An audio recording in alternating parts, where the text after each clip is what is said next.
At the start of the story, a man was seen surrounded by many workers. The man was none other than the protagonist, Chen Luo. All the workers were telling him about his delivery, as they had delivered the ordered items on time. The first worker came with 100 portions of fried chicken buckets.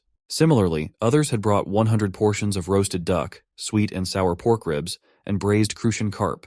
Hearing this, Chen Luo responded with an okay and told them they could all go. Everyone agreed to leave since the delivery was completed. As they left, all the workers murmured and discussed Chen Luo, making sarcastic comments and gossiping about him. One worker asked if Chen Luo had brought so many dishes because he was a hungry ghost. Another responded that rich people could do anything. However, the first worker did not agree and sarcastically Jianand that Chen Luo was nothing but a rich idiot. While they were all leaving, Chen Luo stood silently. Once they were gone, he slowly opened the back door of the truck. Seeing the cartons of food, he felt dazzled, as it was a very pleasant feeling for him to be surrounded by such food and delicacies. Chen Luo then wondered who would have thought that he was starving and suffering amidst the apocalypse just 3 days earlier. Now, the main question arises. What was Chen Luo talking about, and why was he storing so much food? As if we were there, we wouldn't be able to stop ourselves from eating it. Slowly, Chen Luo stored all of his food magically in some type of void. Here comes the actual story, as Chen Luo shared that in 27 days, the world would be struck by an apocalypse. At that time, 80% of humans would turn into zombies, and at least 90% of the remaining humans would die at the hands of zombies. A small portion of the survivors would gain supernatural powers. He also shared that there were different types of powers. Some gained physical power, while others gained elemental or psychological superpowers. However, he was the only one who obtained a very rare space attribute superpower and became known as the Void Sovereign. Ever since Chen Luo mastered the ability of void traveling, a skill that excelled in both offense and survivability in battles, he thrived in the apocalypse like a fish in water. Despite his immense power, he always acted pitifully, constantly hiding until all the other survivors eventually died. The world was filled with increasingly absurd monsters, and Chen Luo couldn't find a single human. Eventually, he grew too lonely, and he no longer wanted to live. But here comes another twist. Chen Luo was so lucky that he got reincarnated, or perhaps sent back in time. To his surprise, after sleeping, he found himself back in his home when he woke up. Upon checking, he discovered that he had been transported 27 days before the apocalypse arrived. He was indeed fortunate. First, he obtained a rare power that allowed him to survive, and now he had been reincarnated. But it wasn't the end. Despite all his powers disappearing, one remained. The subspace he had created in his previous life was still with him. In the apocalypse, the most important thing was food and resources, as humans needed food to survive. No one could ever live without it. Happily, Chen Luo had his subspace, which could freeze time and keep the food fresh. Realizing this, Chen Luo became incredibly happy and decided to use his subspace with full efficiency. How could he let such an opportunity, granted by the heavens, slip through his hands? When he successfully stored his food, Chen Luo suddenly received a call. Upon picking up, a person on the other end of the phone shouted at Chen Luo, asking him to come to the office immediately for a talk. Surprisingly, Chen Luo smiled and said that he wouldn't be so naive this time with his uncle. It was indeed a call from his uncle, and Chen Luo was determined not to repeat the mistakes he had made in the past. The scene then shifted to Chen Luo's office, indicating that he belonged to a wealthy family, which explained why he never had financial problems like in other stories. In the office, Chen Luo's uncle named Chen Jianan shouted at him, demanding to know why he sold shares worth more than 3 billion for 1 billion. Chen Jianan continued to question why Chen Luo hadn't informed him and whether Chen Luo didn't consider him as his uncle. But Chen Luo remained calm, simply listening to Chen Jianan's words without reacting. Chen Jianan then told Chen Luo that if he was being threatened by someone or facing any problems, Chen Luo should tell him or just blink his eyes, and his uncle would take care of everything. Hearing this, Chen Luo wondered if his uncle was really acting, as he had personally heard from his cousin, Chen Fei, during the apocalypse, that his uncle was the one who planned his parents' death. It was revealed that Chen Jianan had schemed the car accident that killed Chen Luo's parents, and had even embezzled the original shares of the organization that his parents had left for him. Frustrated, Chen Luo realized that he could have remained in the dark for the rest of his life, believing that Chen Jianan was a good person. So, Chen Luo responded to his uncle, saying that no one had threatened him. He simply had a hunch that the price of pork would rise significantly again, reaching 50 catty per pork, which wasn't like a dream. Therefore, the 1 million worth of pork he had bought would increase in value to 5 million. He suddenly got excited and shared that he thought it could be sold at 100 catty per pork, which he didn't consider an impossible task in the future. Hearing all that from Chen Luo, Chen Jianan became furious and frustrated. He started wondering if Chen Luo really believed in such a ridiculous dream, and if it wasn't essentially madness. But Chen Jianan decided to set aside his frustration and asked Chen Luo why he hadn't sold him those shares for 1.5 billion. Chen Luo tensely denied, apologizing and explaining that he had already sold them and the contract had been signed, making it impossible to buy them back from that young master. Hearing this, Chen Jianan fell silent and didn't know what to say. Suddenly, Chen Luo's phone rang, so he apologized to his uncle and said he needed to pick up the call. Frustrated, Chen Jianan, despite his caring personality in front of Chen Luo, wasn't able to do anything. He told Chen Luo to pick up his phone, saying it wasn't a problem for him. As Chen Luo left the cabin, Chen Jianan wondered how Chen Luo could do something like that. He decided that he must teach Chen Luo a lesson. On the other end, Chen Luo picked up his phone and asked who was calling. The person on the other end replied that they had found the dog Chen Luo entrusted them to search for. It was a black-haired dog with one ear missing, and they had sent a photo to him. The person asked Chen Luo to confirm if it was the lost dog. Excited, Chen Luo wondered if it could really be that dog. He responded with an okay and said he would check it right away. Chen Luo then shared that just after the apocalypse, some busybodies who were bored ranked the super ability users. So naturally, Void was first, which was him, and Fire was first, held by a person with the title of Scarlet Rose. As for Lightning, the first was a dog called Lightning King. Chen Luo agreed with the ranking, acknowledging that any creature that didn't turn into a zombie had a chance to develop an ability. However, he hadn't expected it to be a dog. When there was no food in the apocalypse, that dog was a fresh find for them. Many people had their eyes on the dog, but all failed except Chen Luo, who was the only one cunning enough to eat it. He knew it all too well. Suddenly, while sharing the memory, Chen Luo's mouth watered as he remembered the taste of it. When Chen Luo saw the photo, he became assured that it was indeed the same dog, as the notched left ear was proof. Chen Luo thought that now he had infinite food for this life. So why didn't he make the dog his companion? He would treat the dog well, and they both could enjoy good food and drinks together. Chen Luo then asked the person to send him the address of the dog, as he didn't want to waste any time. He moved forward towards the location, thinking that the dog should wait for him. He hoped that the dog would acknowledge him as its master, as he intended to treat it well. Before going, Chen Luo met with his uncle Chen Jianan and told him that he had some work, so he would leave early. Chen Jianan responded with an okay, and asked Chen Luo to meet as soon as possible again.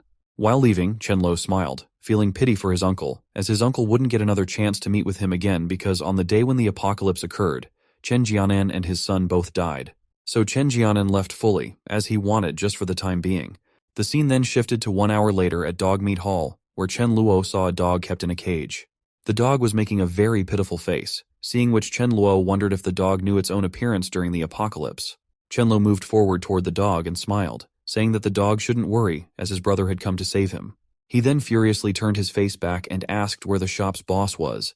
Chen Luo shouted for the boss to come out as soon as possible. The owner of the shop, named Pasha, came out and politely asked Chen Luo why he had come to find him. Chen Luo pointed his finger toward the dog and asked if Pasha still dared to question why he had come, accusing Pasha of stealing his dog. Chen Luo said that if he hadn't discovered it in time, his black dog would have become food by now. Chen Luo also mentioned that, initially, he remembered the black dog was a stray and didn't have an owner, so he adopted it. He then asked Pasha again if the dog had purposely come to trouble him.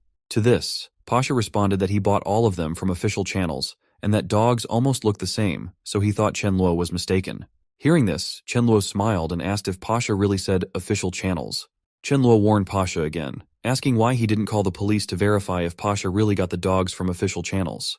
Chen Luo said this because he believed there was no business without fraud and was confident that Pasha wouldn't allow the police to investigate the shop. And as Chen Luo thought, it happened exactly as expected. Pasha furiously moved toward Chen Luo, shouting that he couldn't do that. Chen Luo laughed and asked if Pasha wanted to fight, adding that since Pasha was brave, he would teach him a lesson. Saying this, Chen Luo grabbed Pasha's hand and kicked it, causing Pasha to fall to the ground. Chen Luo smiled and thought to himself that he had trained so much during the apocalypse, so he didn't need to be afraid of Pasha. Pasha howled in pain from Chen Luo's attack. Chen Luo then asked how Pasha felt now and if he still wanted to fight with him. Surprisingly, Pasha began begging Chen Luo to leave him alone, insisting it was a big misunderstanding and that he truly didn't know it was Chen Luo's dog. Pasha started taking out the dog, saying that he would go and teach a lesson to the person who sold him the black dog. He also told Chen Luo that he could take his dog back for free, without any payment. Chen Luo responded with an okay, acknowledging Pasha's good attitude, and decided to let him go this time. Deep down, Chen Luo was happy because he was even willing to pay all his money for the black dog. However, as everyone knows, free things are liked by everyone, so why would Chen Luo deny an offer like that? Finally, Chen Luo got the dog, and Pasha also asked Chen Luo to take the dog and leave his shop with ease. Chen Luo then named the dog Blackie and asked him to come as they were going home. While inside, Chen Luo wondered if, judging by the expression of the dog, it should have spirituality and be able to understand human language, right? Chen Luo was right. Blackie could hear and understand his words. Blackie was shocked and wondered who Chen Luo called Blackie, but still, he thought that since Chen Luo saved him, he wondered if he should go with Chen Luo. Seeing that, Chen Luo became happy as the dog really had spirituality, so he got himself a Lightning King so easily. After the dog and Chen Luo got settled inside the car, Chen Luo told Blackie that from now on, he would call him Dharma King and he would live with him. At this, Dharma King barked with a happy face. While they were heading back home, Chen Luo contemplated about nurturing their relationship with each other. So he told Dharma King that he would first go and get some supplies for him. On their way, Chen Luo saw a guard and stopped before him. Standing there, Chen Luo wondered about the guard named Sudhaju. He was happy that he got to meet Sudhaju again. Chen Luo then shared that in his past life, before he grasped the void ability, Sudhaju used his body to block the mutants so that Chen Luo could escape, and Sudhaju was killed in the process just to protect him. Chen Luo looked towards Sudhaju again and smiled, deciding that in this present life, he would ensure that Sudhaju had a good life. Chen Luo asked Sudhaju if he wanted to go out with him after he got off from work. Sudhaju responded with a no, explaining that his mother always said boys shouldn't wander and become bad. Hearing this, Chen Luo asked Sudhaju what else his mother said. Sudhaju responded that his mother said there was nothing to show courtesy to, as it was either bad things like robbery. Chen Luo was stunned hearing this from Sudhaju, as Sudhaju was comparing a night out party to robbery. Chen Luo didn't know how to respond, and deep down, he was wondering that according to the timeline, he and Sudhaju weren't familiar enough. However, it didn't matter, as Sudhaju would be on duty when the apocalypse occurred, so when the incident happened again, they would definitely become brothers. The scene then shifted to some time later, where Dharma was looking very shocked. Actually, Dharma was shocked to see the pool Chen Luo had in his house. Chen Luo took Dharma towards the pool and told him that for the time being, it was his house, and first they would take a shower. In the pool, Chen Luo was washing Dharma's body with a scrubber and soap, and while washing, he was wondering that after being reborn, he didn't want to live like his past life. Also, he didn't want to be the only one who survived. Chen Luo then thought of a general idea. Since supernatural beings would be able to show their talents in the future, why didn't he build a gathering place? Just like what he did for Dharma King, he would do the same for the rest. Chen Luo was even using a blower to soak the water from Dharma's body, and Dharma was impressed by it. He also thought that it was nice, as he could make up for the void ability not specialized in head-on combat. If Chen Luo wants to build a gathering place, he needs more resources, including staple food, fruits, salt, vegetables, seeds, generators, medicine, utensils, and more. Most importantly, water, as all water sources were polluted after the apocalypse, and the viruses contained in them cannot be purified by any means. Chen Luo also shared that if someone wants to drink pure water, then he or she has to wait for the rain. Suddenly, he slapped his forehead, making a weird face, which shocked Dharma, who wondered what happened to him. Chen Luo then shouted that he forgot he firstly needs to prepare a batch of high-voltage electric batons too. Hearing this, Dharma got scared and looked tensely towards Chen Luo. Chen Luo patted his head and asked Dharma not to take tension, as it was for the zombies and not him. Chen Luo then thought that in the starting of the apocalypse, the electric batons were like godly weapons. Excited by the idea, Chen Luo decided to buy a few sets of alloy armors. Hastily, he started scrolling his phone to book the order, while thinking carefully to choose wisely when placing the order. The scene then shifted to some time later, where Chen Luo and Dharma were eating their food. However, Dharma was eating so hastily that Chen Luo asked him to slow down. Otherwise, he would choke. After finishing their food, Chen Luo told Dharma that they had plenty of stockpiled food, so Chen Luo promised him that they would eat delicious food in the future. While talking, Chen Luo casually disposed of the leftover chicken bone. Seeing Dharma doing the same, Chen Luo felt happy as Dharma was copying him. However, Chen Luo was still lost in thought about something when suddenly, to his surprise, someone came to his door and began knocking. When Chen Luo opened the door, there was a beautiful lady standing outside his home. Seeing her, Chen Luo asked who she was. The girl introduced herself as Lady Ma Yu. Hearing the name, Chen Luo was stunned, as she was the cooking teacher he had hired for himself. Chen Luo apologized to Ma Yu for forgetting about the cooking class lesson and smilingly asked her to come inside. On the other hand, seeing Chen Luo like that, Ma Yu wondered that Chen Luo was giving her 50,000 wen just for teaching him cooking, so he must be a rich person. She was also happy that it seemed to her like she didn't have to worry about the employer using any tricks. But after seeing Chen Luo, she felt relieved. She also wondered, given Chen Luo's conditions, how many beautiful ladies outside couldn't be seduced, and whether Chen Luo had thoughts about her. Inside the kitchen Chen Luo showed Mayu that the utensils and ingredients she had asked for were already ready in advance. But deep down, he was wondering that in order to prevent all kinds of uncertainties in the apocalypse, he couldn't just have supplies but also needed cooking skills. Therefore, he needed to spend a lot of money to hire Mayu as a chef. Mayu then got ready and shared that first she would teach him how to cook sweet and sour pork ribs. Chen Luo responded with an okay, but deep down, he was happy, because he knew he only had to pay Mayu's salary for 1 month, a time that would definitely not come in the post-apocalyptic world. Chen Luo was making the food, and Mayu was instructing him on what to do. Mayu asked him to cut the ribs into smaller pieces and blanch them in a pan with cold water for a while. Then she asked Chen Luo to pour oil, but surprisingly, he was pouring too much. Seeing this, Mayu asked if his oil did not cost any money and why he poured so much. Again, when it was time to use salt, he mistakenly used sugar, causing Mayu to shout at him, asking why he couldn't differentiate between sugar and salt. At last, the dish turned out so pathetic that Mayu gave it to the dog, but even the dog wouldn't eat it. Mayu told Chen Luo that he finally made some improvements, but Chen Luo was tense and sad that the food he cooked wasn't even eaten by the dog, so she didn't need to comfort him. Dharma was also barking furiously at Mayu, as he had no grudges against the owner and wondered why she was trying to poison him. Mayu then clarified her motive by saying that at least the kitchen Luo didn't get burned during Chen Luo's cooking. Chen Luo, hearing this, was stunned and didn't respond. Instead, he thought that he was really not fit to cook and that he could only rely on a royal chef. Mayu then said goodbye to Chen Luo and left his house. After Mayu left, Chen Luo started wondering about her skills, realizing they weren't bad. It was such a pity they didn't know each other in the past. He also wondered what happened to her after the apocalypse occurred. Chen Luo was actually thinking about her because he was considering recruiting her as his chef. But in the end, he just hoped for her luck to be good. The scene then shifted to some time later, where Chen Luo was taking a walk. Suddenly, he saw someone and wondered if it was really them. Next, it showed that he saw a duo of sisters named Millie and Milling. Chen Luo shared that these sisters weren't simple. After Milling awakened her fire ability, she became the first person with such an ability, and was called the Scarlet Rose Spirit Flame Princess. What's more amazing was her younger sister Millie, who was a light element ability user. Even though her combat skills were weak, she was a strong support healer. Chen Luo also shared that he heard she could use a revive technique in the later stages. Chen Luo then got serious, thinking about them. He believed that while only kids make choices, he would get his hands on them no matter what. So he made a call to a person named Raka, who had previously found out about the dog. Chen Luo told Raka that he was giving him 3 days to find out information about a pair of sisters, including what they like to eat. He emphasized that this was very important because he believed in the saying that if someone wants to capture a girl's heart, food is the best choice. Therefore, he decided that whatever they liked to eat, he would stock up on it. As more days passed, the scene shifted to 5 days before the apocalypse occurred. Chen Luo noticed that Milling liked Sichuan cuisine, and her favorite fruit was grapes. Meanwhile, Millie liked braised pig's trotters, and her favorite fruit was watermelon. This reminded him that classic dishes tasted very good, so he should stock some as well. The next day, Chen Luo was checking an armor he ordered for himself and Sudhaju. After wearing it, Chen Luo shared that it wasn't bad, as even though it was heavy, it could guarantee his safety. Now, Chen Luo was thinking about the way of sending the second armor he brought to give it to Sudhaju. With only 3 days left before the apocalypse occurred, he was holding an electric baton.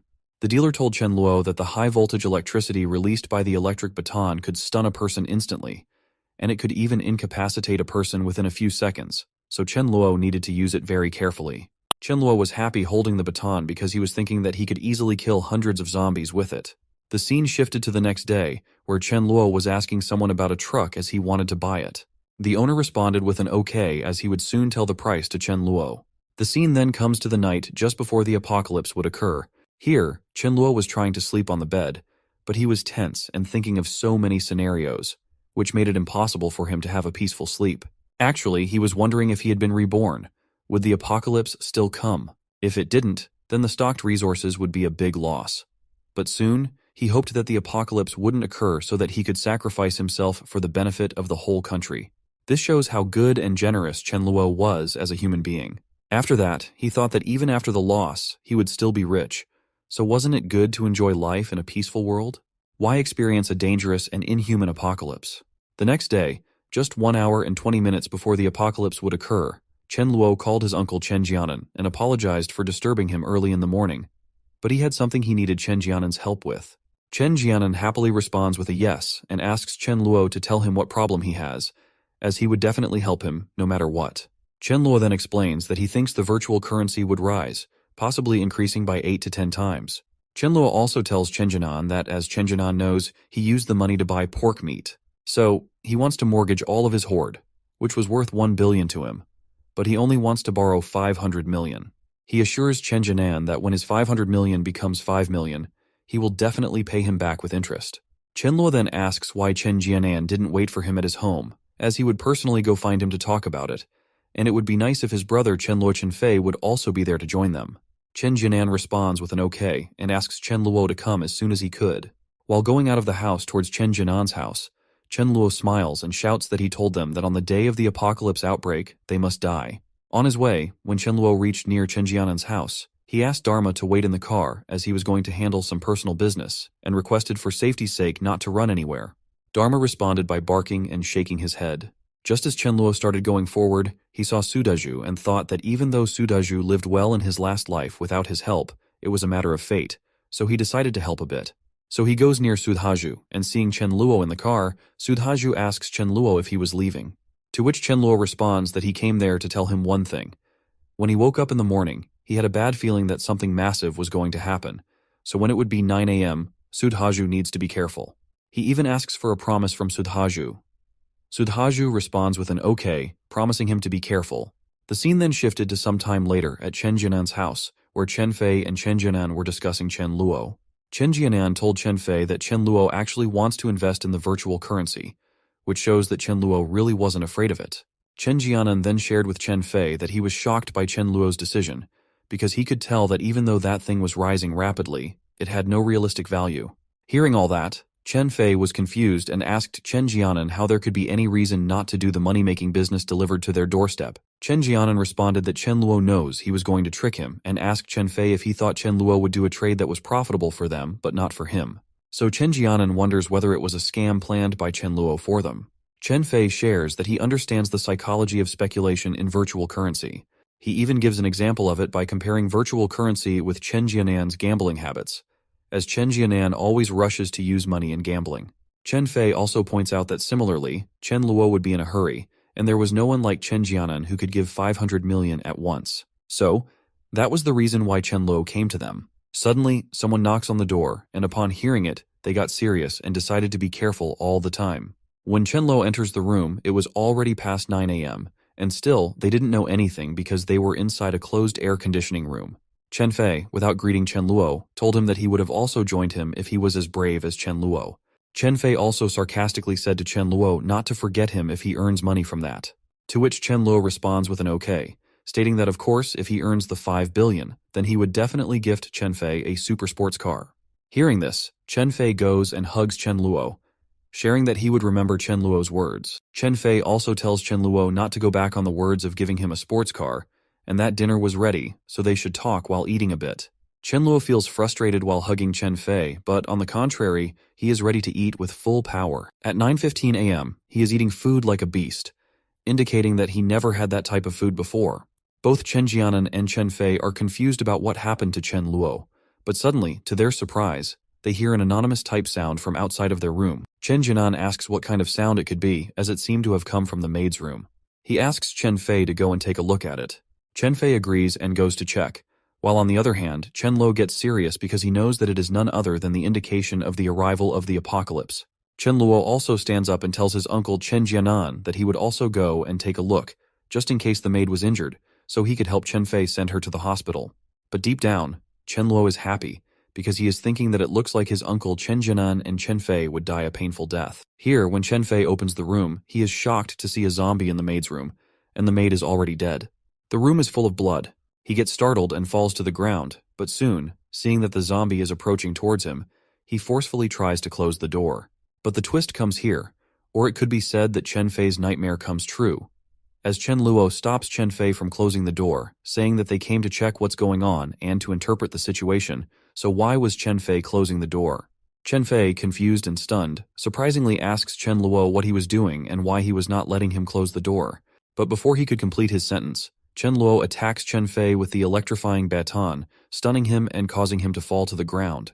Chen Luo laughs and says that he wouldn't let both of them die so easily. Actually, he made that comment to Chen Fei because he wants Chen Fei to be wiped out by the zombies, experiencing a painful death. With that intention, he opens the door and lets the zombie come outside, attacking Chen Fei. Chen Jianan saw Chen Luo doing all that, and so Chen Jianan was furiously coming towards Chen Luo, asking what he had done and vowing that Chen Luo had to die by his hands. But as it happens with every lead role, Chen Luo was ready with his baton to attack. Chen Luo happily asks Chen Jianan to come forward, and the moment Chen Jianan advances, Chen Luo attacks Chen Jianan with the baton. Seeing this, Chen Jianan tries to block the attack with his hands, to which Chen Luo laughs and asks if Chen Jianan really thought he had resistance to lightning, which is why he was blocking with his hands. Che. After being attacked with an electric baton, Chen Jianan falls unconscious. Chen Luo then approaches Chen Fei and laughs at him, making a comment that he knows it hurts too much, as he could feel it just by looking at Chen Fei. Chen Fei is in excruciating pain as the zombie is eating him, causing him to howl in agony. Chen Fei shouts for help from Chen Luo and his father, but Chen Luo tells him to be quiet and not scream, stating that he doesn't have a worthless son like Chen Fei. Despite the pain, Chen Fei manages to drag himself towards Chen Luo to apologize by touching his feet, hoping that Chen Luo will help him afterward. Chen Luo, being cold-hearted due to past life incidents, sternly tells Chen Fei not to come towards him as his father lies on the ground. Despite Chen Fei's attempts to shout and curse at Chen Luo with some choice words, he is interrupted by another wave of pain, indicating his deteriorating health. Witnessing Chen Fei's worsening condition, Chen Luo's demeanor softens slightly, and he Jianans to Chen Fei that he can't bear to watch the thrilling scene alone and needs a partner. With that comment, Chen Luo touches the baton to Chen Jianan again, causing him to regain consciousness from the shock. As Chen Jianan regains his senses and sees Chen Fei's condition, he becomes tense and approaches Chen Luo, touching his feet and pleading for help to save Chen Fei, as Chen Fei is Chen Luo's cousin. However, Chen Luo remains unresponsive.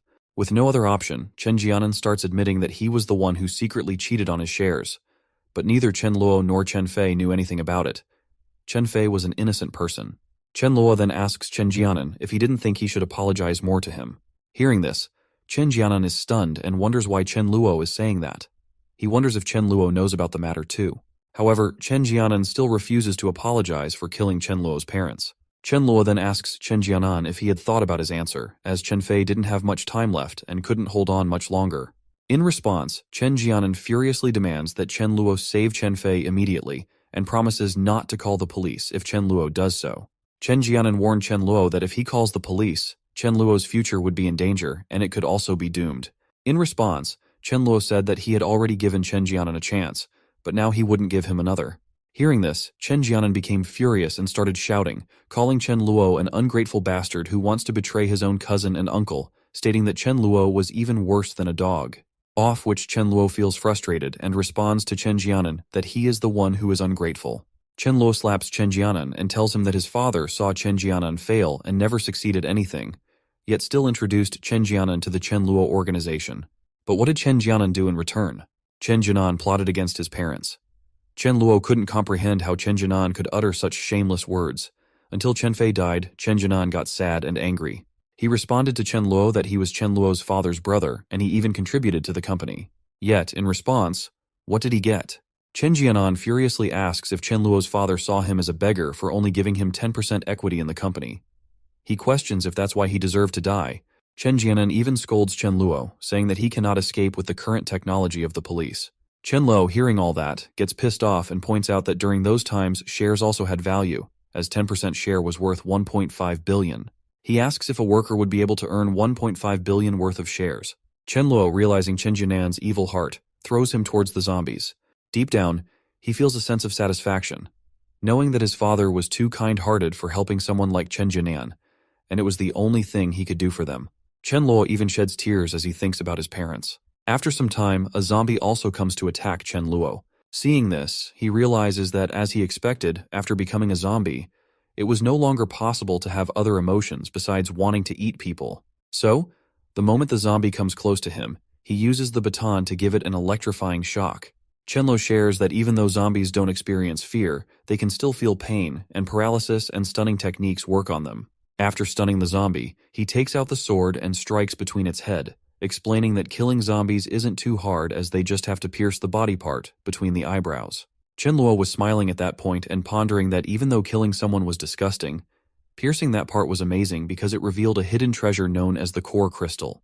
After collecting the crystal, he stores it in his void and Rechen Jianins that it happened exactly as he thought. At the beginning of the apocalypse, the crystal was of low rank. Chen Luo then wonders that at the start of the zombie outbreak, whether it's an ability user or a zombie, a crystal will be born between the eyebrows.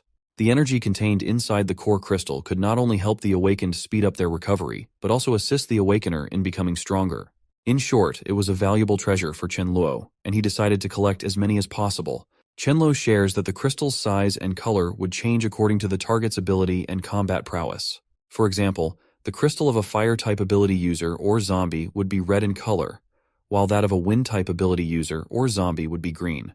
Lastly, he mentions that the crystal of a space-type ability user or zombie would be transparent in color. Chen Luo then recalls the time when he obtained the Lightning Core crystal from the Lightning King's head, noting that it was a dark purple crystal about the size of an egg.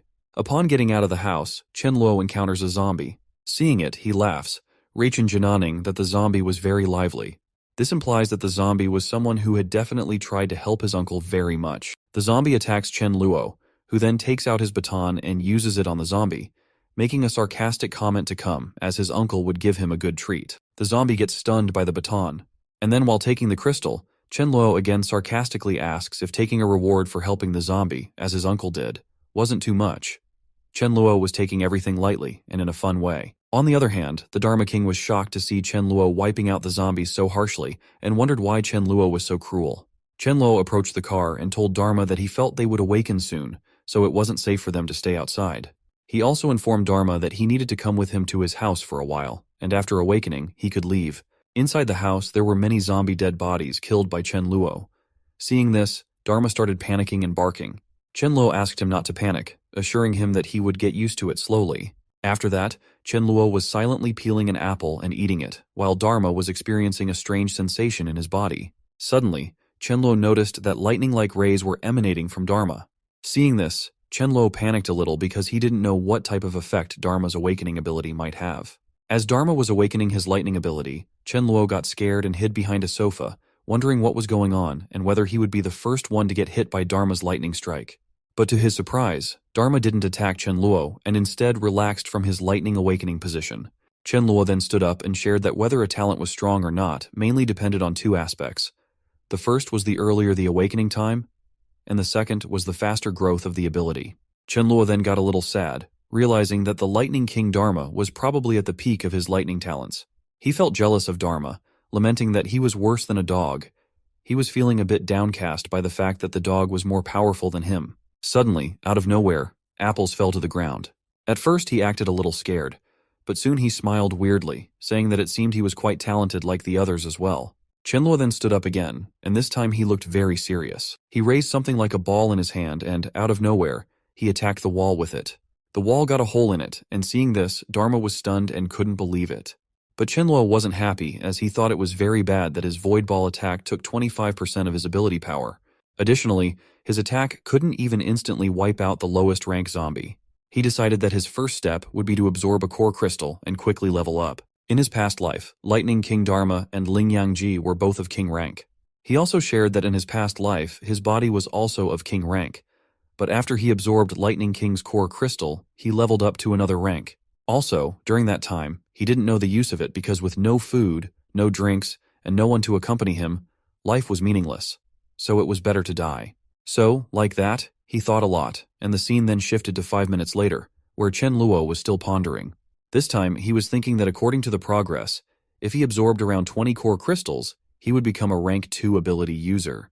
Chen Luo then yawned and told Dharma that he had to use his ability somehow. So, Chen Luo commanded him to try to condense the power in the body to the throat and accumulate it, then spray it in the direction he looked. Following the command, Dharma did the same, and the lightning strike that came from his mouth was massive. Seeing this, Chen Luo felt happy and patted Dharma's head, calling him a smart and good dog. Chen Luo then asked Dharma to accompany him to the cold storage first, as the first thing was to store the goods they had stocked.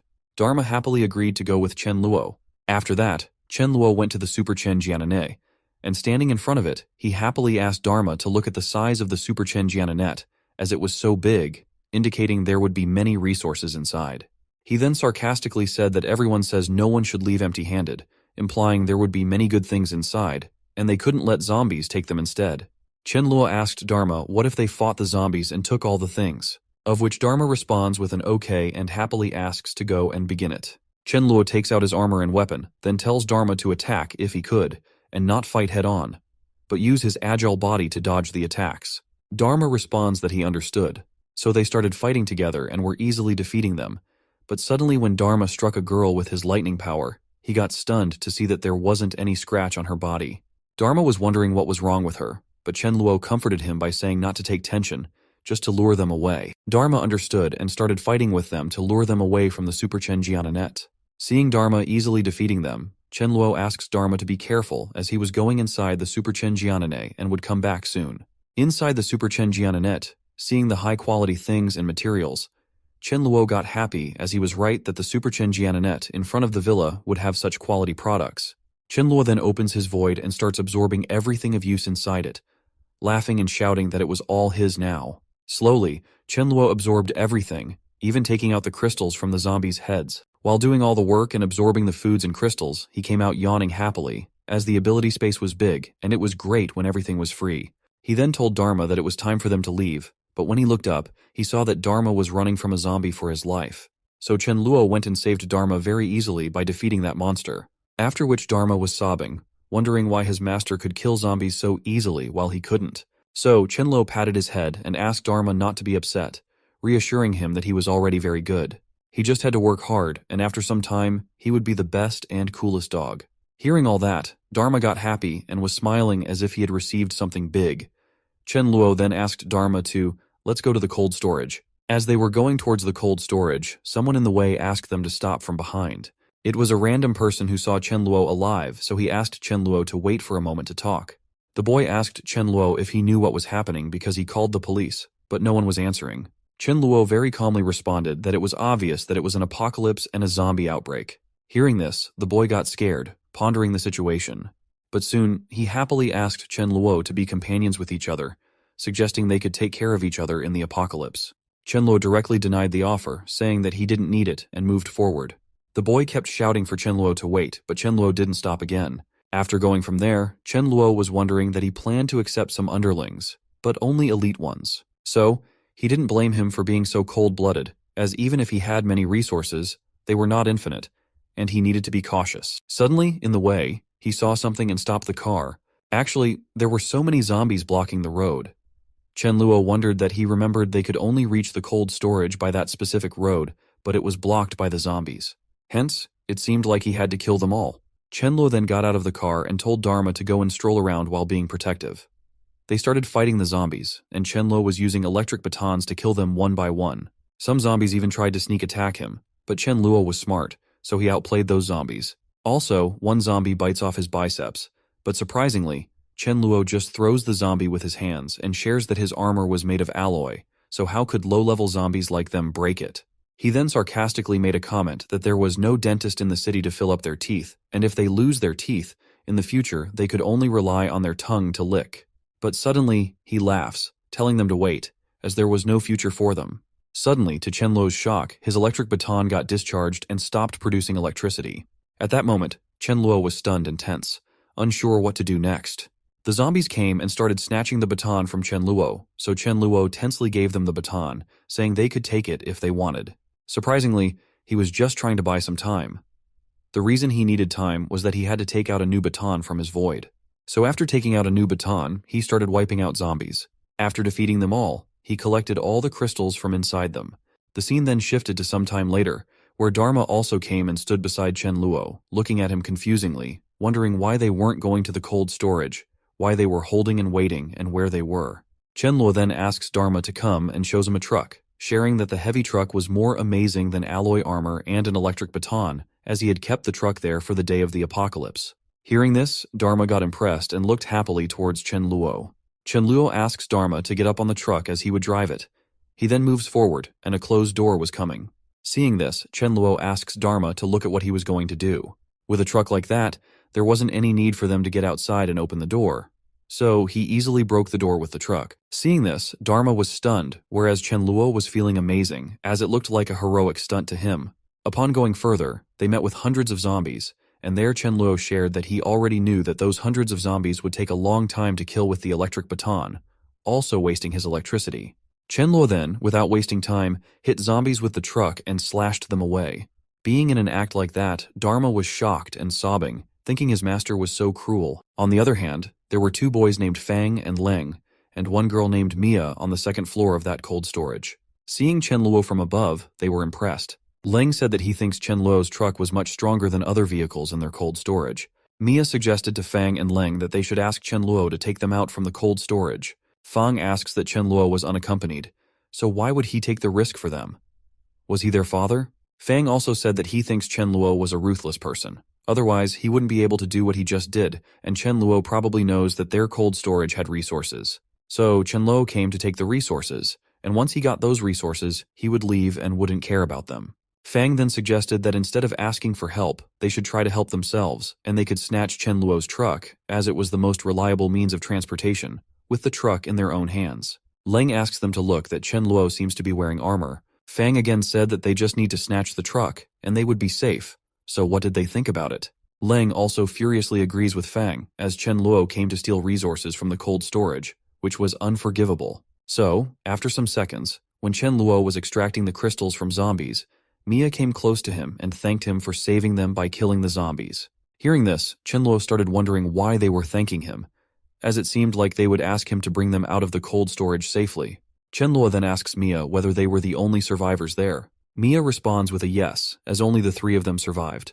While Mia was keeping Chen Luo busy by talking with him, both Fang and Leng came from behind and put their hands on Chen Luo's shoulder, by which Chen Luo understood that they were going to try to snatch his things, so he wondered whether it was real that a few moments ago they were trying to thank him, but now they were going to snatch his items. Fang asks Chen Luo not to fight back and not to worry, as they weren't going to harm him. By their act, Chen Luo got furious and wondered that during the harsh environment, it would really magnify the ugliness of human nature infinitely, and kindness was the least valuable and most harmful thing during the apocalypse. Suddenly, to the surprise of Fang and the others, a dog came towards them barking. Seeing this, Fang asks where the dog came from. Leng responds that he thinks the dog wasn't infected yet.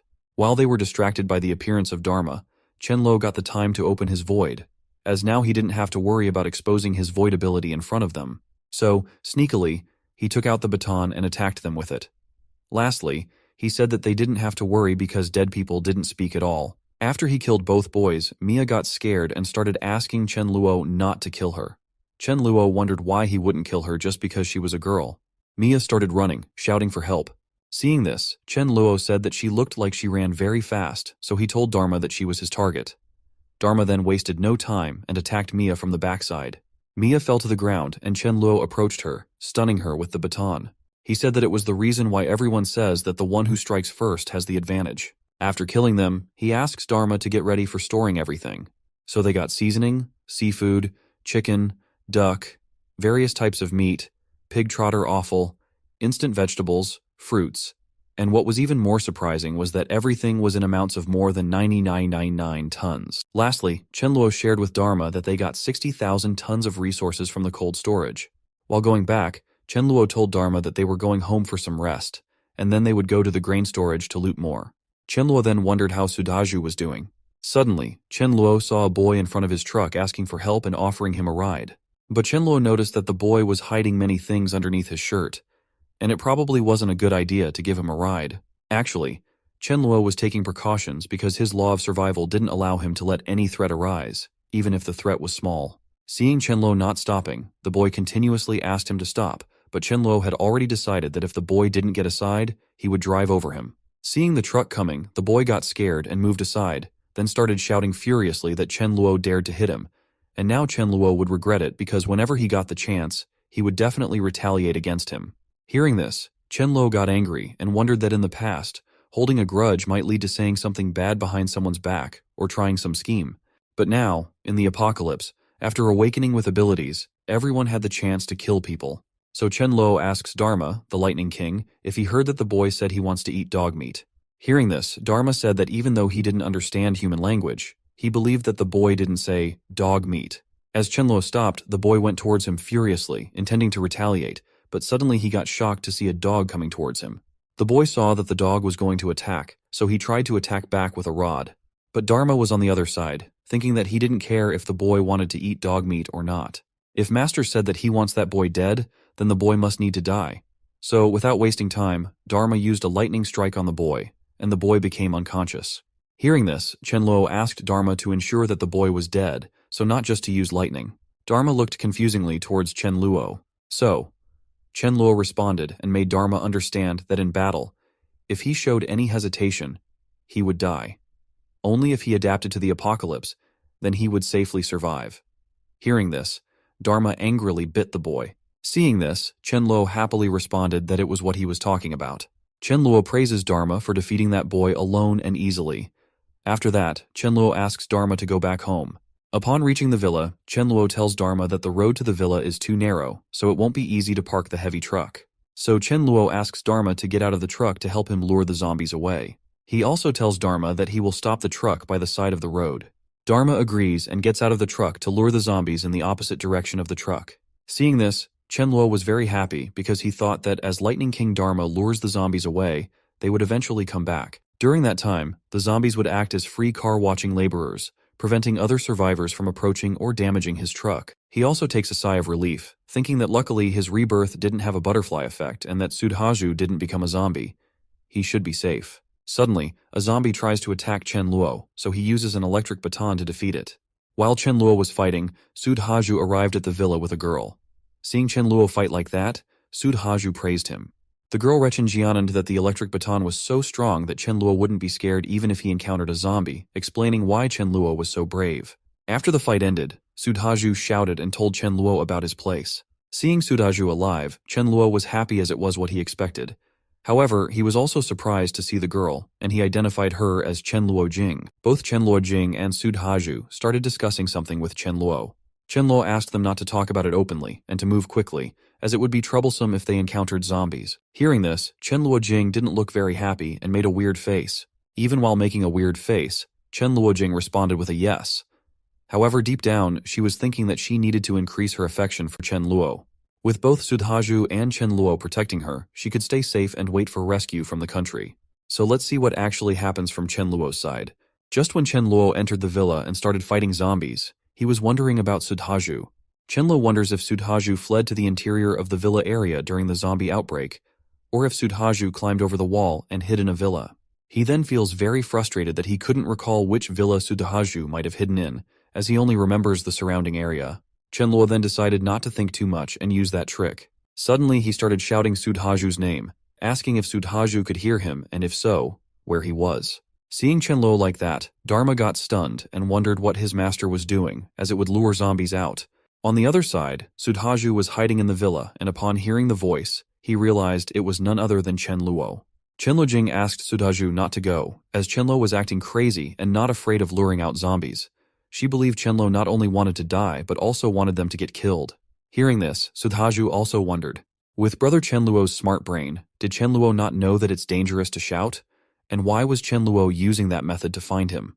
Chen Luo again shouted Sudhaju's name and asked about his whereabouts. Sudhaju had no choice but to get out and meet with Chen Luo. Upon hearing this, Chen Luo Jing said she would also come with him and pleaded with Sudhaju not to leave her alone. The moment they got outside, they saw Chen Luo fighting with zombies. Chen Luo Jing again tried to provoke Sudhaju. Then came the moment when Sudhaju praised Chen Luo, and Chen Luo Jing was shocked to see Chen Luo like that. So, actually, what Chen Luo really thought after seeing Chen Luo Jing was how could he forget about this girl? As in his previous life, she was a burden and almost got them killed. Chen Luo also shared that Chen Luo Jing was very scheming. He remembered from his previous life that the water wasn't pure, and she was scared of drinking tap water. So, she always used Sudhaju as an experiment by offering him the water first. Even after when Chen Luo got partnered with Sudhaju, Chen Luo Jing tried to show affection to both of them in various ways. First, she went to Sudhaju and told him that she felt very safe beside him, unlike brother Chen Luo. Then, when she went to Chen Luo, she said that she felt Chen Luo was very sincere since she first saw him, unlike brother Sudhaju. Chen Luo also shared that during the time of distributing food, Chen Luo Jing always hid a portion first, then acted hungry and pitiful, tricking Sudhaju into giving his share to her, treating Sudhaju like a clown. Lastly, Chen Luo thought that if Chen Luojing still dared to be so shameless again in this present life, then she wasn't someone to blame him for using her to let Sudhaju understand that people's hearts are sinister. Chen Luo then offers Sudhaju to come to his house so they both could take care of each other, to which Sudhaju thanks Chen Luo.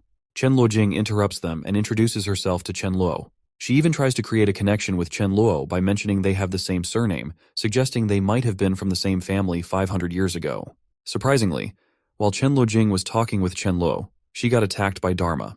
Dharma jumped and tore out her bag, causing many resources to spill out from inside. Even Chen Luo got stunned to see so many things, and wondered why Chen Luojing was protecting her bag so fiercely. He thought that perhaps she had snacks hidden in it, and was planning to enjoy them after they left. Chen Luo then decided not to care about her and opened a can of cold drink to drink. He told Chen Luojing that he was hungry, so he was taking it. Chen Luo even gave Sudhaju some snacks, telling him that he must be hungry too. After eating, they could go to get some resources. Seeing this, Sudhaju got furious and wondered. He had risked his life to save her last time, then successfully saved her. But what about her? She had food all the time, yet she still dared to lie to him, saying that she didn't have any. Sudhaju realized that she planned not to share with them, so he decided to not care about her anymore. Chen Luojing got tense seeing them eating, and with a tear in her eyes, she approached Sudhaju, asking that he couldn't be allowed to eat as it was her food. So Sudhaju put it down and gave it back, but Chen Luo used his leg to make her fall down on the ground. After falling down, she howled in pain and shouted that bullying a poor girl, were they guys still considered as men? Hearing this, Chen Luo smiled and wondered aloud, let this girl go and ask the zombies whether they care if someone is a guy or a girl. But he also thought that exposing this much wasn't enough to make Sudhaju understand human nature, so he needed to make her expose more. Chen Luo smiled and asked Chen Luojing why she needed to cry, as they would only have energy to find food after they ate, right? So, this time she didn't have to come with them, as they had eaten her food.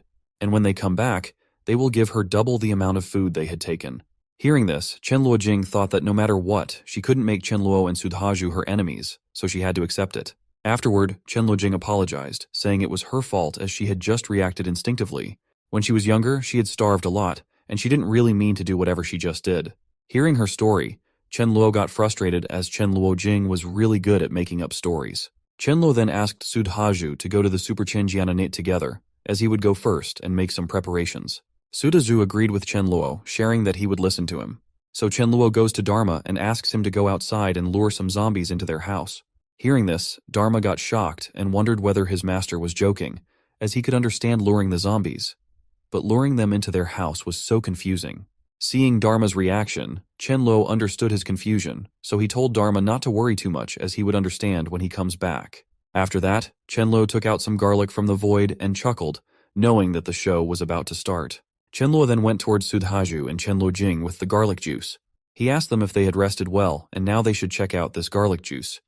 Chen Luojing got tensed from the smell of the garlic juice. Even Sudhaju confusingly asked Chen Luo why he made so much garlic juice. Chen Luo responded that they didn't know, but when he came back from outside, he saw someone imitating a scene from a movie where the person hung a string of garlic from his body. Chen Luo also mentioned that he even saw with his own eyes that the zombies were so scared that they kept backing away. Chen Luo felt happy that they believed his story, but deep down, he thought it was a pity, because they both didn't know there's a difference between movies and reality, as the smell of garlic would actually lure zombies even more. After that, Chen Luo sadly shared with them that it was a pity his house had so much garlic, which was only enough for 2 people. So he asked Sudhaju to let's go to the Super Chen Jiananet and try to find some more garlic there. Suddenly, all of them heard some weird sounds, which made Chen Luo smile. He asked them if they also heard it, as it seemed like a group of zombies were coming close to them. Chen Luojing got scared upon hearing it. Now, Chen Luo was wondering about Chen Luojing and waiting to see if Chen Luojing was going to choose to resist with them or snatch that life-saving garlic juice. Chen Luojing heard some more sounds and tensely asked if it was the sound of the iron door being destroyed. Chen Luo quickly asked Sudhaju to use the bowl of garlic juice. Surprisingly, Sudhaju hesitated to use the garlic juice because he was thinking that even though he hated Chen Luojing, she hadn't done something guilty enough to die. With so many zombies around, if he used that bowl of garlic juice, wouldn't she die? Here, Sudhaju was thinking of giving it to Chen Luojing, whereas on the other hand, Chen Luojing was looking at the bowl of garlic juice, thinking that there was only one bowl of garlic juice, which meant only one person could survive. Here, Sudhaju was going to take the bowl and give it to her, but seeing him coming close to the bowl of garlic juice, without thinking twice, she snatched the bowl from the table and poured it all over herself, deciding that she should be the one to survive. Seeing her do that, Sudhaju got pissed off as he had even thought of giving it to her, but from now on, he wouldn't think about her. Chenluo came there and asked Sudhaju if he saw that or not, so it's better not to treat people well in the apocalypse because some people were not fit to be humans. Hearing this, Chenluo Jing understood Chenluo's motive and asked if Chenluo tried to set her up. Chenluo smiled and asked her if he set her up. Didn't she make that decision herself? Or did he force her to pour the garlic over herself? Chenluo then laughed and told Chenluo Jing that zombies were very sensitive to the smell of garlic, so she was now dead for sure. Hearing this, Chenluo Jing got tense and started shouting, asking Chenluo if he lied to her about the juice and whether there was something wrong with her just wanting to live. Chenluo responds that it wasn't wrong to want to live, but she was wrong to use people's kindness and bully him, especially when it came to Sudhaju. He also asks her that just as she said they also want to live, so sacrificing her for that, whether it was wrong. After that, Chenluo started taking out armor and weapons from his void, thinking that Chenluo Jing would be dead soon, and dead people wouldn't reveal secrets, especially talking about Sudhaju, so he would tell Sudhaju himself that the ability he awakened was void.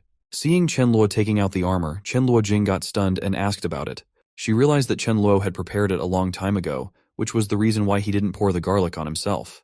Chenluo then told Sudhaju to go and find a room to hide, as he would only be a burden to him. Sudhaju responded with an okay and left to hide. Even Chenluo Jing came close to Chenluo, and, in a romantic gesture, she asked Chenluo to let her off this time, promising that in the future, he could do anything he wanted with her. Now that Chenluo Jing had no choice left, she was trying to seduce Chenluo using her charm and body. To her surprise, Chenluo was like stone-hearted and told Chenluo Jing that he only wanted her to go and die, as once she was dead, he would let her off. Chenluo Jing got furious and called Chenluo a bastard, saying that she didn't offend him. So why had he made things difficult for her since they met? Suddenly, she was attacked by the zombies, and while dying, Chenluo Jing shouted that Chenluo would die a miserable death.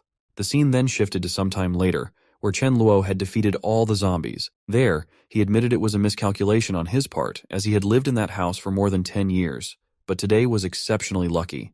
Sudhaju came there, and seeing Chenluo Jing dead and about to say something. But Chenluo told Sudhaju to stop, as they didn't have time for expressing emotions, since there was no way they could stay in such a messy house. Chenluo asks Sudhaju to help him quickly move all the corpses outside. After half an hour, they successfully remove all the corpses outside. Now he had a problem. There was a bloodstain which he had to clean.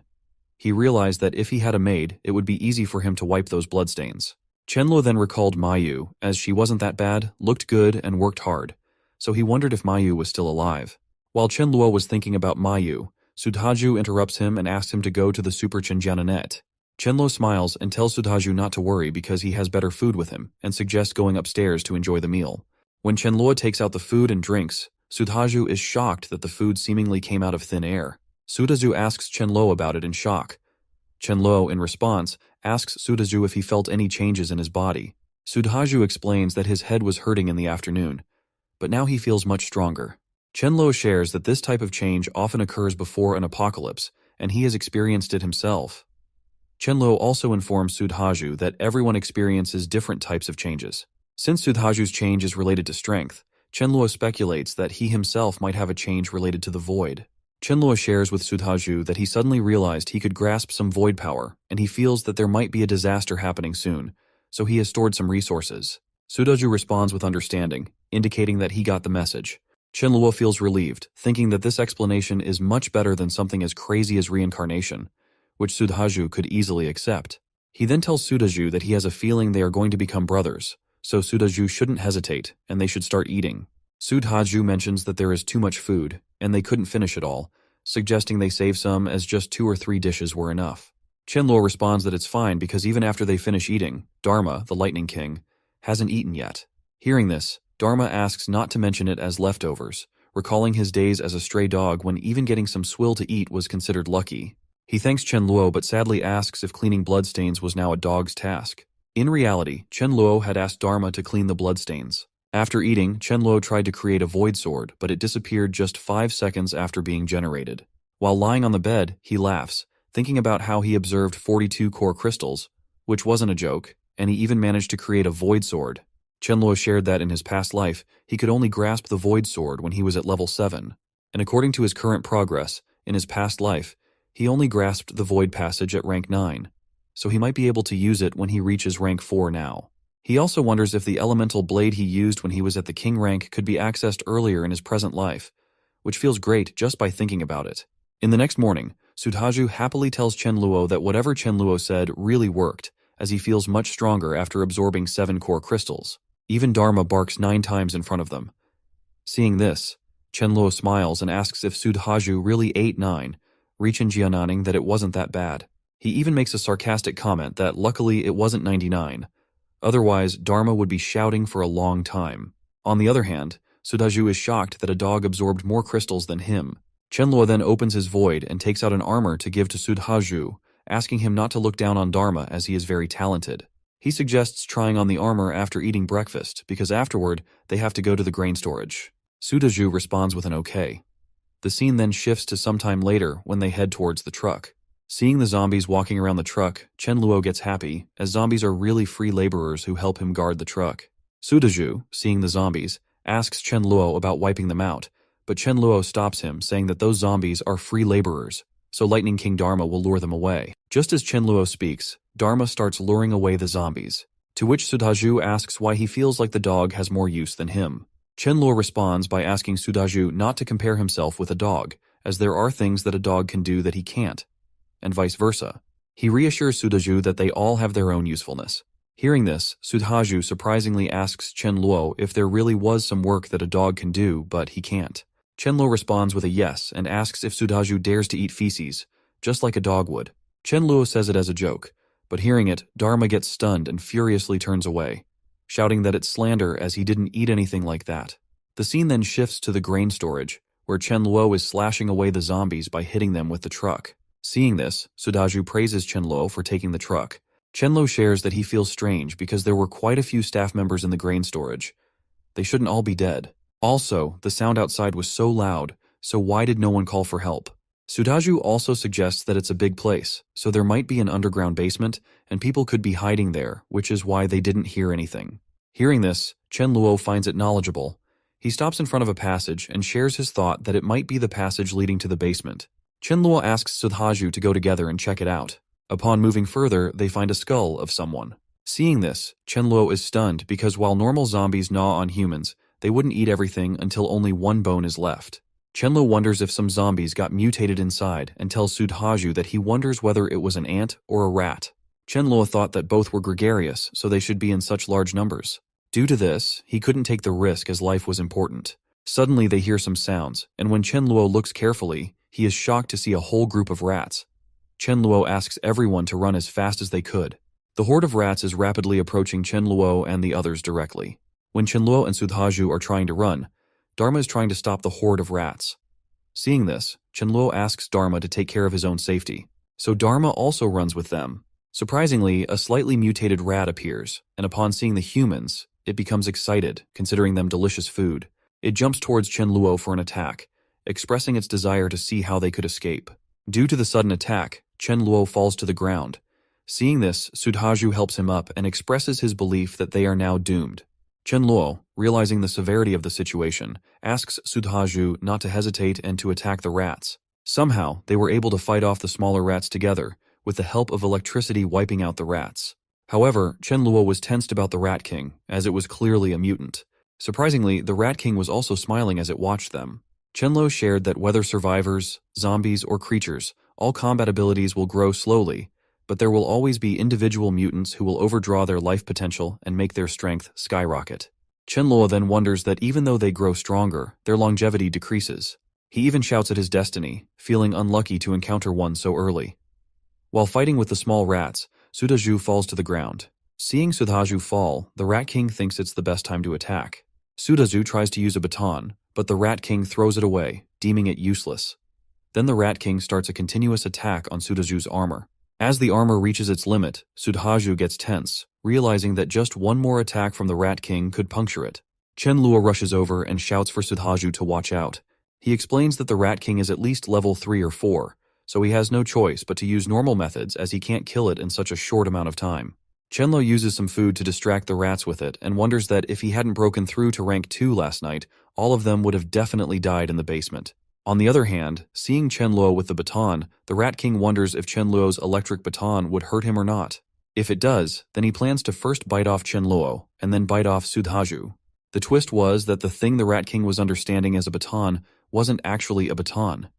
It was Chen Luo coming with the Void Sword, hoping that the Rat King would be killed by it, as it was his last hope. The moment the Rat King realizes that it's a Void Sword, he gets tensed and wants to run. Seeing this, Chen Luo smiles and asks the Rat King whether he wants to run away, telling him to stop daydreaming. Upon defeating the Rat King, Chen Luo finds a core crystal inside the Rat King, bigger than the others, and feels happy about it. After that, he tells Sudhaju that he thinks the 2 front fangs of the Rat King are pretty good, so it should be easy to make them into a weapon in the future. Chen Luo admits that he wasn't strong enough, so Sudhaju should try pulling it out. Sudhaju agrees with Chen Luo and asks him to move aside and let him try. After struggling for a while, Sudhaju somehow manages to take out 1 fang. Chen Luo praises Sudhaju, saying it wasn't bad, and then suggests they go further into the basement. The scene shifts to some time later, where Chen Luo is storing the grains. Seeing this, Sudhaju is amazed and asks how big Chen Luo's void space is. Chen Luo responds that it isn't as big as the grain storage. After storing everything, Chen Luo approaches Sudhaju and tells him that Sudhaju can't tell anyone about the stocked resources. Chen Luo emphasizes once again that no matter what happens, Sudhaju must remember not to tell anyone. Sudhaju assures Chen Luo not to worry, saying he understands and that even if he were beaten to death, he wouldn't reveal the secret. Suddenly, the lights go out in their surroundings. Sudhaju asks why it suddenly became darker. Chen Luo responds that it should be a blackout, and they should quickly finish what they came there for and go back. The scene shifts to some time later, when they all reach back at Chen Luo's home. Chen Luo says that the fight against the Rat King was too dangerous, so he thinks they should stay at home and become stronger first. He also shares that judging by the speed he absorbs crystals, it would take 2 or 3 days to reach rank 3. So in these 3 days, if anyone gets bored, they could play games and watch movies. Sudhaju responds that he got it, and he has no problem with it. Chen Luo happily agrees, saying, okay, so now it's decided they should go and eat.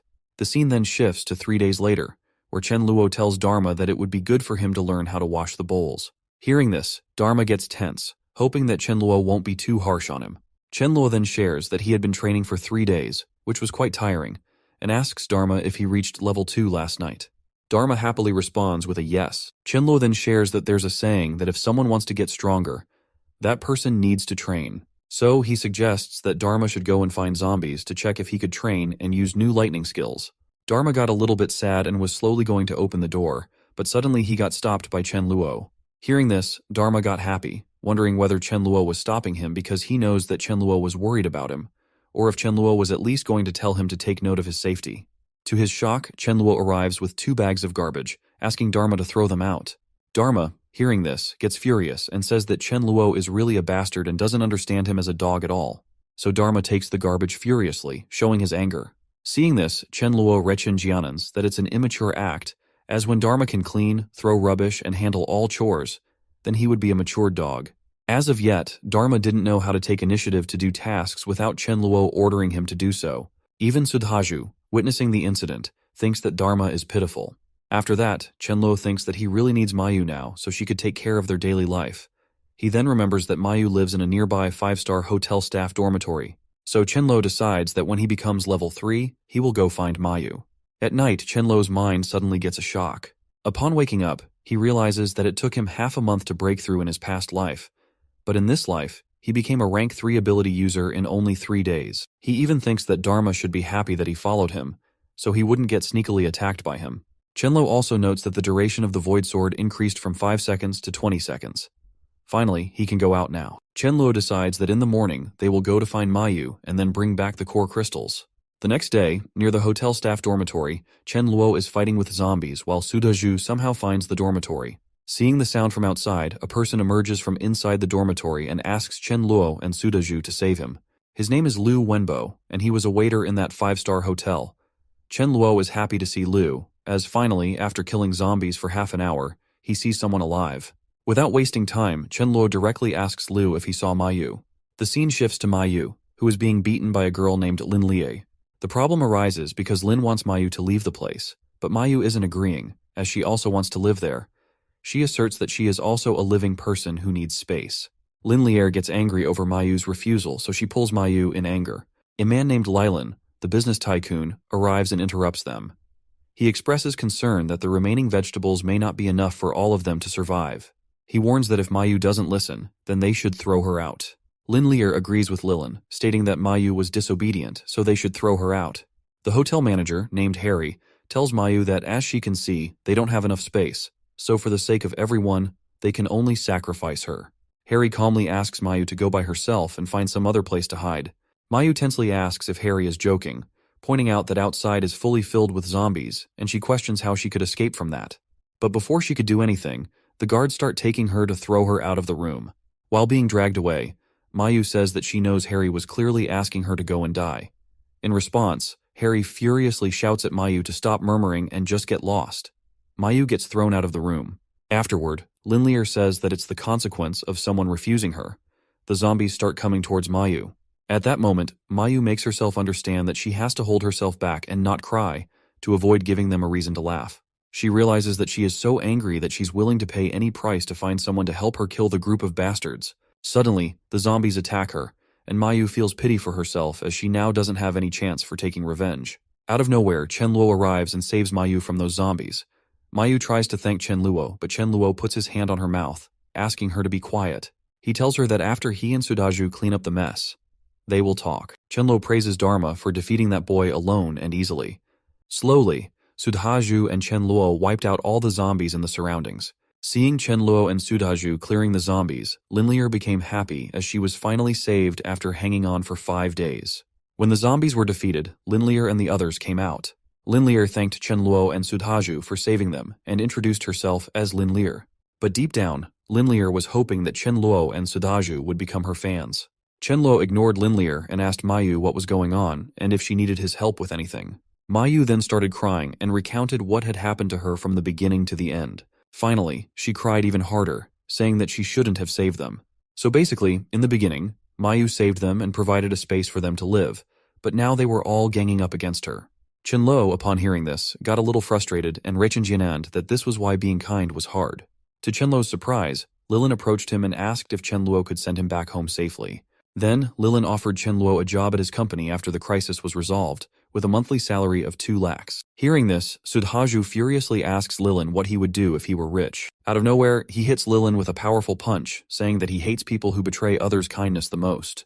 Seeing this, Lu got shocked and wondered how brave both Chen Luo and Sudhaju were, considering that all those people were big shots. Liu was surprised that they weren't afraid of the potential revenge from those individuals. After receiving the punch, Lilin calmly and slowly acknowledged that he understood they were letting out their anger for what they did to their friend.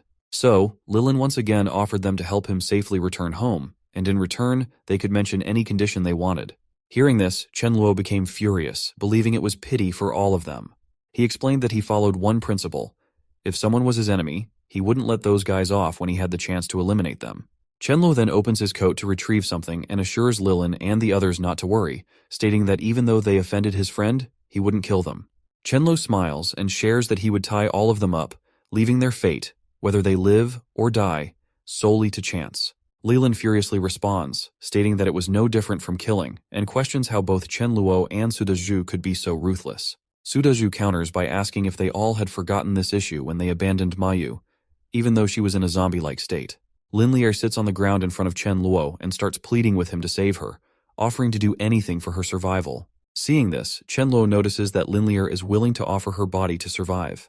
He responds by telling her to get lost, saying she is too dirty. Sudaju starts tying them up, and as Lin Lear is being bound, she mentions that she hasn't taken a shower for a few days, so it's unavoidable that she's dirty. But she asks if he could help her wash her body. Finally, Chen Luo and Sudhaju put a paper ball in everyone's mouth so they couldn't shout. After leaving the dormitory while they were on their way back, Liu came running towards them and expressed his desire to follow them. Chen Luo asks Liu why he thinks he is worth allowing to follow them. In response, Liu hesitates to reply. But before he can articulate his thoughts clearly, Chen Luo offers him a baseball bat and challenges him to kill 10 zombies with it. Chen Luo explains that if Liu is able to accomplish this task, then he would be deemed worthy of following them.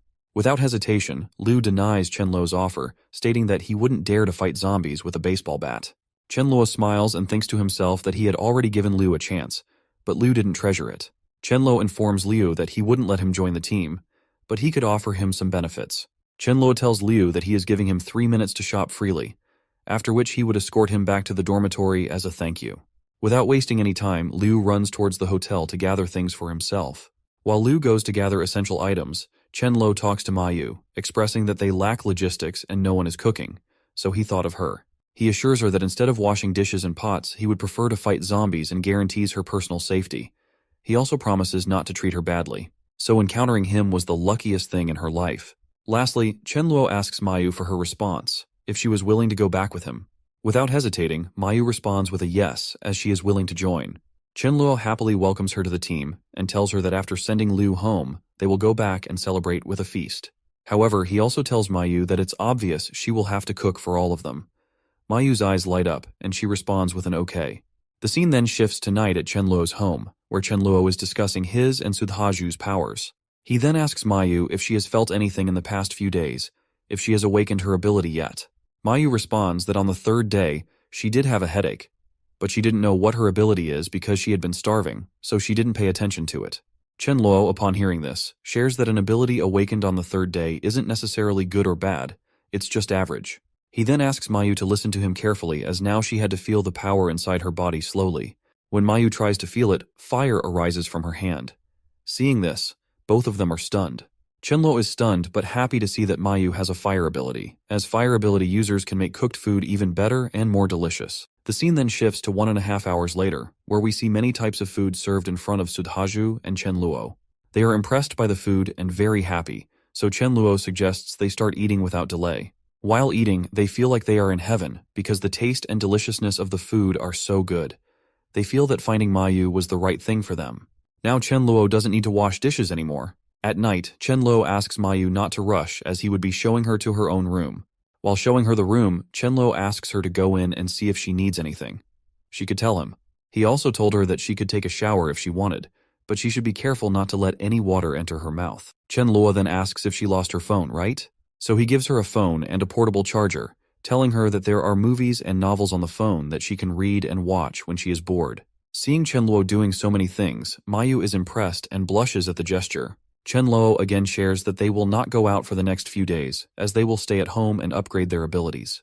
He tells Mayu that he will inform her about the specific upgrade method later. She happily goes into her room, thanking Chen Luo.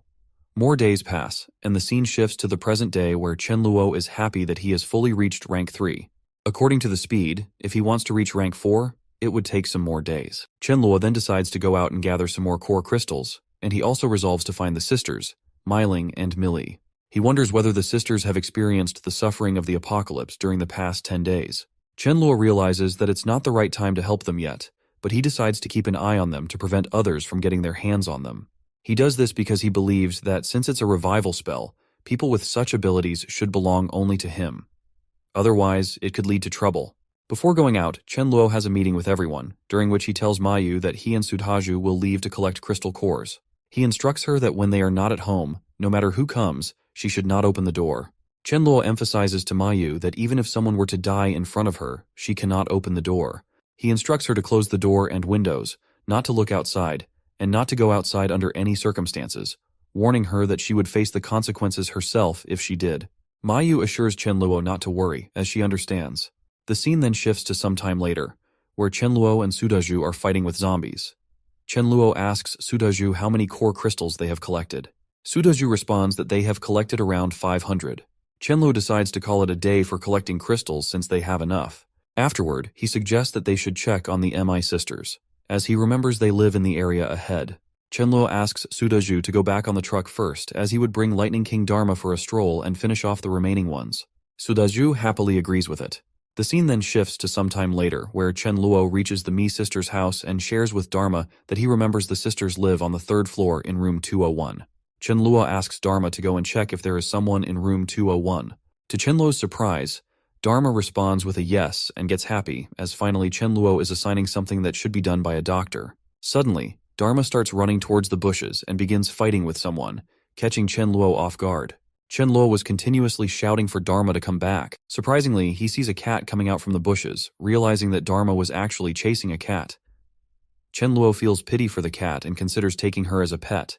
Dharma, however, is biting the cat, so Chen Luo tensely asks him not to harm her. To Chen Luo's shock, the cat also speaks, telling him to tell the stupid dog to let her go. Hearing the cat speak, Chen Luo is stunned and wonders if the cat has acquired the ability of telepathy. He gets excited upon realizing this and decides to make her his own pet. Chenluo asks Dharma to leave, expressing his dismay at how rough Dharma was being with the cat. Despite Chenluo's intervention, Dharma continues to stare at him strangely, prompting Chenluo to go and separate them. After separating them, Chenluo shouts at Dharma, who makes a weird face, accepting that it's his fault. As Chenluo holds the cat, she tells him that she didn't provoke Dharma, nor did she attack him, yet the dog bit her, which was unfair. Chenluo responds with a yes, agreeing that the dog's behavior was bad. Suddenly, the cat sniffs something and confusingly asks Chenluo if he has dried fish, as she thinks he does. Chenluo is shocked to hear this and wonders how the cat knows, whether it's her intuition or something else. Still, Chenluo thinks that he shouldn't mind her eating it, as after eating his things, she would be his cat. Suddenly, a girl's voice comes from above, asking for her rice. When Chenluo looks up, he is surprised to see that it's Millie. Chenluo realizes that the cat's name is Rice, and it belongs to Millie. However, he wonders why he had not seen the cat in his previous life, and why the sisters never mentioned her before. While Chenluo is lost in thought, Millie comes down and asks Chenluo to give back her cat. Chenluo smiles, thinking that it was still worth it coming to her place. Millie snatches her cat from Chenluo's hand and apologizes to Rice for something. Seeing this, Chenluo thinks that it looks like the two sisters didn't stay together because if Milling were there, she definitely wouldn't let Millie come out alone. Millie says goodbye to Chenluo and starts to leave. But surprisingly, the cat starts acting strangely, telling Millie to let her go because Chenluo had dried fish and he wasn't a bad person. Somehow, the cat manages to free herself from Millie's lap. Rice goes towards Chenluo and tells him that she hasn't eaten dried fish for a week already, so please give her some.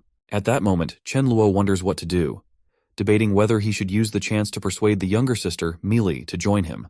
Chenluo lifts Rice up and tells her that the Super Chinjianane definitely has dried fish, and he will take her there. Then, Chenluo tries to ask Millie why they don't cooperate and search for resources together. Millie hesitates in answering him, but Rice asks her to accept it, as she can feel that Chenluo doesn't have any bad intentions, and they can trust him. Millie is still hesitating, and seeing this, Rice furiously tells her not to agree and to stay alone at home, as she will go with Chenluo. Rice even pulls Millie, saying that she was still the same and should wait for her to bring the food home. Hearing this, Millie feels ashamed and responds with a no, saying it was nothing like that. Lastly, Millie agrees and tells Chenluo that she will go with them, but they have to wait as she has to get something. After a few minutes, Millie comes back wearing a helmet and holding a wooden rolling pin in her hand. Millie tells Chenluo that she's ready, but gets shocked to see Sudhaju and asks Chenluo who he is. Chenluo responds that Sudhaju is his buddy, and according to the game, Sudhaju is equivalent to a warrior. Chenluo even introduces Dharma, explaining that the dog is a lightning king and can use lightning strikes. Hearing this, Millie is surprised that a dog could use lightning, and realizes that not only Rice has a special ability, but other animals do as well. Chenluo then introduces himself as Chenluo, explaining that his ability is equal to that of a void magician. After the introduction, Chenluo asks about Millie. Millie responds that Chenluo should know about Rice's ability, as Rice can communicate with people. Millie then introduces herself as Millie, explaining that her ability is equivalent to that of a priest. Suddenly, Rice shouts that there are zombies coming towards them. Chenluo asks Millie to be careful, to which Millie responds that she can buff them with strength. So Millie uses her ability, and Chenluo feels amazed, as even though Millie was only at level 1, his power increased by 1/3. However, as fate would have it, Sudhaju is fighting, and Chenluo is left wondering about the ability. Due to his distraction, Chenluo wasn't paying attention to the zombies, allowing one to dodge him and go for attacking King Millie. Chenluo quickly reacts, asking her to move back and let him handle the situation. To Chenluo's surprise, Millie responds with a no, stating that she doesn't need his help because she hasn't fought any zombies before.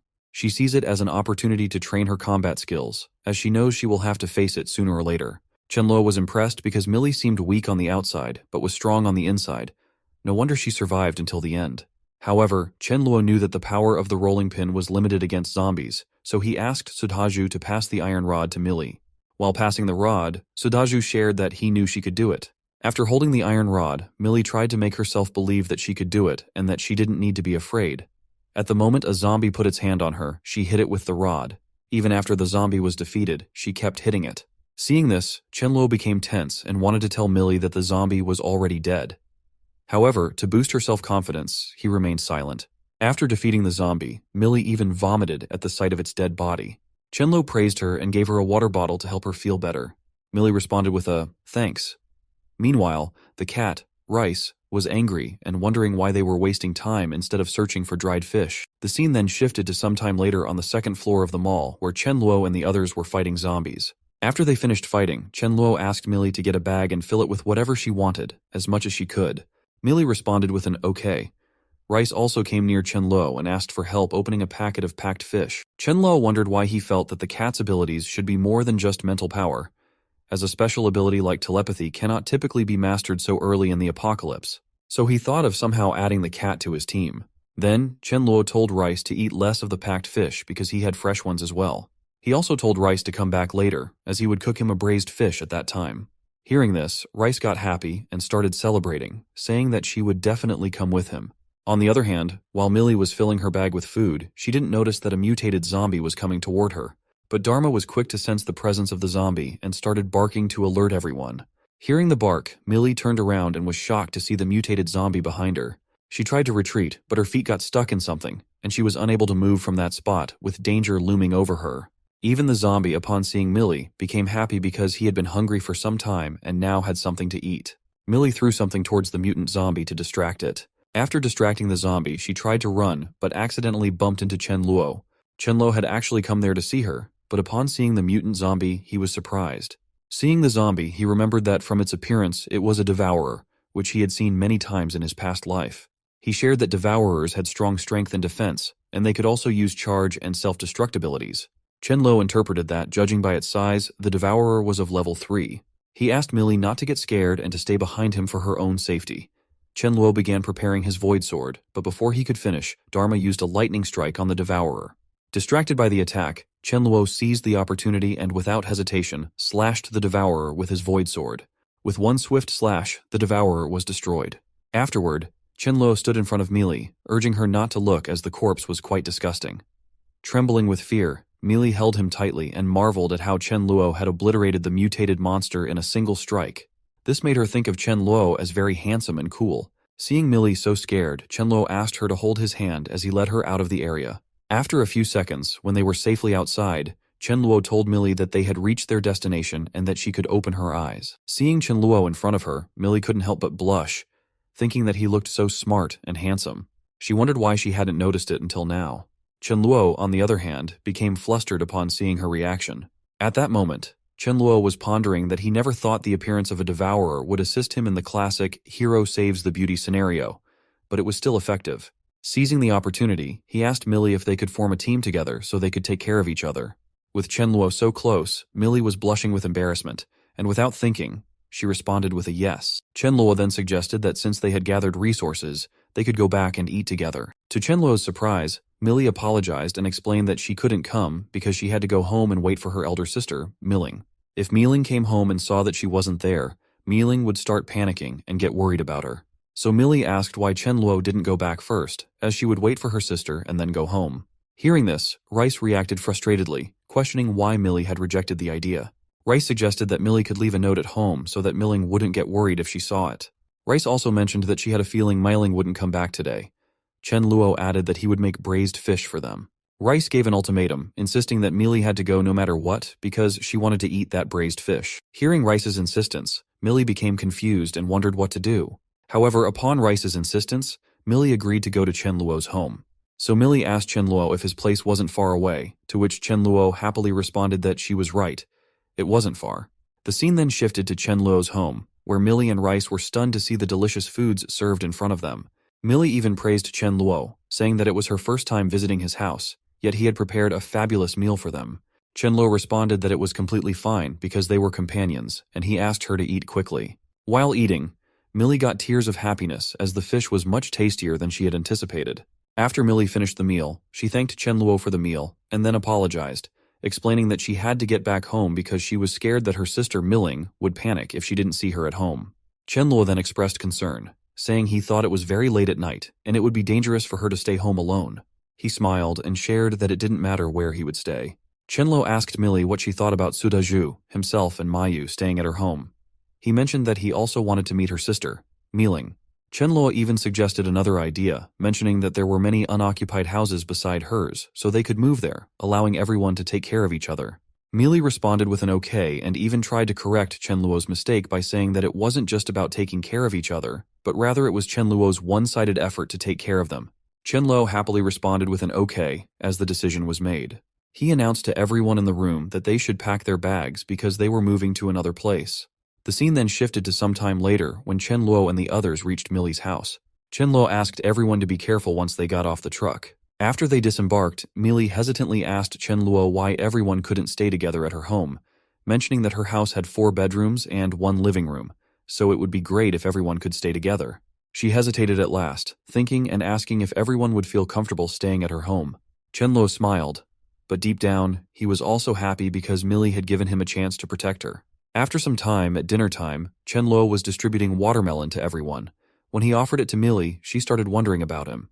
Despite the dangers outside, Chen Luo was protecting her and not only letting her eat delicious food but also giving her light and her favorite watermelon when the power was out. Suddenly, to everyone's surprise, Millie jumped towards Chen Luo and hugged him, expressing that meeting him and her elder sister was the luckiest thing for her. Even Chen Luo got flustered by the hug because Millie's charm was so high that he couldn't help but feel overwhelmed. Millie even shared that they should be friends from that moment forward, and helping each other was what they should do, so there was no need to be so polite to her. At that moment, Chen Luo felt pity for himself because such a cute girl was with him, but he couldn't do anything as it was his first day meeting her, so he couldn't rush, otherwise his true intentions would be revealed. Chen Luo smiled and asked Millie if she was sure she didn't want to eat the watermelon he had in his hand before hugging him. Hearing this, she backed away from the hug, feeling embarrassed and not responding. Chen Luo then asked Millie how they were all going to stay. Millie shared that Mayu could stay in the room whenever her friends came for a party, and for Sudhaju, she offered her sister's study room, telling him he could sleep there after setting up the bed. Lastly, she told Chen Luo that he could stay in her sister's room. Hearing this, Chen Luo was stunned and wondered where Milling would stay when she came back. However, for the time being, he decided not to think too much about it, and agreed to stay first. Chen Luo then handed some crystals to Millie, telling her that he would help her understand how to use them. He explained the process to her and then asked if she understood. Millie, looking confused, responded with a hesitant yes. Chen Luo then asked her to go back to her room and try it out, as he was going to rest. Millie agreed, wishing Chen Luo a good night. However, to Chen Luo's surprise, when he opened the door to his room and entered, he was shocked to see Rice inside, asking him why he came back so late. Even Rice got close to Chen Luo and started acting like a cat, telling him that she would sleep with him that night and with Millie the next night. Chen Luo was happy and began playing with her, knowing that cats enjoy playing with their owners. He told Rice that she was a naughty cat, so he would pamper her for the night, but she had to sleep with Millie next. Rice responded with an okay. In the morning, the scene shifts to somewhere else, where zombies were being attacked by someone with fire abilities. Here, new characters are introduced, 2 boys and Meiling, the elder sister of Millie. The boys' names were Zhang Zhen and Wang Xinwu. They were both classmates of Meiling. While fighting zombies, they were getting scared and asked Meiling why she didn't fight the zombies instead of them. Hearing this, Meiling got furious, wondering if they would stop hiding behind her back or not. When more zombies approached, they got scared and hid behind Meiling for safety. Meiling tried to fight them off, but after a while she realized that using the fire ability was draining too much energy. Even though she had become rank 2, she couldn't continuously fight the zombies. The scene then shifted to sometime later at Millie's home, where Meiling came back and was meeting with Millie. Chen Luo was happy to see Meiling back, and witnessing the sisters' reunion in front of him made him enjoy the moment. Suddenly, Chen Luo saw Zhang and Wang and wondered who those 2 guys were. On the other hand, Zhang and Wang were discussing with each other in a secretive manner. Zhang mentioned that Meiling was the campus beauty, but Millie wasn't any worse than her sister Meiling, so they were right to accompany Meiling. Wang agreed with his points, suggesting that if they could get both girls interested in them, then it would be very awesome. After which, they looked at Chen Luo and wondered who he was. Wang asks Zhang why that boy is with Millie. Off, Zhang responds that he wasn't sure because he didn't think that Meiling had an older or younger brother. On the other side, Meiling also confusingly asks Millie about Chen Luo. Millie then introduced Chen Luo, as when Meiling wasn't there for her care, Chen Luo took care of her. Meiling responds that she got it and was thinking that Millie was looking fine, as it seems that Millie had been well taken care of. On the other hand, Wang thought that Meiling was hard to interact with since her younger sister was also good-looking. Zhang also wonders if he should change the target from Meiling to Millie and take her down first. So Zhang got in front with a packet of bread and told Millie that he knew she was hungry, so she should take that packet of bread. Seeing this, Wang got tensed and took out a sausage, saying that Millie didn't need to be polite with them, and offered her a sausage for eating. Zhang got furious over Wang and was wondering whether Wang was planning to have a hard time after this. Millie got tensed by their sudden offers of food and told them sorry, as she wasn't hungry, so they could keep their food. Chen Luo was also smiling, thinking that those 2 kids were mad as their intentions were too obvious. So Chenlo asks them why they both don't go up first and catch up with old times later. Millie also agreed with Chenluo and asked Miling to go back home as it wasn't safe for them to stay on the road. Miling, hearing it, thought that she was very dumb to find those two burdens, and she couldn't let them continue being burdens for her and her sister, so it would be nice as they could have a break-up meal. So she also agreed with Millie and Chenluo about going back home. Hearing this made Zhang happy, as finally his cohabitation life with Campus Beauty will begin now. And Wang also got happy thinking that if he and Miling lived together, wouldn't they become closer and his plan would succeed? Both were fully wondering about just being with Miling, as they weren't paying attention to that. They were just being a burden on her by not fighting and getting their respect down in the eyes of Miling. Miling asks Millie whether there was food at their home. Hearing this, Chenluo wonders that, of course, they had food until they followed him. Otherwise, they wouldn't have had to dream about it. So Chenluo came up and asked Mayu whether they had some rice to eat. If yes, cook some. At that time, he was thinking that since Miling was Mil's sister, not giving her anything to eat wouldn't be polite. On the other hand, Mayu got confused and wondered if they weren't going to prepare barbecue. Upon getting inside, Zhang tells Chenluo that it's tough to live for everyone at a time like that, but he's still raising a dog. Wang also agreed with Zhang, saying that he just heard Chenluo say that they only have some rice. So if it's all eaten, what are they going to do? Hearing this, Dharma got furious as he heard that they were both dreaming about eating him. Seeing Dharma like that, Zhang tensely shouts that the dog is so fierce and asks what the dog hurts. Mealing, so they must cook him and eat it. Wang also shows bravery by saying that they should leave that work to him and just get ready to eat that dog's meat. Off, Chenluo told them that it was enough of them and that they didn't have enough food to feed the dogs. But soon Chenluo makes a sarcastic comment, saying that, by a dog, he means both of them, so they get lost. Hearing it, Zhang got furious and asked Chenluo to watch his words to see if he had ever fought with a zombie before. Off, to which Chenluo responds with a no. Zhang, hearing it, smiles and describes Chenluo as a coward who only dares to hide at home. Zhang then goes to Miling and asks if she knows they followed her, suffering a lot, and she even knows how dangerous it was all the way. Zhang also asks, Miling knows how hard it is for a human to live. But still, Chenluo feeds his dog food. Wasn't it a waste of food? Wang also shouts and asks that they staved all along the way, so shouldn't they be the ones to eat it? Zhang clarified that they weren't eating all of it, as everyone could eat together. Miling got angry hearing their shut and asked them to be quiet, as they thought she didn't know why they followed her or how much they had done. Hearing this, Zhang and Wang both get furious and ask Miling to wait, as they will regret it messing with them. At that time, Chenluo pats Dharma and asks him to kill them. Otherwise, he has to handle their corpses. Dharma was happy as he was waiting for such an order, so he told Chenluo to leave everything to him. Miling saw Dharma going towards Zhang, and Wang got confused about why the dog was following them and whether he was seeking death.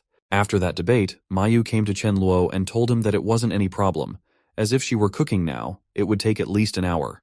Chenluo responded that it was fine, she should slowly finish dish by dish. Then Chenluo asks Millie to get in the room, as he has something to talk to her about. Millie responded with an okay, as she was coming. Seeing this, Miling got tensed and wondered if a man and woman were entering the same room. Mysteriously, what on earth was Chenluo going to do with Mil? Inside the room, Chenluo takes Millie near the wall, makes her stand against the wall in a romantic pose, and asks her if she is now worried about food and drinks after following him. Millie was feeling embarrassed in that position and was blushing, but still, she responded with a yes. Chenluo again asks that being together with him, she feels safe and not scared, right? She again responds with a yes. Chenluo then goes more closely and asks that because she was good, listened to him, and was capable, he treats her well. But what about her sister, Miling? Whether Miling would listen to him or not. Hearing this, Millie wonders that Miling always had her own opinion and also that she wasn't familiar with Chenluo, so there was a high probability that she wouldn't listen to him. Chenluo then asks Millie what she thinks about him and her sister, who could lead everyone better. Without any hesitation, Millie responds that of course it was him, which Chenluo that they must do. Hearing this, she got tense and asked what they must do. At that time, Chenluo thought that it would be very evil to say that to train Miling until she listened. Chenluo said that they should let Miling obey him and treat him as a captain. Otherwise, during critical movements, he and her sister would get into arguments, which would be troublesome. Chenluo again asks whether she got it or not. Millie responds that she got it, as she must have let Miling listen to him. Chenluo then told Miling that before Miling obeyed him, he would not share any resources with her, so Miling could only watch them eat together. And when Miling listened to him, then they would give food to her. He even asks her to remember that they were doing it for Miling's sake. Millie agreed because it was for her sister's good. On the other side, in the kitchen Luo, seeing so many vegetables, Milling asks Mayu why she has taken so many things, how many dishes she is going to prepare, and whether Mayu isn't caring about the future. Hearing this, Milling understood and was told that she thought it was wasteful to talk to her, so she was going to talk directly with Chen Luo. Milling asks Chen Luo to tell Mayu to make fewer dishes as if they were all today. What would they eat the next day? Chen Luo responds that it was the day of Meili and her reunion, and if Meili was happy, then they must celebrate. Milling was still against it, even though making so much food was very luxurious. Chen Luo told her that it was his problem and not hers, so she didn't need to feel tension. At that time, Milling wonders if it was her fault that she ate too quickly. Although she still wants to eat, her stomach wouldn't be able to eat much more. Even though she thought that there were so many dishes, they definitely couldn't finish eating them all. Still, she was impressed by the smell of the dish. The scene then shifted to 1 hour later, when food was ready, and Mayu was serving it on the dining table. At that time, Milling noticed that there were a total of 5 members, but still, there were 4 bottles, and he wondered, could it be that there weren't enough? So she decided that she wouldn't drink the bottle and just eat dishes and drink soup. When Mayu served completely, she told everyone that they could do it, so everyone sits on their respective chairs. But to Milling's surprise, Chen Luo asks her, why did she sit down on the chair?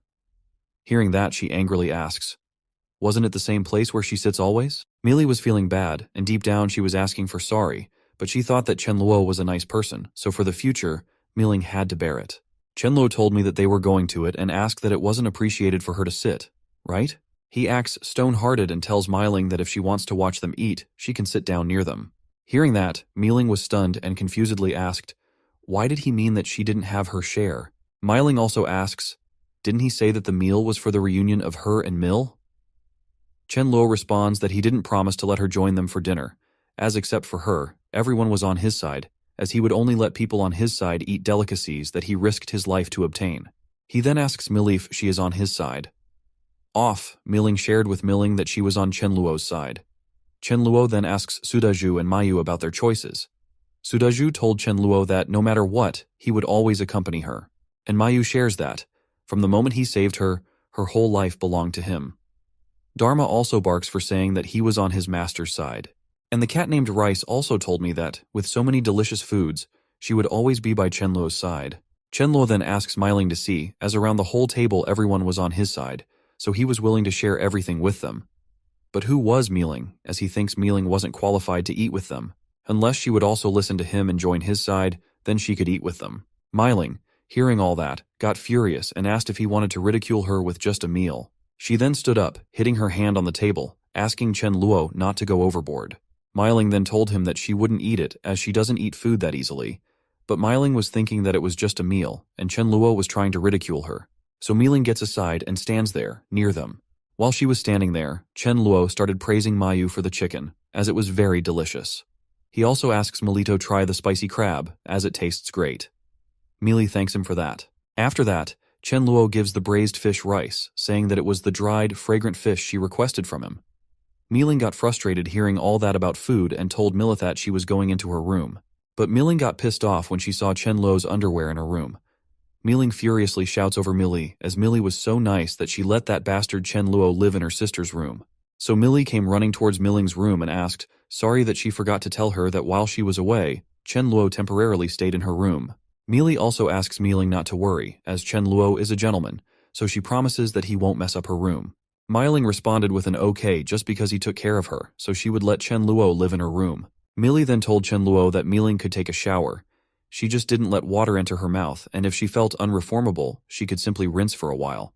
Milling responds that she got it, so now Millie could go back. Milling then goes for a bath, and while bathing, she thinks that she feels like a loner, as even her sister is with someone instead of her just for delicious food.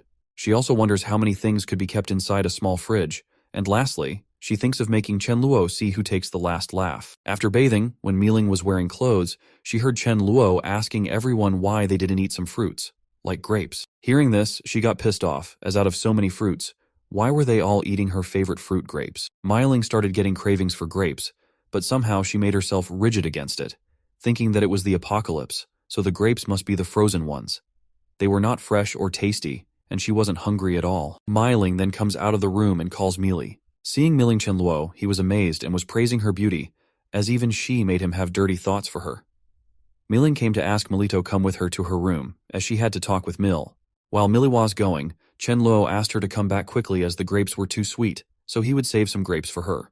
Also, Chen Luo said that when eating grapes, no one spits out the grape skin, and when not eating grapes, it spits out the grape skin. Chen Luo was saying that to attract Meiling towards him for eating grapes, and she was even having fun doing that, but Meiling knows that Chen Luo was doing it on purpose, due to which she was getting frustrated with him. In the room, Meiling pushed Millie onto the bed, held her hand tightly, and asked whether Millie hadn't gotten so bold as she was teaming up with a stranger to get on her sister's nerves. Meiling then started tickling and asked Millie to speak about what was going on and why Millie didn't help her at the dining table. Millie started laughing due to tickling and asked Meiling to stop, as she would tell everything. Millie then told me that they had become a team with mutual understanding, and to prevent any disagreement during critical moments, everyone agreed that Chen Luo should be their captain. She continues to say that Chen Luo was afraid that Meiling wouldn't listen to him, so he purposely did that to her. Millie also told her that even though he shared this thing with her beforehand, she thought it was reasonable. Hearing all this, Meiling got tensed and asked whether Meiling got brainwashed. Meiling furiously said that if Chen Luo showed sufficient combat ability, she would naturally listen to him, but he used such a lowly, cowardly method instead. Meiling then laughs and asks Millie, "Did Chen Luo think he could use a meal to make her join his side?" Millie tensely asks what Meiling plans to do, as it wouldn't be good if she continued to go against Chen Luo. Meiling responds that if Chen Luo wants her to listen to him, then he must show strong combat ability, and she would fight against him and see who was going to have the last laugh. Meiling then got ready and started getting outside, seeing which Millie tensely asks, "Where was Meiling going?" "Off." Meiling responds that she didn't dare to eat someone's thing as she naturally needed to go out to the district to search for food and drinks. Millie tried to stop Meiling, saying that it was too late and that Meiling encountered a danger. But Meiling wasn't hearing, so Millie asked Chen Luo if her sister was going out, to please persuade her. First, Chen Luo asks for a sorry from Millie if he doesn't have any miserable reasons to stop her sister. But if Millie is worried, she could let Rice go with her. As with Rice, Meiling could get alerted to any danger in advance. Hearing which Rice was during that wasn't being with Chen Luo was good. Why was Meiling so willful? Even Chen Luo asks Dharma to follow Meiling, off which Dharma gets annoyed as he doesn't want to go outside on such a hot day. Seeing that Chen Luo is sending the pets, Millie asks whether she could also go to help her sister. Chen Luo responds that she can of course go, but she has to take note of her safety and even asks Melito take a baton with her. While everyone went, Chen Luo was wondering why he shouldn't use such a way to deal with Meiling. Chen Luo then remembers past lives, as in past lives.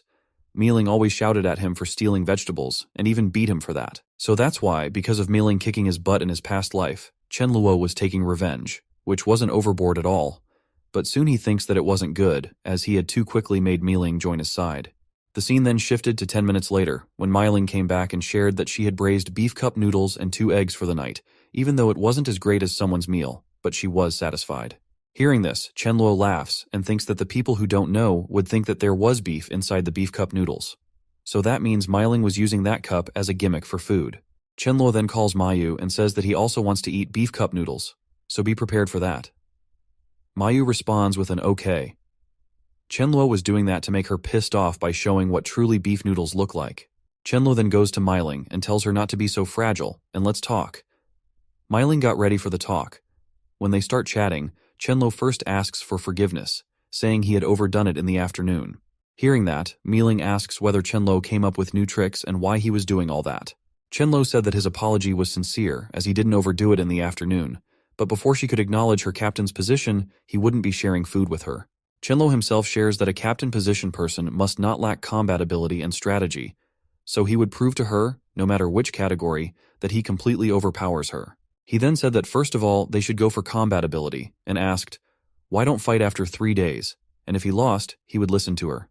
Hearing that, Meiling got happy and asked to confirm whether he was serious and meant that or not. Chen Luo responds with a yes. So Meiling got ready but asked why, after 3 days, they couldn't fight at the present time. Chen Luo told her that he couldn't control his ability well for the time being, so he was worried that he might badly hurt her. But actually, Chen Luo was doing that because after 2 to 3 days, he would reach rank 4 and could grasp his ability better.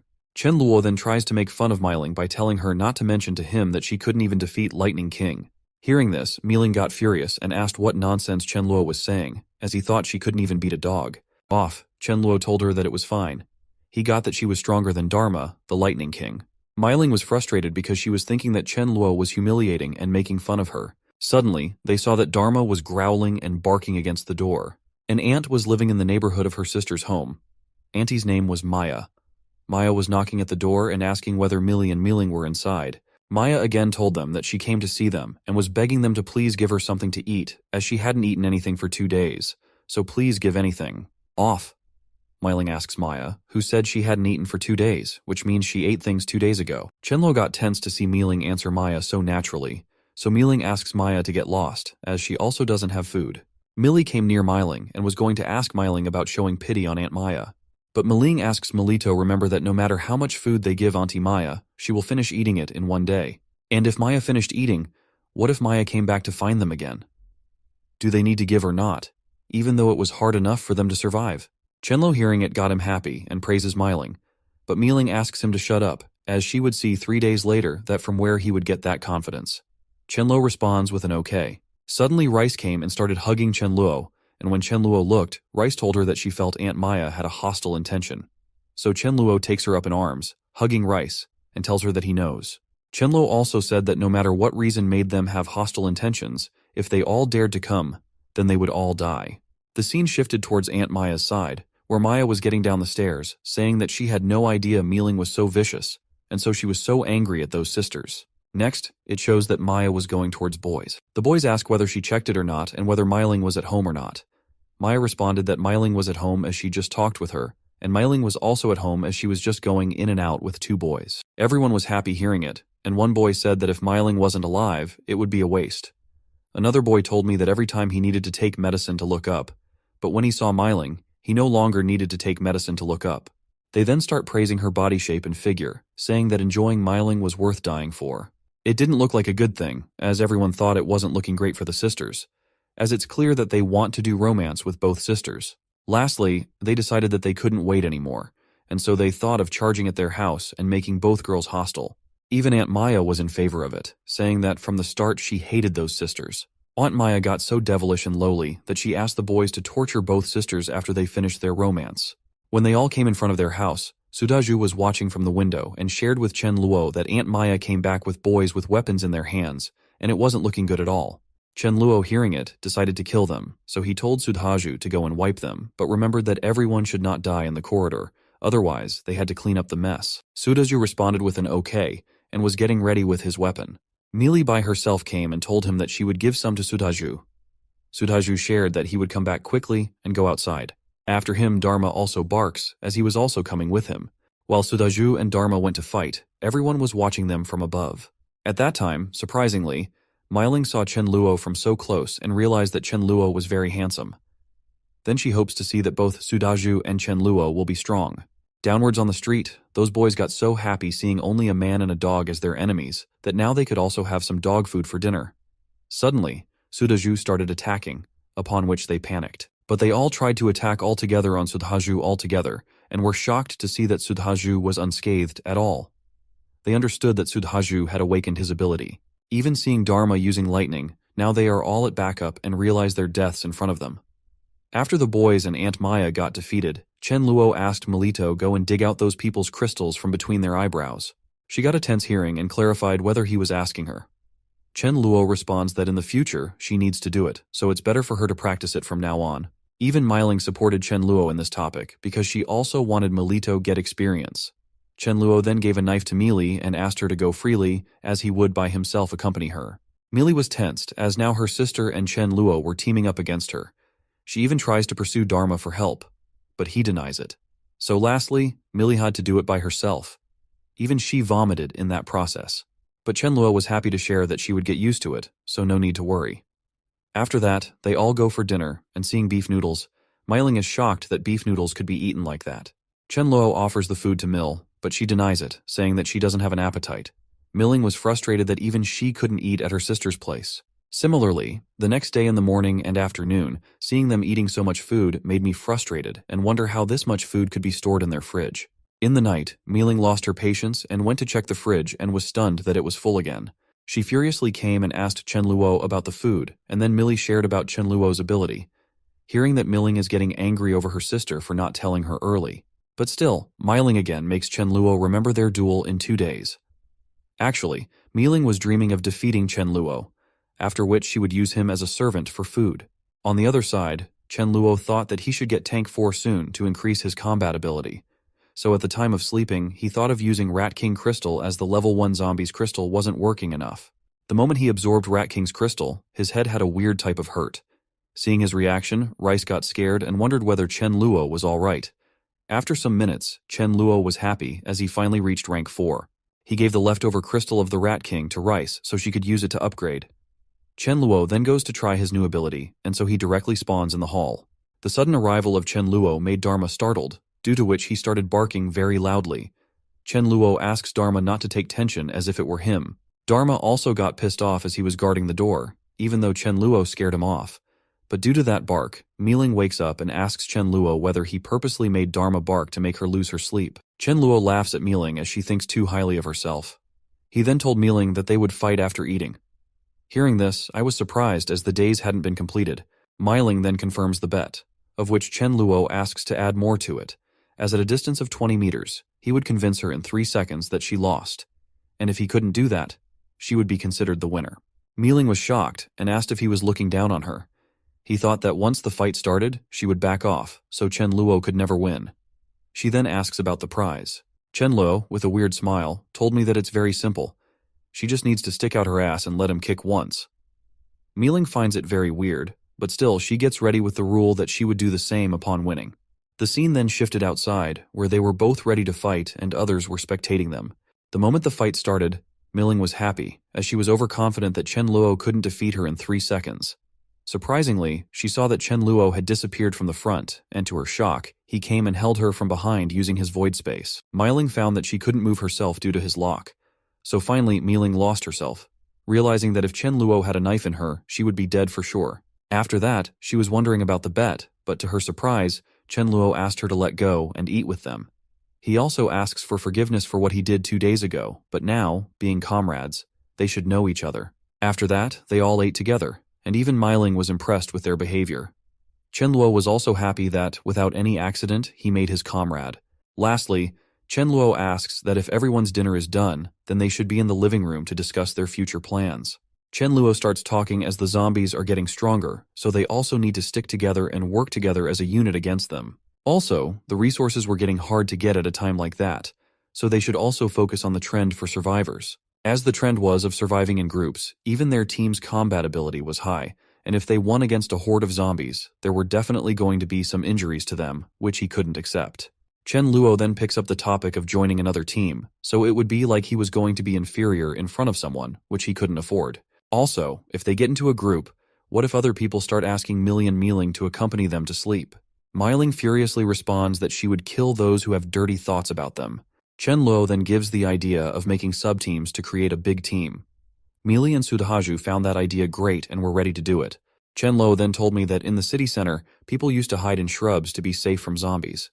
So according to her judgment, there would be a gathering place in the suburbs with many people. Miling was impressed hearing it and praised Chen Luo, saying that what he said was very reasonable, and even she couldn't think that far. Hearing this, Chen Luo thought that Miling was convinced, so he wondered whether it was time for him to get what she promised. Even Chen Luo was hoping for Miling to break her promise so he could kick her more than once in her whole life. But he knows that kicking in front of everyone would be inappropriate. Chen Luo then ends the meeting, saying that they didn't need to rush and asking Miling to come to his room as he had to talk about something in detail. Miling confusingly asks why, to which Chen Luo replies that it is a private matter. Miling understood that it was about their bet, and she couldn't deny her promise. Miling in the room stands quietly and asks Chen Luo to kick off. Chen Luo asks whether she had any misunderstandings about sticking her ass out or whether she was bad at academics. Miling hearing it, it wonders why Chen Luo was so serious about punishment and asks Chen Luo, who couldn't help but change the punishment, adding a kick in the ass as it's fine if it's not overboard. Chen Luo denies it and asks directly whether she is going to fulfill her promise or not. Even getting pissed off, Smiling needs to stick her ass out for letting Chen Luo kick it. Chen Luo was also happy as it was seen, and he could never have imagined that the future war god Fire Fairy would stand in front of him like that. Chen Luo then starts taking out his shoe, seeing which Miling wonders whether he's going to kick her ruthlessly. She even told Chen Luo to not wait, as she would count to 10, and if he didn't do that, he would never ask again. So Chen Luo wonders whether it was right to kick her ass, as he feels that if he kicks her ass, he's going to be single for his entire life. The time left was only 2 seconds, so without thinking, he slapped her buttocks with his hands. Miling got embarrassed and asked why he used his hands. Off, which Chen Luo asks sorry as he forgot and asks to let him kick again. Mi-ling in anger goes close to Chen Luo, pinches her hand and shares that if he dares to tell anyone, he is going to be killed by her. He then told her that he was going to ask Mayu to cook some of her favorite dishes as a celebration of her joining the team.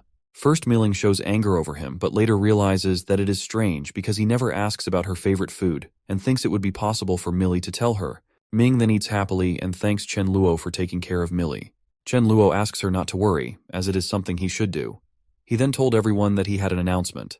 Chen Luo then shares that for the supplies, survivors could rummage, so for their safety, they need to go back to his mansion. And also that if anyone was good, they could recruit. The next day, while driving home, Chen Luo was wondering about Mi-ling and other training when suddenly he heard someone shouting a name to help them. Chen Luo saw that 4 boys were fighting with zombies, 1 boy fighting for all of them. The 3 boys ask Fang to run away, but Fang denies, saying that if they die, they all would die together. Chen Luo was impressed that even after Oolong got attacked by poisonous zombies, Fang didn't run away, leaving those 3. Suddenly Fang saw Che and asked for help saving them, as he knew you would definitely repay Chen Luo's kindness. Chen Luo asks Dharma to help them. Then, one by one, they introduced themselves. Firstly, Fang Lu introduced himself, as his ability was making his strength and physique stronger. The second boy told me that his name was Yang Xuan, and his ability was ice. The third boy introduced himself as Li Fei, and his ability was lightning. But compared to Damra, it was very low. The last boy introduced himself as Shu Lan, and his ability was sand. Fang Lu then told me that they were all comrades from the same security, and they came out in search of supplies but got into an encounter with poisonous zombies. Chen Luo then asks them about forming a team, as he would be the captain. Fang Lu agreed with Chen Luo about forming a team. Chen Luo then asks them to sit in the truck, and if they need to take something, they could go and take it, and if not, sit in the truck. The scene then shifted sometime later to Chen Luo's villa, where Chen Luo asked Fang Lu and others to temporarily live in his neighborhood house as it was empty.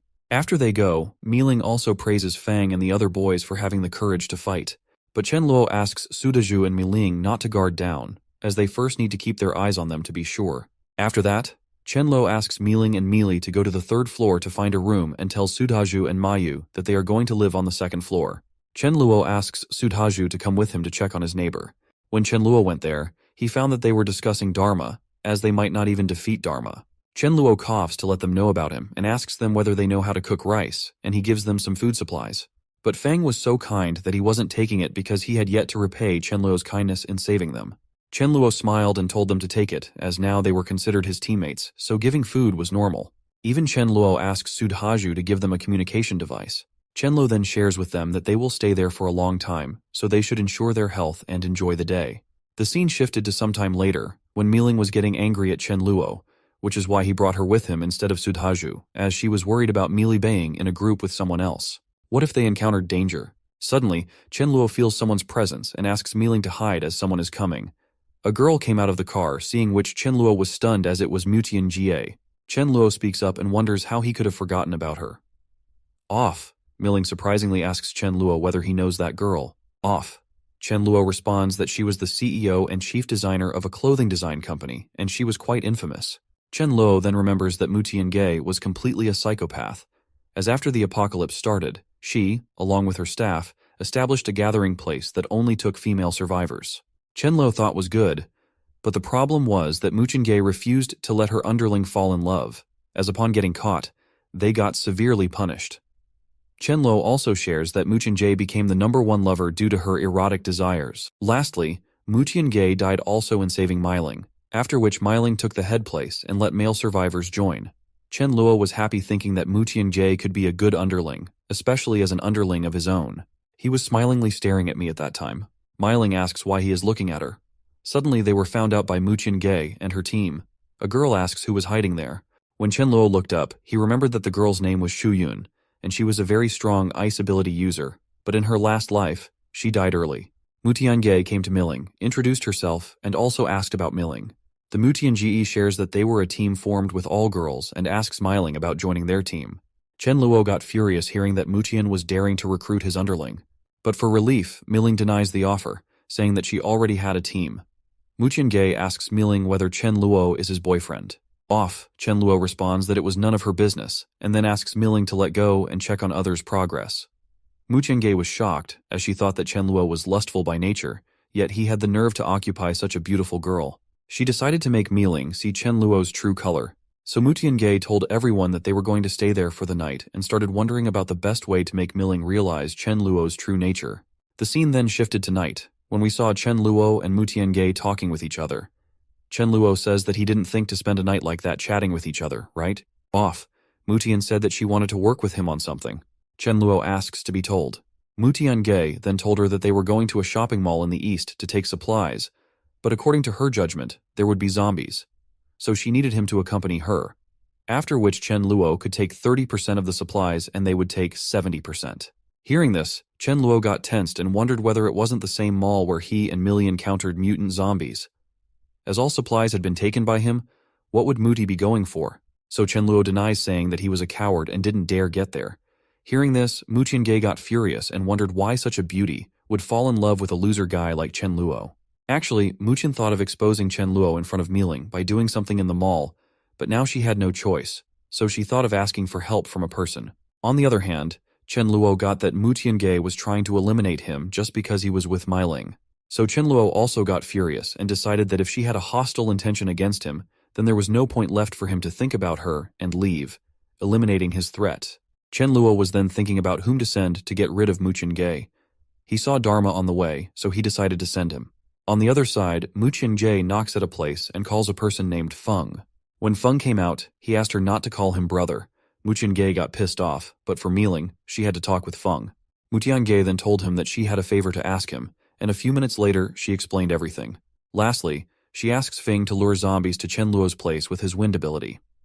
Feng agreed with it, saying that it would be his honor to help CEO Mu Tiange remove trash like Chen Luo. Feng tried to put in some demand, but before he could say anything, Mu Tian offered him to join them after Chen Luo got eliminated.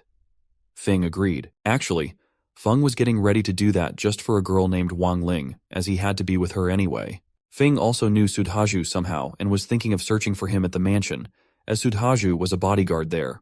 In the next scene, Feng is luring zombies towards the mansion, but to his surprise, he was shocked to see that Sudhaju was also standing there with a dog and a boy. Dharma was going to attack, but Chen Luo asked him to wait. Feng asks Sudhaju why he is at the mansion. Feng then thought that just because Mu Tiange hadn't told him that his friend was inside, he couldn't let his friends get injured just for joining a girl's team. So Feng goes to lure those zombies away.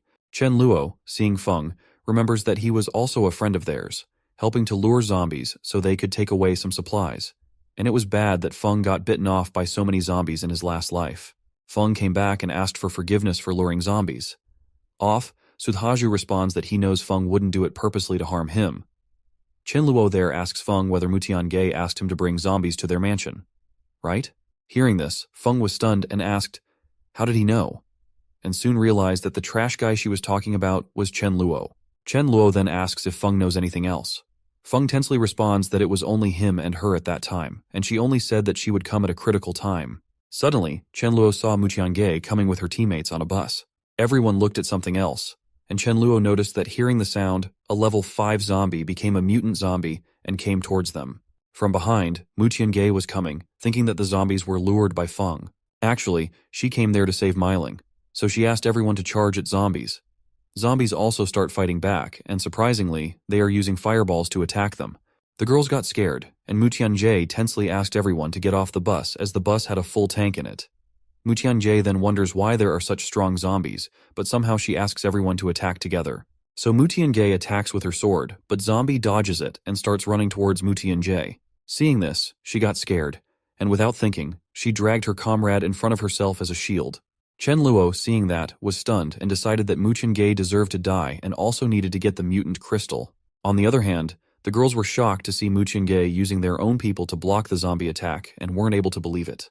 At that moment, Mu Tiange got stuck in a bad situation, but suddenly she thought of using Chen Luo to block the zombies. Mu Tiange was running towards Chen Luo, but to her surprise, Chen Luo furiously punched her so hard, asking whether it was right to use her own comrades as a shield. Mu Tiange was stunned seeing the power of Chen Luo, but now it was too late as she got attacked by the zombie. Shu Yun asks the girls to run away, as she would buy time for them. Seeing this, Chen Luo was impressed by Shu Yun and decided to save her, as this type of courage was very rare. So Chen Luo fights with that mutant zombie and slashes it in pieces in one go. Seeing this, everyone was shocked that the zombie got defeated in one slash only. Chen Luo asks Shu Yun to quickly throw away the gas as if she were waiting for it to explode. And the moment she threw it away, the gas tank blasted into the air. Upon getting saved, she started crying that the fight was finally over. On the other hand, Chen Luo takes out the crystals from the zombie's head and approaches Shu Yun, asking her to stop asking as he would help her get up. He also asks Shu Yun to comfort her sisters as the dead also need to be buried. Off, Shu Yun felt impressed and said thanks to Chen Luo for the help. Chen Luo then asks Shu Yun what they all plan to do after this. Off, Shu Yun realizes that Chen Luo is right, as they need a plan because survivors need to continue living. After some time, Shu Yun came to Chen Luo's room and asked whether he was inside. Chen Luo hearing it got him happy as he was waiting for her, as it wasn't in vain to bait 50 tons of rice for contacting her. Actually, at the fighting place, he told Shu Yun that if they all joined him, he could guarantee that they didn't need to worry about starving to death for a short time. So Shu Yun asks for time to discuss it with her sister, so he could find him later for the reply. In the present, Shu Yun told Chen Luo that their remaining 20 people wanted to join him. Chen Luo responds that to join, they must obey some of his rules. First, they all need to obey his orders all the time, and if someone didn't listen, he would be ruthless with them. Second, he didn't distinguish between men and women, so they all would get treated equally while fighting. In the third rule, Chen Luo asks everyone that if they want to find a partner, they have to find one within their team, as being an outsider isn't possible until they marry and join the team. They confusingly ask the reason, off which Chen Luo shared that he didn't want his men to get abducted, and most importantly, to prevent people with ill intentions from exploring girls' bodies. So, Shu Yun and others got along with it. Chen Luo thanked everyone for joining and told them that he had a surprise for them. After some time, the girls were shocked to see so many supplies for them. Some even start sobbing in happiness. Yuanshen and the other boy felt that they were going to get a girlfriend soon, as there were only 7 men over 20+ girls. Feng there asks Chen Luo to let him join their team. Chen Luo then noted down everyone's ability and power, and lastly, he got that there were 6 with physical attributes, 4 with fire attributes, 2 with lighting attributes, 4 with ice attributes, 2 with earth attributes, and 1 with light and nature. Upon the light attribute, Chen Luo remembers that it was the girl that Feng liked, Wang Ling, and interprets that he would pay more attention to Wang and that Shu Yun had the potential to be at a king rank. Chen Luo then told Fang Yu and Xu Lan that he would take the team for training, so until that time, they had to guard the home. If someone came, they could beat him, but if there were many people, they should wait for him to come. The scene then shifted to some time later, when everyone was going to the training place in the bus and truck. Actually, Chen Luo chose that place because it had roughly 300 to 400 zombies only, which he thought would be great for training. Chen Luo then orders Feng to lure some zombies and says that it shouldn't be more than 30 at once. When Feng lured the zombies, Su Dezhu physically asked people's permission to follow him to fight with zombies. Meiling takes the command for magician users and asks them to attack, but while training, they were messing up, and some weren't able to attack, or some were fighting for their specific target. Some start crying while fighting. Seeing which, Chen Luo got tensed as the accuracy of the girls was so pure, but he was doing all that because of his boys. Otherwise, the girls would have been wiped till now. After 2 hours, the training was over, and Chen Luo praised everyone for their good work, despite being their first time. Chen Luo then orders everyone to go quickly and choose some suitable clothes for themselves. While everyone was picking clothes, Chen Luo secretly picked up a black cloth and hid it in his void. Meiling saw that Chen Luo was stocking black clothes. At first she thought that Chen Luo had a weird fetish for liking to wear that type of clothing, but soon she denied it and wondered to whom Chen Luo was going to give it. Whether it was for Meiling. Even though it was a guess, she got pissed off as the black color didn't suit her sister. A girl came and told every other girl that there were many supplies, so they could come and take a look. Everyone was happy to see the mineral water. But Shu Yun asks everyone to wait and goes to ask Chen Luo about distribution. Off, Chen Luo told her to distribute 2 bottles each. Seeing all that, Millie wondered if it was so good for them to be with Chen Luo, as since she joined him, she never starved and always been protected by him. Actually, she was holding something in her heart and decided to share it with Chen Luo at night. The scene then switched to night, where Chen Luo was playing a game, and suddenly Millie came there. Seeing her, Chen Luo got dazzled up as it was midnight. So Millie was there to let him have an opportunity to do bad things with her. Millie then shares that she realizes that she is so lucky to have him. Chen Luo got confused about why she was saying things like that. Millie then shared that she had something to say that she had been holding in her heart for a long time. Seeing her blush, Chen Luo was interpreting the situation. But before he could think of anything, Millie directly asked whether he wanted to be her boyfriend or his girlfriend. Hearing that, he got happy and got so close, pushing her towards the bed, saying, "Of course yes," as he had been waiting for that moment. Chen Luo then kissed her cheeks, which she was surprised and tensely shared that she wasn't ready yet for it. Chen Lu then shares that there wasn't any time for being ready, as they never know when they're going to die. And what if the day she was ready, he was already dead? He again kissed her forehead and asked, "Couldn't it be a pity for them?" Millie then realizes the situation and decides to do it, so he also holds Chen Luo in her hand, but Chen Luo noticed that Rice was still in the room, so Chen Luo throws her out of the room. Upon which Rice got furious and was scratching the door of the room. Milling came there and saw Rice in the living room and wondered why she wasn't with Chen Luo. Rice told Miling that Chen Luo was bullying Millie, and seeing Millie uncomfortable, he must have thought that she would help Millie, so Chen Luo threw her out. Hearing bullying, Miling wonders about the type of bullying Chen Luo is doing and is going to check. Dharma, seeing it, tried to stop her. But when Miling went to knock, he heard her sister's moan coming from inside. She understood that Millie and Chen Luo were having a romance, so she hesitated. If Millie wanted it, then it wouldn't be good to interfere, as it was something that would happen sooner or later. The next day, in the morning, Chen Luo asked Mayu to give team members 20 kilos of pig meat, as he was too happy. But Mayu asks about Millie, asking where she was and why she hadn't come down because she wakes up early in the morning. Off, Miling told me that it was all because of someone. Chen Luo got that Miling knew what happened last night. Mayu started wondering how Chen Luo was going to handle Miling. Chen Luo saw that the Rice was sitting quietly and angry and wasn't eating, so he asked her the reason. Rice responds that if Rice was angry, it meant the consequences were serious. Chen Luo laughs and asks how serious. Rice shares that she couldn't be coaxed with one dried fish, so Chen Luo offers him 10 and later 20 to make her up. On 20 dried fish, Rice was agreed upon and Chen Luo was forgiven for his work. He then asks her to sleep alone at night as she has matured, but deep down, Chen Luo says that because now he has family and he can't be with Rice. Then everyone was having dinner all together. While the dinner was going on, outside of Chen Luo's villa, a car came, smelling the smell of the food. A girl named Li Hui and a boy named Liming.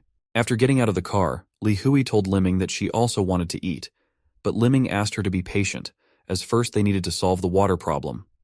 Liming goes inside and asks whether they have water, which he could exchange for food. Chen Luo gets ready to exchange and asks Xu Yun to bring 2 bottles of water. After exchanging, Liming asks Li Hui to let go, but Li Hui asks Chen Luo whether they were all in a team and did their team still accept people. Chen Luo said that to join, they needed to prove that they were qualified, so for that, they had to find and kill 10 zombies and bring the crystal, and after coming back, they could find him for the joining process. Hearing this made me happy, as it's possible for them to do it. Chen Luo also gets ready to give them a chance because they were a family of brothers and sister and didn't look like trash. After they got out of the villa, Li Hui told them that she thought only they knew about Crystal, but it wasn't a secret anymore. Liming shares that there were many smart and talented people. Moreover, Chen Luo was feeding everyone meat, which wasn't easy. So Liming knows that Chen Luo asked them to kill 10 zombies, but they would kill 20 to show their worth. After 1 hour, they came back with the crystals.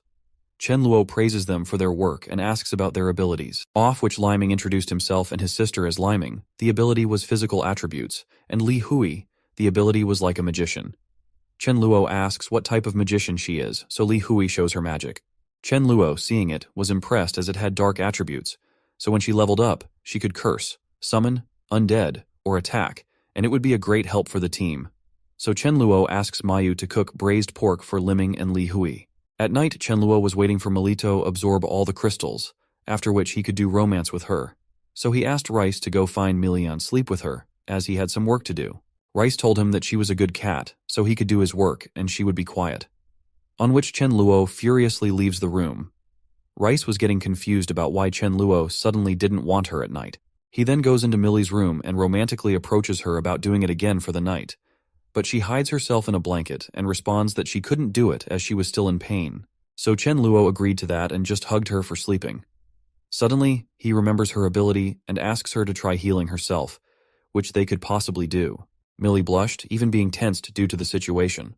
The next morning, they were going towards someplace with the bus. On the bus, Chen Luo told everyone that their goal for the day was to collect supplies from the Yulin community in the south area, so everyone had to be careful as there would be so many zombies. He asks them not to panic, as first, they would use vehicles to clear the zombies following them. Upon reaching, there were so many zombies outside on the road, so Chen Luo asked element ability users to attack, and the rest would protect them. She also asks Feng to lure away the zombies. After that, Xu Yun took charge of leading the attack, and they started fighting with zombies. Seeing that the accuracy was better this time, Chen Luo was happy. Sudaju and the other boys were putting stones on the other side to make a fence with that. Here Chen Luo was resting with Rice, and suddenly Rice mimicked the words of Mill. Hearing that, Chen Luo was stunned and asked where she heard those words. Rice told me that she secretly headed there to chat last night through the balcony. Off, Chen Luo asks her to be careful, as now she knows too much, so she could be killed by him.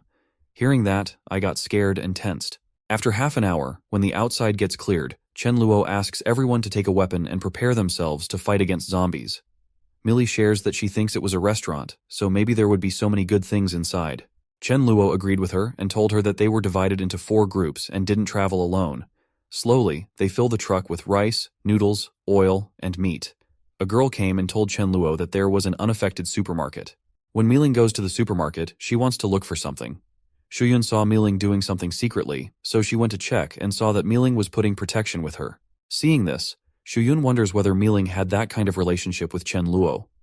Miling tried to make Shuyun understand that it was her misunderstanding, but before Miling could say anything, Shuyun left, saying that someone was calling her. After that incident, Miling was feeling very embarrassed, as if it weren't for Mil, she hadn't done it, and I was getting angry over Chen Luo.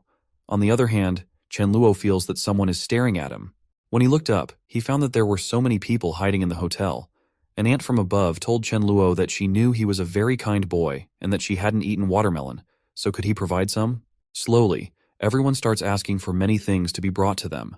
Seeing this, Chen Luo got tensed, thinking that they were so shameless. Chen Luo responds that his legs were inconvenient as he couldn't climb the stairs, so he wouldn't give.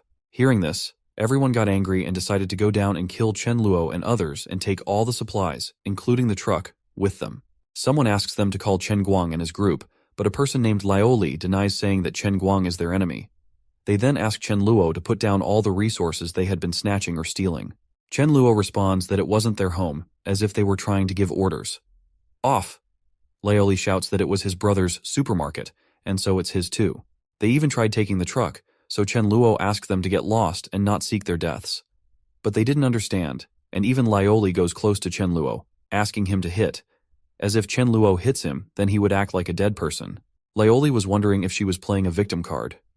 Chen Luo got frustrated hearing it many times, so he slapped him, saying that he was going to satisfy Lioli's wish. Just from one slap, Lioli got killed, but his friends at the hotel thought of it as a drama and didn't realize that Lioli had died. Chen Luo laughs at their situation and then asks his comrades, what were they waiting for? And watching people who were trying to snatch their supplies.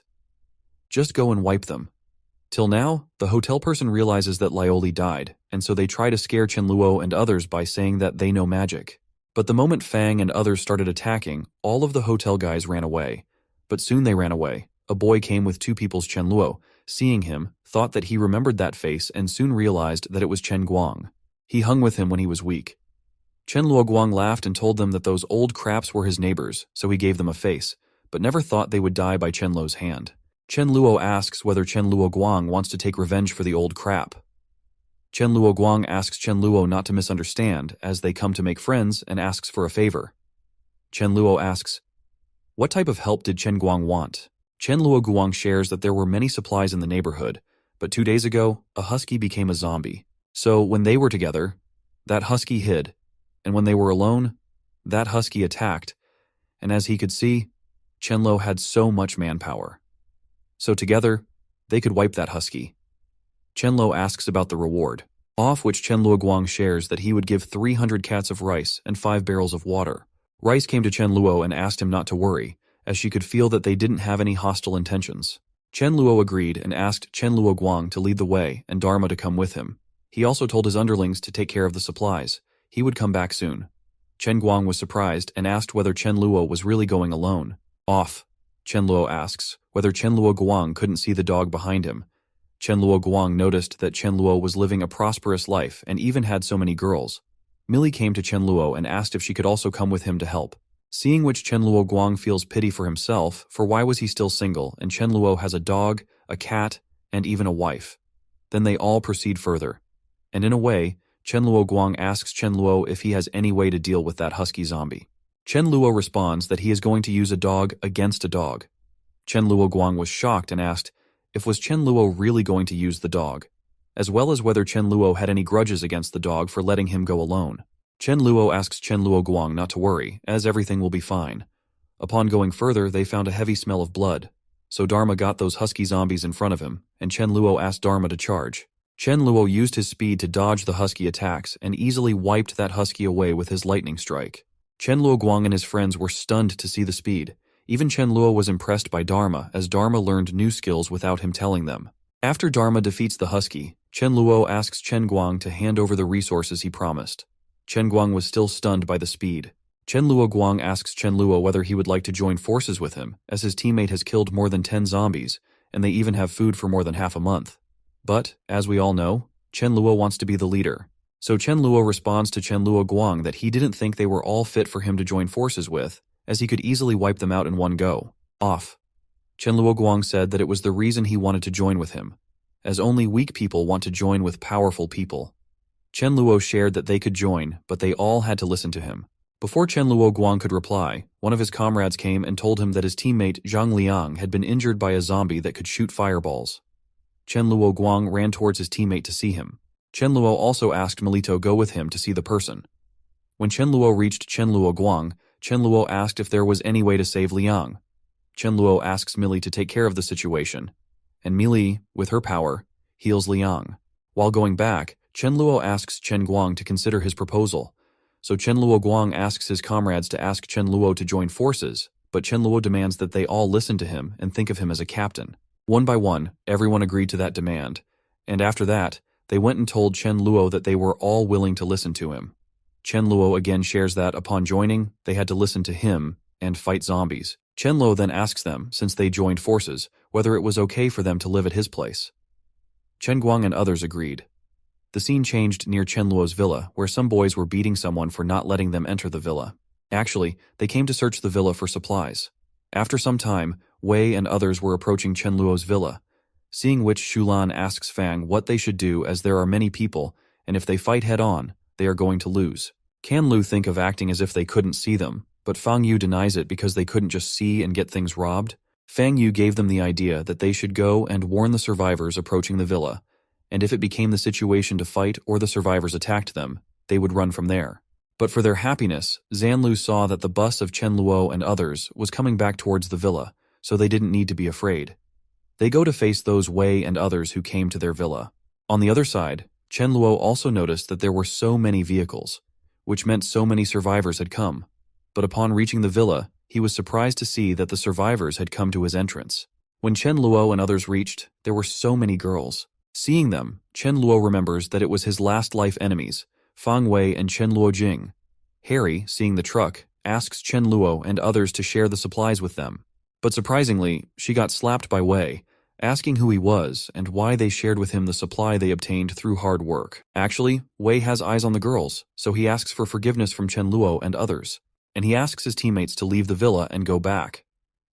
Chen Luo shares that he remembers that Wei had a poison-type ability, which was a little dangerous for them. Rice tensely came to Chen Luo and told her that she felt weird and that others had hostile intentions towards her. On the other hand, Harry asks Wei if he got back without having anything. Wei slaps him again and tells him that it would be hard for them to take it head-on, so it would be better to attack at midnight. Harry was happily sharing that he had understood, but suddenly his happiness went in vain as he saw that his head had burst from some attack. So it's actually Chen Luo who attacked, and after that, he asks his comrades to wipe others. He shares with them that he knows they have hostile intentions, so leaving them and getting attacked first would be very naive of him. The scene then shifted to night, where Chen Luo was wondering about the next day, as some zombies would evolve to level 1, so he must get Chen Luo Guang and others to bring all the supplies back. Suddenly, someone knocked at his door. He thought that there was only Mealy and Mealing living on his floor, so it could be Mealy. But to his surprise, when Chen Luo opened the door, it was melting. Mealing without saying anything gave me a bag full of protection. Chen Luo is also shocked to see those, seeing which Mealing asks the reason for his shock as she was doing that for Mealy when she was young and had time. But she also told Chen Luo that if he was ready to be a father, then he could forget about using protection. And I ran away from there, after which Chen Luo thinks that he shouldn't wait for Mealing's hard work, so he goes to Mealy's room to make romance. The next morning, everyone had a meeting together. Chen Luo tells everyone that he thinks they all feel that zombies have learned magic, off which everyone agrees. So Chen Luo told them that he was going to share some useful information. Chen Luo then shares that rank 1 zombies had the same abilities as them, and to deal with them, The best formation would be of 4 people, 2 combat types and 2 mage types, so they could fight head-on and could even run after encountering a group of zombies. He then told me that he was going to show some ways of dodging attacks, and for that, he asked Shu Yun and Mi Ling to attack him. So, both girls attacked together, but to everyone's surprise, he easily dodged both attacks. Chen Luo explains that it's impossible to avoid a spell after seeing it, so to avoid and dodge them, they had to predict the trajectory by seeing the gesture of the attacker. So with this trick, they could easily defeat rank 1 zombies. Mi Ling again asks Chen Luo to dodge her attack, but this time Chen Luo won't be able to dodge it because now Mi Ling has predicted his trajectory of dodging. Chen Luo praises her, and deep inside, he is convinced that she is really a fire fairy. So, Chen Luo also asks them not to take tension as zombies don't have wisdom to predict, and if someone encounters a zombie with wisdom, then he should run away from there. Chen Luo then orders them to practice by making groups as they would leave after eating lunch. The scene shifted. In the evening, Chen Luo told everyone that they had to bring 3 rank 1 crystals, and the team that didn't complete would get the punishment of not getting dinner at night. While on the way, Chen Luo knows that the more zombies evolve, the more survivors slaughter each other. Suddenly Chen Luo and Mili noticed that some guys were threatening a girl and her father. Seeing that Mili told her that she was her classmate and, moreover, that she is her best friend, and asks Chen Luo whether they can do something. Chen Luo responds that if she were her best friend, then they would definitely help. Chen Luo just said Dharma's name, and he got it, and he went to attack the threateners. Seeing Dharma, those boys were happy as they were going to have dog meat for dinner, but to their surprise, they got a sneak attack by Miling and Sudhaju. The threatener side also came, and they had a fight in which Yan Li got killed. So furiously, Chen Luo and others killed 3 to 4 guys who killed Yan Li. Suddenly the boss named Lu Yuan came and told Chen Luo that those who took the initiative had already died, and even Chen Luo wiped out one of his people. So Lu Yuan asks Chen Luo to end the matter. But Chen Luo denies, saying that it wasn't enough in revenge for Yan Li, as they all should die. Lu Yuan asks Chen Luo to be reasonable, but Chen Luo still denies it.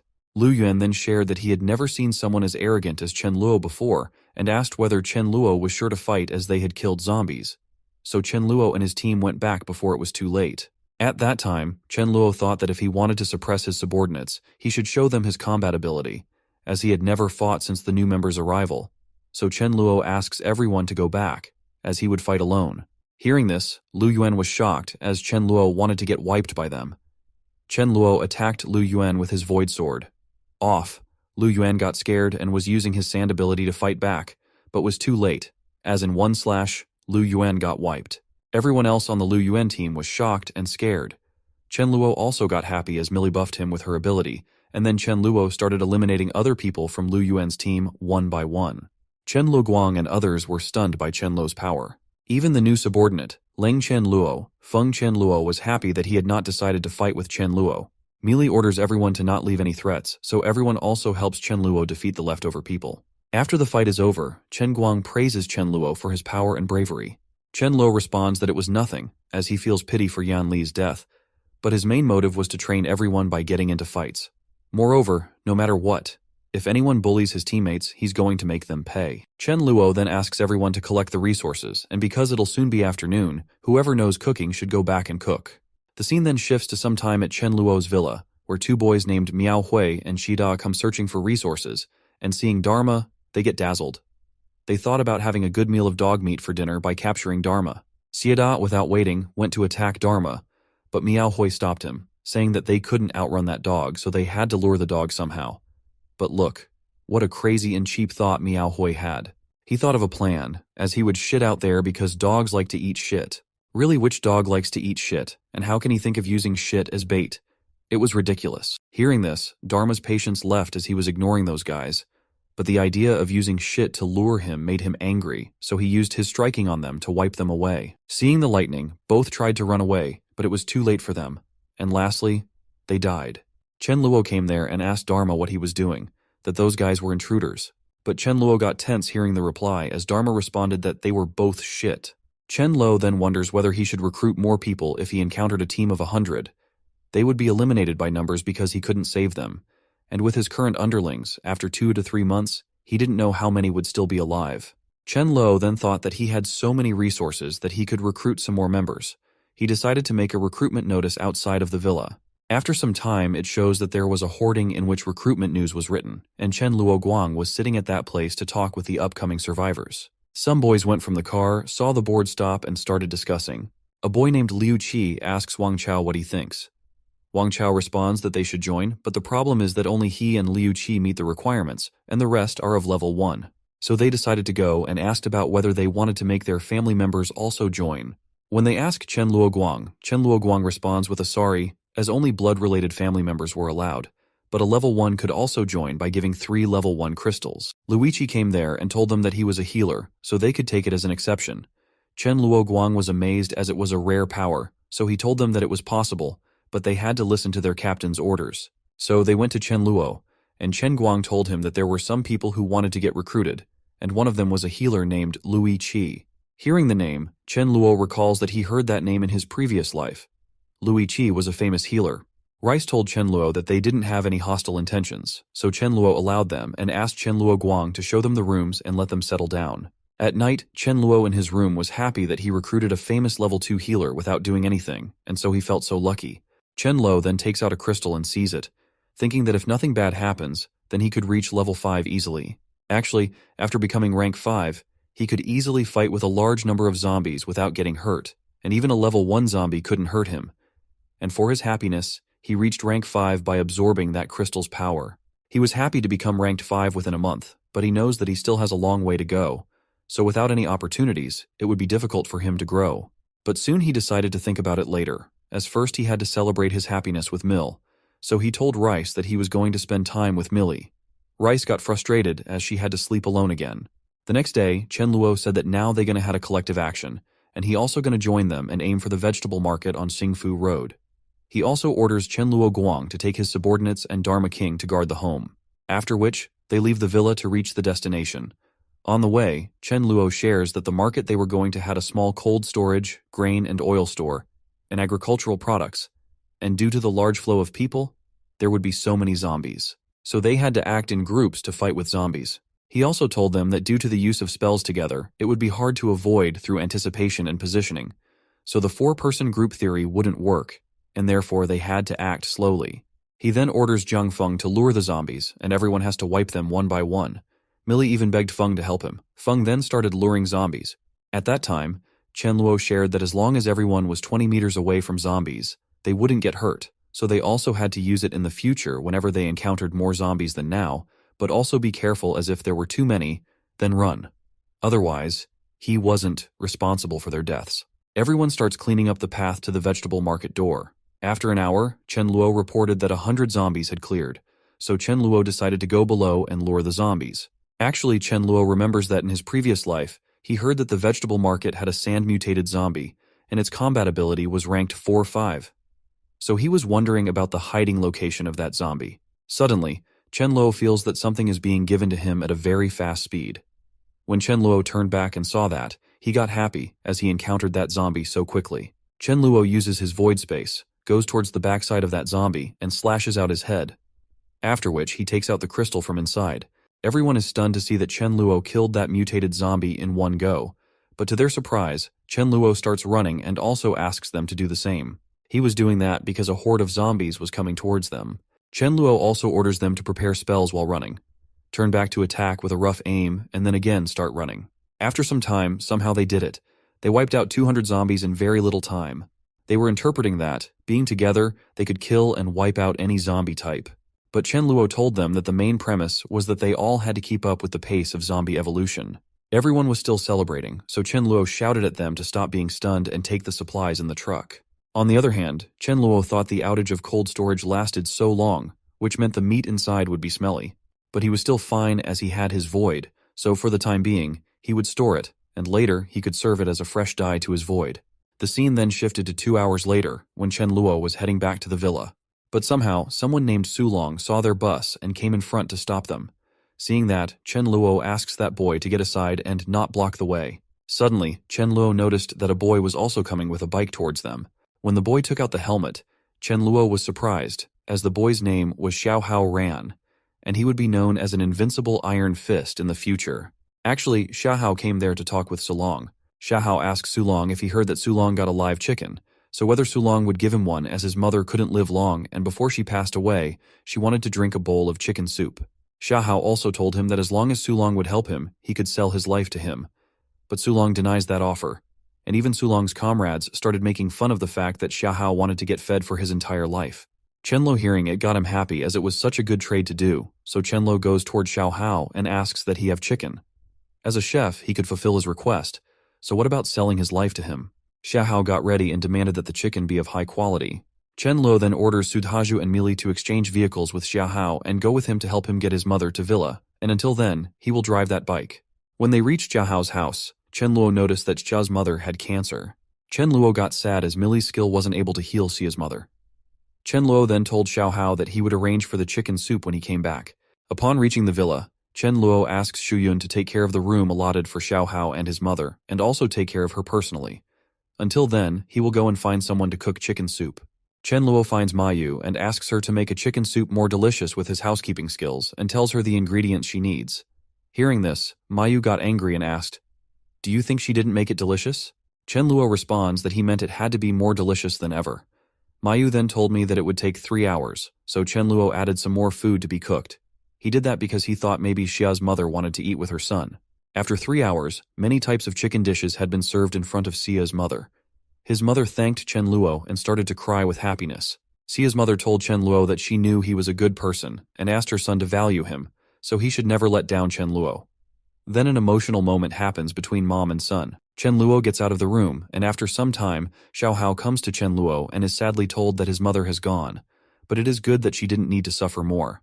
He also told Chenluo to watch his performance for the time being. Chenluo then starts wondering if, with Xia's talent and ability, it's just a matter of time before he becomes an invincible Iron Fist. He then realizes that the team's strength is getting stronger, so he needs to start managing the team's rationality. He decided to establish a set of rewards and punishment regulations, and establish a hierarchy to mobilize everyone's enthusiasm. Chenlo then recalls the hierarchy system of gathering places, as the duty ranks were divided into leader, deputy leader, elder, elite, ordinary member, and new member. And there would also be a place for special members like Sudhaju and Mili. Chenluo decided to give elite rank to those who reached level 3, and the rest, all ordinary members. In the future, new members could be promoted based on their performances. Later, everyone could change their points with supplies, and the points would be awarded on the basis of performance, so all positions would be based on points no matter what. The next day, Chenluo shares with everyone that he is starting the point system for everything, and any elite members who have commanding ability could be divided into captains and lead a small team. He said that in view of the current situation, Shu Yun leads the women's team, while Fang Yu and Chen Guang are going to serve as temporary captains and lead the men's team. And that hierarchy system is getting started, so as long as they perform, they will live a good life. Hearing this, everyone gets excited and is full of courage to kill the zombies to have a good life. On the other hand, somewhere else was coming towards Chenluo's villa area. A man in a car named Zhao Hai asks a boy whether he knows what's going on and why they didn't see any zombies in their surroundings. The boy responds that all the zombies got killed as there was a team in the villa area who were very good at fighting, and they even ate meat during dinner time. Hearing about meat, Zhao Hai got shocked and asked his companion Jin Tao, "Shall they go and take a look?" Zhao Hai even asks about being friends with them. Jin Tao agreed, thinking that maybe they would give them some meat. On the way, Jin Tao shares with Zhao Hai that he remembers that a rich man named Chen Luo, the major shareholder in his company before his death, asked for $300 million. Suddenly, they saw that there was a mortgage in front of the village. Zhao Hai asks Jin Tao, "What's the use of money at the end of the world?" Jin Tao then thought that maybe Chen Luan had died a long time ago. On the villa, Len Chen Luo was standing outside as a guard, and seeing so many people, he got tensed and called Chen Luo for help as a large number of people were coming towards the villa. So the moment Chen Luo came out, Zhao Hai and Jin Tao were shocked to see him. Chen Luo also got tensed realizing that it was the creditor and was wondering what was going on. They both then greet each other, and Zhao Hai asks Chen Luo whether he is in charge of that villa. Chen Luo responds with a yes, so Zhao Hai makes him remember the debt he had taken and that now it is 330 million with the interest charge. But still, Zhao Hai asks Chen Luo to pay the original debt of $300 million. Chen Luo smiles and wonders what makes Zhao Hai think that he will repay him, so Chen Luo responds to Zhao Hai that he already paid him back, but it looks like due to a network problem, he didn't get the message. So for that, Zhao Hai couldn't slender Chen Luo or his bank account. Jin Tao from back shouts at Chen Luo, how could he fool them as it's a very large amount of money. Chen Luo smiles and asks Jin Tao to show him the evidence that he didn't pay back by going into the back. Deep down, Chen Luo knows that it isn't possible to get any proof. Chen Luo then told them that, in a way, they helped him, so to repay his kindness, he would give them a ton of rice for cooking as a thank you. Zhao Hai responds that Chen Luo wasn't being honest, but he would still give him a chance if he just gave him some meat. Zhao Hai calculates and asks for 15 tons of meat as repayment. Jin Tao interrupted, saying that if Chen Luo didn't have that much meat, he should pay for it using the girl behind him. Hearing this, Chen Luo got furious and angrily asked, what if he wouldn't give it? Seeing the attitude Zhao Hai got, Chen Luo's attitude was coming because of his power, so he must not act rashly. So Zhao Hai agreed that he didn't want meat. Hearing this, Jin Tao got furious and asked Zhao Hai what he was doing. Chen Luo got happy and asked Zhao Hai to get back safely before something happened. Zhao Hai was doing that because he knew Jin Tao just wanted the women standing behind Chen Luo, but he also wanted to look closely at Chen Luo's power, so he would leave for the time being. Jin Tao got furious and asked Chen Luo to fight with them. Chen Luo gives an ultimatum to others. If they don't want to get wiped, then they should stand with Zhao Hai. Jin Tao was shocked to see everyone back off with Zhao Hai, so he started using his power and summoned some skeletons. Chen Luo, seeing it, was impressed, as Jin Tao was a user of dark abilities. But still, it was a pity that he wasn't going to live. Jin Tao then laughs over Chen Luo, thinking that they are seeing it for the first time, and shouts that they are going to be devoured to hell. Chen Luo got furious and told his comrades that this time they had to fight, and upon clearing one enemy, they would get 5 points, and for capturing Jin Tao alive, they would get 100 points. Suddenly, Dharma came there and started barking. So Chen Luo asks from Rice what Dharma is saying. Rice said that Dharma said he also wanted a point system for the dogs, and if not, he would sue Chen Luo for discrimination against dogs. Hearing this, Chen Luo got pissed off, as when did he not give meat to Dharma that Dharma wanted? So he told Dharma that he would get a point similar to others. Dharma was happy sharing that he was on for fighting. Dharma then furiously starts wiping enemies, thinking of earning 20 points to become an elder.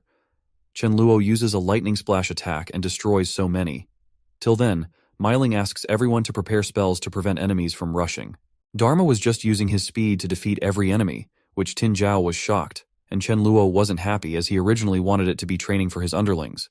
But a dog ruined his plan. Dharma then ran towards Tin Zhao, seeing that he got scared and asked Dharma to stop, closing his eyes in fear. But to his surprise, he felt nothing. And when Tin Zhao opened his eyes, he was shocked to see that the dog was peeing in front of him. Actually, Dharma wanted to make a sign that Tin Zhao was his point. He then again starts wiping others' thoughts about points. On the other hand, Chen Luo feels shamed by the scene and wonders whether Dharma really needs to pee in front of everyone like that. Tin Zhao got scared and held Chen Luo's leg, asking for forgiveness and letting him live. Whereas Zhao Hai was relieved that, fortunately, he didn't mess up with Chen Luo. Chen Luo told Tin Zhao that he wouldn't kill him, but deep down, Chen Luo was happy because the summoned creatures of Tin Zhao could be used to obtain crystals. But the problem was that only level 3 summoned had crystals, so for that, Chen Luo needed to level up Tin Zhao to level 4. Tin Zhao, upon getting saved, got happy and asked Chen Luo to tell him what he wanted him to do. Chen Luo then told Tin Zhao that he was very optimistic about him and asked Chen Guang to lock Tin Zhao in a room and treat him as a new member. After that, Zhao Hai came to Chen Luo and asked for forgiveness for offending him so many times and gave him a gun as a gift for previous disrespect. Chen Luo knows that the gun isn't of his any use because now he is at rank 5, so he decides to use it to stun Zhao Hai. So he shot with it, and Zhao Hai really stunned by it, but to his surprise, he saw that Chen Luo used a void space to send the bullet somewhere else. Due to that incident, Zhao Hai got to understand that Chen Luo was at a very high level, and in comparison, he was nothing in front of Chen Luo, so he needed to be careful. Zhao Hai tensely came to a handshake with Chen Luo, saying that his strength completely changed his perception of him. Chen Luo also told Zhao Hai that they could both work together in the future if he didn't have any bad intentions. Then Chen Luo asks the comrades of Zhao Hai whether there were any members of dark, earth, or natural elements present, and also whether the auxiliary elements would be considered, so whoever wants to join could consider it. Chen Luo then looks at Leng Chen Luo, hoping for him to say something as a leader, he had to maintain his integrity. And surprisingly, Leng Chen Luo got it with one look. He came forward and told everyone that they had 3 meals a day and occasionally meat, so for joining, it all depends on their strengths. Hearing this, many got happy and started telling us about their abilities and how pleasing it was to let them join. Chen Luo then asks Zhao Hai whether he has any problems with it, which Zhao Hai denies due to his fear of Chen Luo's power. Everyone was now serious and telling Chen Luo their abilities and level, wondering whether they could join or not. So Chen Luo shares that they just had to wipe 10 zombies and bring the crystals as proof, and just after this, they could all join. Everyone leaves happily from there to fight zombies. After that, Zhao Hai told Chen Luo that if he wanted to meet him, he could come to Jinlong Garden and that he hoped that Chen Luo would help him in the future. The scene then shifted to night, where Mila told us that she thinks the new members were performing well, so why didn't he let them clear the nearby zombies? According to her calculation, they were all enough to kill all the zombies, and possibly all zombies would get eliminated before evolving. Chen Luo responds that there were many survivors who wouldn't want to fight, and moreover, if everyone gathered together and encountered a mutant zombie, everyone would die. But deep down, Chen Luo knows that it was half of the reason because he wants the zombies to get mutated, as it was the only way to get evolved by getting crystals of high power. Otherwise, they would have no choice but to wait for death when those powerful monsters arrive. The next day, in the morning, Chen Luo was asking everyone to be careful as the zombies were getting smarter. Chen Luo said that because he knows, zombies are going to level up. After they were gone, Chen Luo wondered if, due to natural selection, death and injury were inevitable. What's more, if someone didn't go through enough battles and absorb enough combat experience, they would die in the end. Suddenly, Rice shares with Chen Luo that she had an ominous feeling that Miling was going to get injured, but her life was not in danger. Chen Luo remembers that Miling, Mil, Sudhaju, and Dharma were working together, so under normal circumstances, there wouldn't be any possibility of injury. Chen Luo tensely asks Rice whether it is life-threatening. Off, which Rice denies. Then Chen Luo wonders whether he should follow them or not. But soon Chen Luo thought that if he went for help, then they weren't going to grow. And even if Miling reached king level, she wasn't going to be the spirit flame fairy. Chen Luo then pats Rice for being such a powerful cat. But deep down, he was wondering that only level 10 spiritual power users could detect a danger in advance, which means Rice got to that level of things. So he thought of giving Rice some more powerful crystals to let her level up fast. The scene then shifted towards Miling and others, where they were fighting with zombies. Miling shares that she remembers that in the past, with one punch, zombies easily got killed, but now she thinks level 2 zombies were more powerful, so the crystal effect should also be better than level 1 crystal. Sudaju responds that he didn't feel like that, as level 2 wasn't much greater than level 1. Lastly, after clearing up everything, Mila said that she thinks they gained a lot today. But there was a problem coming to them, as a mutant zombie was looking at them from far away. The zombie learned that they were very different from humans he had eaten in the past. So he decided not to rush and asked other zombies to get towards them and attack. Dharma felt the presence of other zombies and told everyone by barking. Millie asks them not to panic, and Miling and Sudhaju decide to kill the zombies one by one. They tried to attack, but there were too many zombies, so Miling decided to take some rest. But the mutant zombie uses his power to speed up zombies. Seeing the zombies walking so fast, they got tensed and wondered what happened suddenly. So now Miling and others have no more choice, rather to fight. They started fighting, but the mutant zombie left Millie alone, so he thought of attacking from behind. But Miling saw that mutant zombie and came in between the zombie and Miling to save her. Due to this, Miling got a scratch on her arm, but without wasting time, she attacked back. So the mutant zombie thought of escaping from there, thinking that it wasn't safe. Sudhaju then asks Miling to take on the ordinary zombies, hoping that he will hold on to the mutant zombie and then they both will work together. Millie also gets ready to buff Sudhaju, and when Dharma came back, they were shouting so much, hearing which Dharma got stunned and wondered what was happening as he had just been gone for a while. When he saw that they were fighting with mutant zombies, he also attacked, thinking that if something happened to those three, Chen Luo would make a lot of dog meat.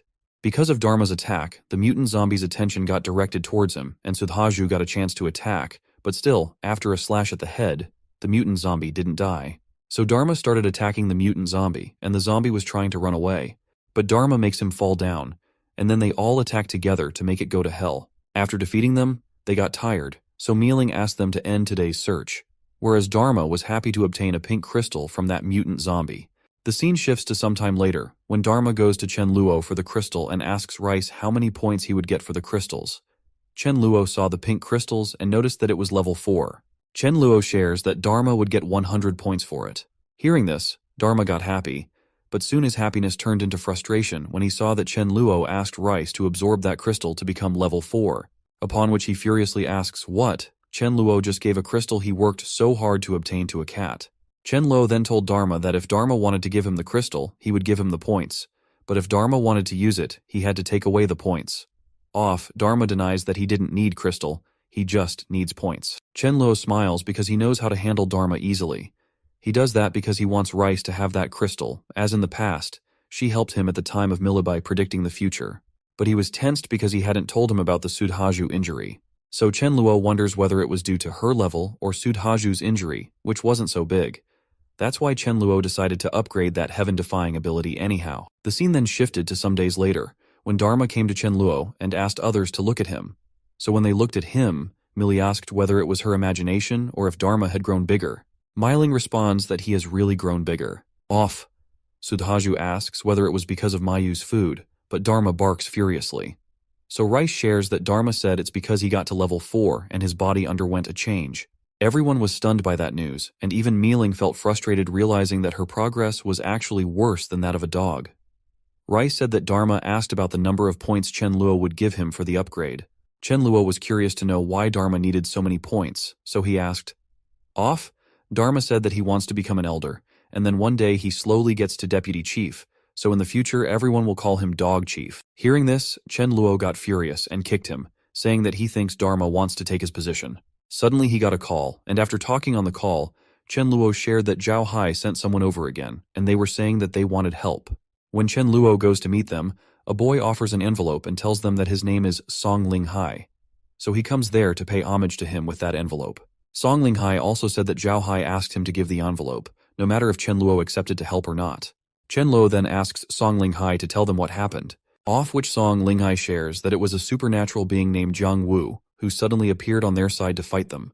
Even Zhao Hai didn't want to conflict with Jiang Wu, but there was something wrong as Jiang Wu kept shouting that if Zhao Hai didn't become his little brother, he would keep destroying them. Song Ling Hai also says that Jiang Wu single-handedly destroys their 10 men alone, and his teammates have level 2 powers. Hearing this, Chen Luo was stunned and wondered how Jiang Wu was defeating 10 people alone, and interpreted that Jiang Wu must be of level 4.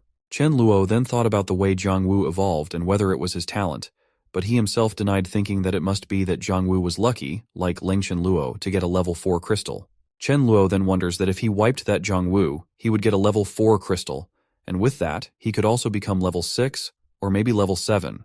Chen Luo then asks so many questions from Song Ling Hai about Jiang Wu's power, and lastly, he decides to help Zhao Hai and go check out Jiang Wu by himself. Chek told Song Ling Hai that he would come back soon, just after packing bags. Inside the villa, Chen Luo asks Rice if she thinks it would be dangerous for him to go out this time. Rice responds that she doesn't know yet. Chen Luo tensely asks what, saying whether it would be good or not. After thinking for a second, Rice responds that he could go with peace of mind. So Chen Luo takes Rice with him and asks Dharma to take care of the house. In the car, Chen Luo was impressed with the car. Upon hearing the song, Ling Hai told Chen Luo that he could take it when he came back home. So when Chen Luo gets to their place, he just needs to tell them, as Zhao Hai wouldn't deny it.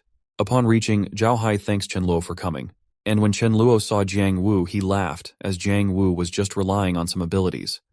So Chen Luo attacks Jiang Wu. In one go, Jiang Wu was defeated. Seeing this, everyone was stunned by Chen Luo's power, and even Jiang himself wasn't able to believe it.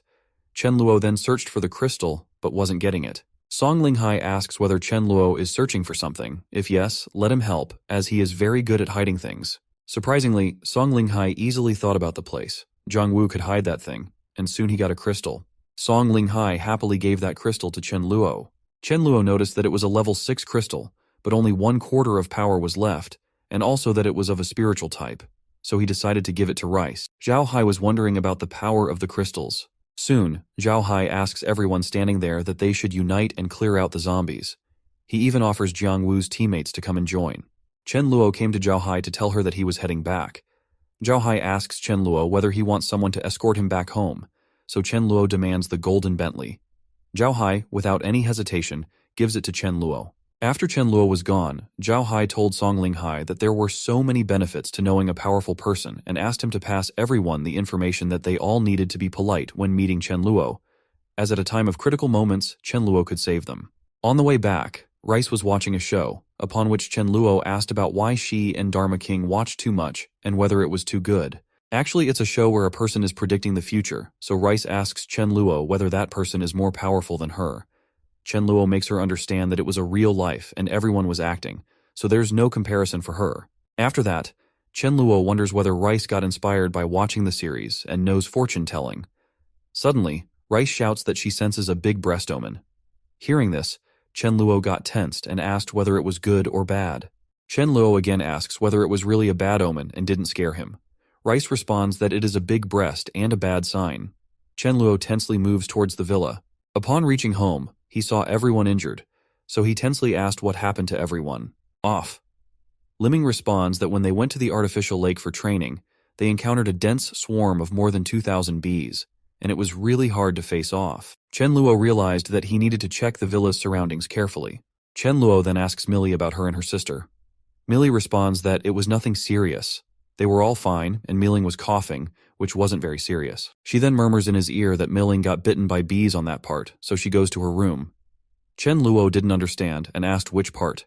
Millie embarrassingly aims at her breast. Chen Luo realized that the big breast and bad thing Rice was talking about was that bees were biting at Miling's breast. They shifted after some time to another place, where two boys were discussing while one of them was very injured. Mac asks Sak to go and join the villa area, as it is very safe, but Sak asks him to also join. Off, Mac responds that he couldn't because the requirement was 3 crystals, and they were 1 short.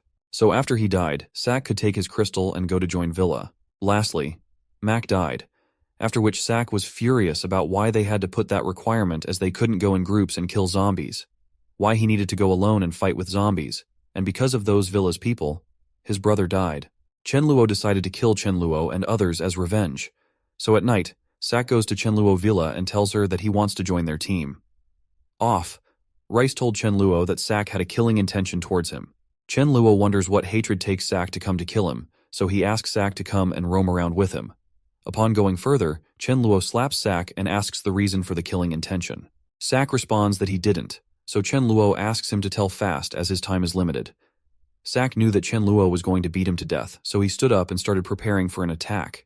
Seeing this, Chen Luo was amazed, as Sak had double powers. Sak then ran towards Chen Luo, shouting that it was Chen Luo's fault for setting such hard conditions that his brother died, and Chen Luo himself was sitting at home, just playing with a cat. Chen Luo got angry and asked how he could make it sound like he had caused the end of the world. Sak asks him to shut up and attack, but as we know, Chen Luo is so powerful that Sak is defeated in one slash. The next morning, Chen Luo was standing at the gate of the villa and staring at an underling of himself. Actually, the reason he was staring at that boy was because Rice told him that she felt the boy was going to die. Chen Luo shares that he remembers that the boy's name was Xu Mingqing, and he was a wind element specialist. Xu Mingqing asks his group to go into the forest and experience some new moments. Chen Luo was waiting there to check whether he could avoid death and save him with Rice prophecies. Suddenly, Chen Luo saw that a black cat was attacking Xu Mingqing. Off, he thought about whether it was what Rice was talking about. So Chen Luo beats that cat to save Xu Mingqing. But the moment he beats that cat, on the other side, Rice coughs blood and faints down. Seeing this, Dharma was stunned and started crying, wondering what had happened to the Rice. Dharma tries to wake her up, but due to the non-response from her, he decides to tell Chen Luo quickly. On the other side, Chen Luo was wondering if the prophecy to come true and to be able to intervene and circumvent Rice was too powerful. Suddenly, Chen Luo saw Dharma coming towards him while crying. So Chen Luo tensely wonders why something bad happened at home. He also ran back towards home with Dharma, and upon reaching it, he was shocked to see Rice in a fainted position. When he checked, he was relieved that his heartbeat was still pounding. Chen Luo then wonders that none of the guards on the door were injured, so there's no chance of being an intruder. Then who did that with Rice? Dharma was stunned and responded that he really didn't know what was going on. Suddenly, Mila came and asked Chen Luo why he called her back, but upon noticing Rice, she asked what happened. Chen Luo told her to leave everything and first focus on healing Rice. Chen Luo then thought that it was because he saved Xu Mingqing and caused the prophecy to backfire, but then he remembered about Mealy and mealing time, so he denied his thinking. Rice wakes up and is told that it happened because the prophecy was tempered, which caused him to vomit blood and faint. Chen Luo asks for forgiveness for her situation. Rice again said that she thought there was a track around her, and only he, Millie, and Mealing were on it, and other people were outside of it, so only in time for them could she strengthen up. But if it was about others, she had to take a big risk. She also told her that Dharma King was desperately trying to run towards the track, but he was farthest away from her. Chen Luo understood that the prophecy level could be changed, but only when the intimacy level was reached. So, in short, the ability should be used with caution. Chen Luo then told Dharma King to be friendly with Rice, as it would be beneficial for him. Dharma denies saying that he wasn't a bootlicker, but upon hearing the benefit that it could save him from dying after Dharma got ready, Chen Luo shared with Rice that from now on, Dharma would be her mount part-time. The scene then shifted to 1 month later, when Chen Luo was giving a speech to everyone. Chen Luo said that, as everyone had seen in previous days, over a month ago, Some of the zombies who evolved to level 2 started evolving again. Hearing it, everyone starts panicking and taking tension about it. Off, Chenluo asked them not to panic, as zombie evolution means some improvement in attributes and a little wisdom, and it wasn't the same concept as them, so he would give them time. He then told them about the rule change, as now they need to get only 1 level 3 crystal for the next few days, and after that, they need to get 2 level 3 crystals. Till then, his one underling came and told him that someone from Zhao Hai's side had come again, saying that he had some news with him. Chen Luo then disbands the meeting and goes to meet the person who came. When Chen Luo went, he saw that it was Song Ling Hai. Song Ling Hai shared that someone organized a trade fair next to the toll station on National Highway 99, and he said that he wanted everyone to discuss how to overcome difficulties. The time would be the next day. Song Ling Hai also told Chen Luo that Zhao Hai was going to attend, and also asked Chen Luo whether he wanted to go. Off, Chen Luo got ready, thinking that he had heard about many in his last life, but didn't attend any as, after being reborn, his purpose was to collect and conquer all elites from all walks of life. The next day, at the trade fair, a boy asks Chen Luo whether they want to play as their shop sells everything at a reasonable price, which would be 10 pounds of rice or super crystals. So actually, that boy was asking them to play with girls, seeing which Chen Luo got furious, as even at the end of the world, that boy was using girls to earn money, and Chen Luo denies playing that game because he is loyal to his partner. In fairness, Chen Luo's underlings were trying to set up a shop for some earning. They told everyone that they didn't need so many people so they could go around in fairness. Chen Luo also told them to buy and play whatever they wanted, and if they saw something good, they had to contact him. Chen Luo asks Sudaju, Fang Yu, Xiao Hai, and Chen Guang to follow him. Upon going further, Chen Luo noticed that there were many people gathered up for something, so he decided to take a look. Chen Luo then throws away some people to make space for going into that crowd and notices that it was Jiang Long, and he still had the chicken, which Xiao Hao begged for. A boy named Zhou Mingliang was having a chat with Jiang Long. Actually, Zhou Mingliang wanted that chicken, for which Jiang Long was asking for money, but Zhou Mingliang denied it, saying that his brother's head got burned by Jiang Long. Still, he wants money. Zhou Mingliang was ready to give 100 kilos of rice and nothing else, but Jiang Long wasn't getting ready for it, so Chen Luo interrupted them and told them that he would give them 20 level 2 crystals for that chicken. Hearing this, Zhou Mingliang furiously asked Chen Luo whether he was looking for trouble, but Chen Luo didn't pay attention to him, so he furiously went to touch Chen Luo, but before he could do that, he got launched by Xiao Hao. Xu Mingliang asks Xiao Hao to get away, as he is the one who bullies others, and if Xiao Hao gets into the matter, he is going to be killed. So Xiao Hao asks Chen Luo to let him handle the whole situation, which Chen Luo agrees because he wants to make Jiang regret his decision for his whole life. Slowly, in some seconds, Xiao easily defeated many of them, and seeing his speed and lunch power, everyone was tensed, thinking what to do. Lastly, many ran away from there without fighting. Jiang Lung saw Xiao Hao fighting, was stunned, and wondered if he knew Xiao Hao was a boxing champion, but didn't expect that the gap would be that big in terms of superpower. And as Chen Luo wanted, Jiang really regrets his decision not to give him chicken. Chen Luo then, without asking Jiang Long again, does the trade and takes the chicken away with himself. But the chicken was pecking up on Chen Luo, so he held his feathers and took out one feather from him so it could feel pain. Chen Luo then makes the chicken scared by saying that he could remove all his feathers. Suddenly, Chen Luo heard an announcement asking people to go to the toll station on the east side of the meetup, and it was best for every group leader to bring 2 people with them. So Chen Luo chooses Xiao Hao and Sudhaju to go with them, asking others to move freely. In the meetup, when Chen Luo reached Zhao Hai, he asked Chen Luo to sit near him. Zhao Hai then shares about the organizer, whose name was Ye Gaofei, the heir of the Ye group who was engaged in foreign trade. But deep down, Chen Luo was wondering that for him, Ye Gaofei wasn't important, as what was important was the president beside Ye Gaofei, named Long Yu, a metal-based superpower that could transform into various forms of weapons to assist others. He also shared that Long Yu was also a king in his previous life. Chen Luo then wonders if he gets him, whether he will ask him to turn into a sword or staff. Ye Gaofei then started sharing that his name was Ye Gaofei and that there were 1,252 survivors in his base, with 812 at level 2, 56 at level 3, and 4 at level 4. Hearing this, Chen Luo got a little upset, and in his group, only 4 people and a dog and a cat had reached level 4, so the Gaofei is powerful and holds high-grade crystals in his hands. Ye Gaofei then shared that he was going to share 2 good news stories. The first was that upon reaching level 4, they didn't have to worry about water, and even level 3 could use it a bit. Chen Luo knew that it was true, but the problem was that polluted water sources would permanently reduce human potential, and whoever drank it would be unlucky.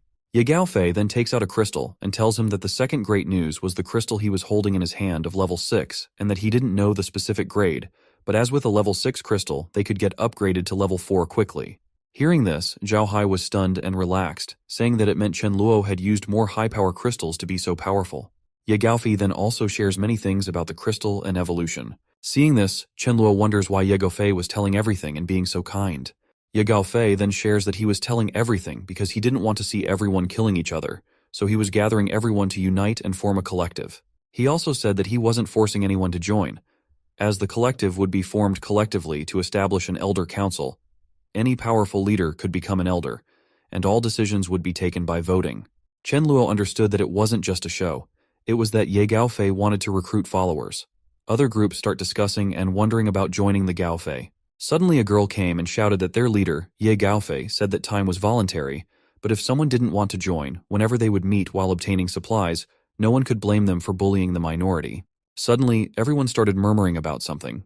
It was actually that they got a pamphlet from Ye Gaofei requesting to make an alliance and be together. Chen Luo understood that the Gaofei was distributing the pamphlet to every member of the group because of the temptations of others, as even if the leader denied it, they could probably join privately. Ye Gaofei then ruthlessly told everyone that if they were interested, they could come to him and sign up. Chen Luo knows that Ye Gaofei was very ruthless, but he recalls that in his previous life, he didn't hear much about Ye Gaofei, which means Ye Gaofei soon played himself to death. Chen Luo then smiles, thinking that once Ye Gaofei dies, he will try to pursue Long Yu. Suddenly, a man came to Zhao Hai and asked, how about they team up against Ye Gaofei to deal with it together, and whether he should recruit more people, as he observed that many people hate Ye Gaofei. So Zhao Hai asks Chen Luo about the offer, which Chen Luo denies, saying that he wouldn't participate when kids fight. After that, the scene shifted to a later time, where Chen Luo Guang shared that 3 more people wanted to join them, but also murmured in Chen Luo's ears that their scheme of having level 3 recruitment attracted many people, so they needed to be careful. Chen Luo thought of them as intruders, intending to infiltrate their ranks, so he thought of letting them be checked by Rice, asking everyone to head back home. In this way, Chen Luo saw a girl and recalled that the girl he had just seen was Meng Yin, the natural ability user who had mastered the skills of improving seeds. So Chen Luo stops the girl, thinking that he needs to collect the treasure from her as soon as possible. Meng Yin got scared seeing so many people surrounding her, so she started running away. Chen Luo even tried to tell her to stop, so she transformed herself into a rabbit to run faster. But as we know, Chen Luo had a superpower of void space, due to which he easily captured her. Meng Yin was stunned after getting caught. Still, Chen Luo asked her not to worry as he wouldn't hurt her. He then asked her to come with him, but she wasn't saying anything, so he shared that he would take the silence as a yes. In the villa, Millie asked Chen Luo where he found that chicken and rabbit. Chen Luo shared that in between, Meng Yin came back to her original form. Millie was shocked to see magic like that. Meng Yin was getting angry at Chen Luo, but Chen Luo called Shu Yun and asked her to take care of Meng Yin and give her some food. Meng Yin denied she would starve to eat but wouldn't eat something given to them. The scene then shifted to after some time where Chen Luo saw that Meng Yin was having breakfast. So Chen Luo tried to taunt her, but she was very straightforward in giving replies. Chen Luo then calmly sat beside her and apologized for bringing her forcefully and told her he saw her using her ability, so he knew she was a natural ability user and his base was in great need of someone like her. He then shared with her that as long as she grew vegetables, she would get meat for dinner every day. Meng Yin agreed as she had no other choice. But deep down she thought of checking first as if everyone was good, then she would have Chen Luo bring a little fish over. Chen Luo then left some seeds to her to let her grow vegetables. After that, Chen Luo told Sudaju that the guys who joined their team at the trade meeting were all spies. Sudaju asked Chen Luo to not worry as he and Xia Hao had beaten them to confess. Sudaju shared that 2 of them were sent by Ye Gaofi and 1 by Qi Lin, so Chen Luo asked Sudaju to wipe them out without making any fuss. Song Linghai again came to Chen Luo's villa and shared that Qi Lin suddenly sent an invitation to Zhao Hai to go to his place to discuss how to wipe out Ye Gaofei. He also said that Qi Lin had been insisting Zhao Hai bring Chen Luo with him, so Zhao Hai wanted to know Chen Luo's opinion. Chen Luo agreed because he wanted to know about their plan as if Long Yu was in danger. He could help. The scene shifted to Qi Lin's place, where Qi Lin was saying that he would go and confront Ye Gaofei, and after defeating him, he would take 30%, and the rest would be distributed between everyone else. Qi Lin then was going to say further, but Chen Luo interrupted him and told him that he wasn't going to join because he had very few people. Qi Lin asked Chen Luo to be careful and shared that there was a tradition of killing the person who watches when 2 sides fight. Hearing this, Zhao Hai got tense and wondered whether Qi Lin wanted to die as, despite his warning, he was provoking Chen Luo. Shilin again asked whether Chen Luo was wondering about getting both sides hurt so that he could take advantage by stealing their supplies. Zhao Hai stood up and shared that he could guarantee Chen Luo wasn't going to do anything. Chen Luo just wanted to get out of conflicts. Shilin then said that he never believed what people said, and if it wasn't for Zhao Hai, then Chen Luo wouldn't be able to sit there as Chen Luo had to kneel in front of Qilin to speak. Zhao Hai understood that it was the end now, so he got aside from that matter. Chen Luo then said that he wanted to see what made Qilin believe in making him kneel down and get up and make a gesture that he was ready for a fight. Qilin laughed, saying that Chen Luo could also be at level 4 like Ye Gaofei, but he couldn't defeat 100 people alone. Qilin then asked Chen Luo to hand over the crystals he had and take charge whenever they were going to fight Ye Gaofei, then they would think of sparing his life.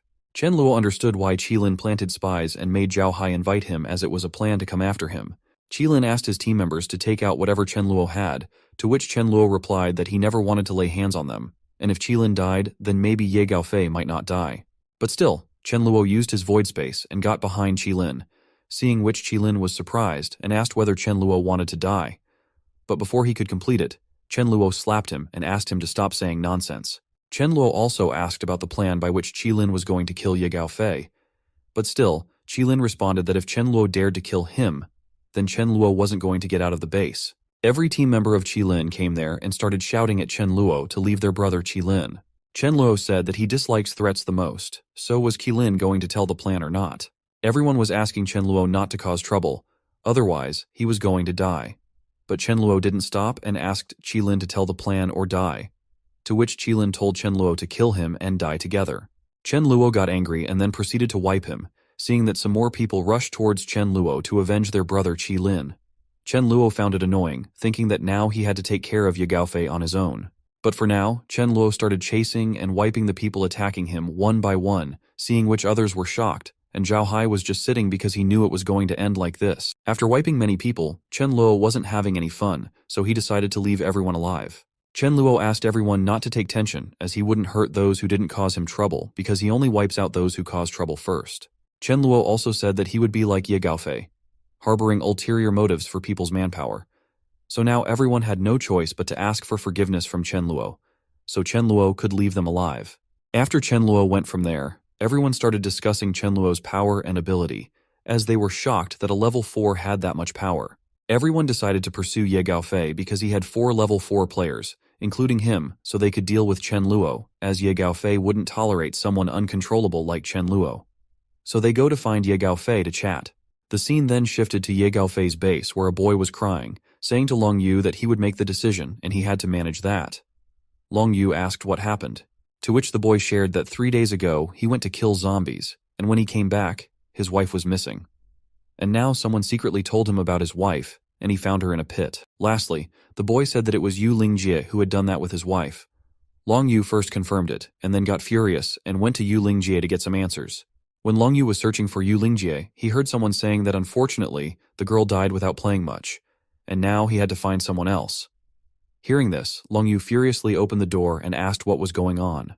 Yu Lingjie got scared and asked what happened, to which Long Yu furiously went towards Yu Lingjie shouting that he asked what happened as he forcefully had an affair with someone else's wife.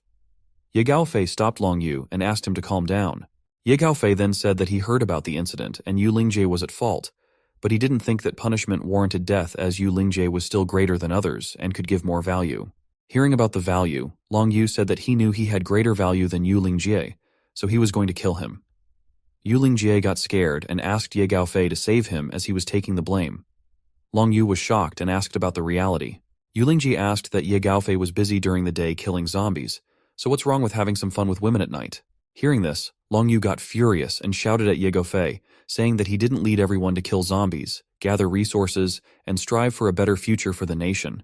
Instead, he was spending time with women. Long Yu got pissed off, so he decided and announced in front of Ye Gaofei that he was going to leave, and from now on, their paths were different. Yu Lingjie asked Ye Gaofei to do something, otherwise they would be in trouble if Long Yu exposed the truth. Ye Gaofei tensely asked how he could take action against Long Yu, as in the base, there were some people who had a good relationship with Long Yu. Ye Gaofei had an idea, so he asked Yu Lingjie to go spread the news that Long Yu was a madman who preys on the weak and lost his humanity, and that he would spare Long Yu this time as a reward for his previous contributions. But Long Yu should take his brothers and leave the base. So Long Yu left the base with his people and wondered about the place they should go, as he was too naive to think that everyone would follow along to kill zombies. Meanwhile, after some time, the people from Qilin's side came to Ye Gaofei and shared that there was a person named Chen Luo who was joining the force to go against Ye Gaofei. On the other hand, Xia Hao came to Chen Luo and told him that he reached level 4. Chen Luo then shared that once the physical strength reached level 4, the crystals continuously emit power to temper the body, and this kind of power would allow him to control where the tempering occurs. So Chen Luo asked Xia Hao to temper the rest of the strength on his fist. Suddenly someone interrupted their talk, saying that Zhao Hai had come and was asking for refuge as Ye Gaofei was after him. Chen Luo asked them to let Zhao Hai in. Chen Luo then asked Zhao Hai how did Ye Gaofei find his base, to which Zhao Hai responded that it was the Qilin's guys whom Chen Luo had spared. Hearing this, Chen Luo got angry, as whenever he spared future troubles, it caused him problems. Zhao Hai asked Chen Luo to prepare as early as possible because Ye Gaofei and others were coming very furiously. So Chen Luo ordered everyone to be ready to defend against the enemies. After some time, many cars were coming towards the villa, and Ye Gaofei was happy because he had gathered many people, just saying that it was for the sake of fostering unity and better survival. Ye Gaofei provoked them by saying that some people were selfish and didn't want to see them unite, causing trouble, so they had to get rid of this restless factor. After reaching Chen Luo's villa, Ye Gaofei announced that this time they had over 2,000 people, 76 at level 3, 1,500 plus at level 2, and 2 at level 4. He also asked everyone to surrender, as those who surrender would be their brothers in the future.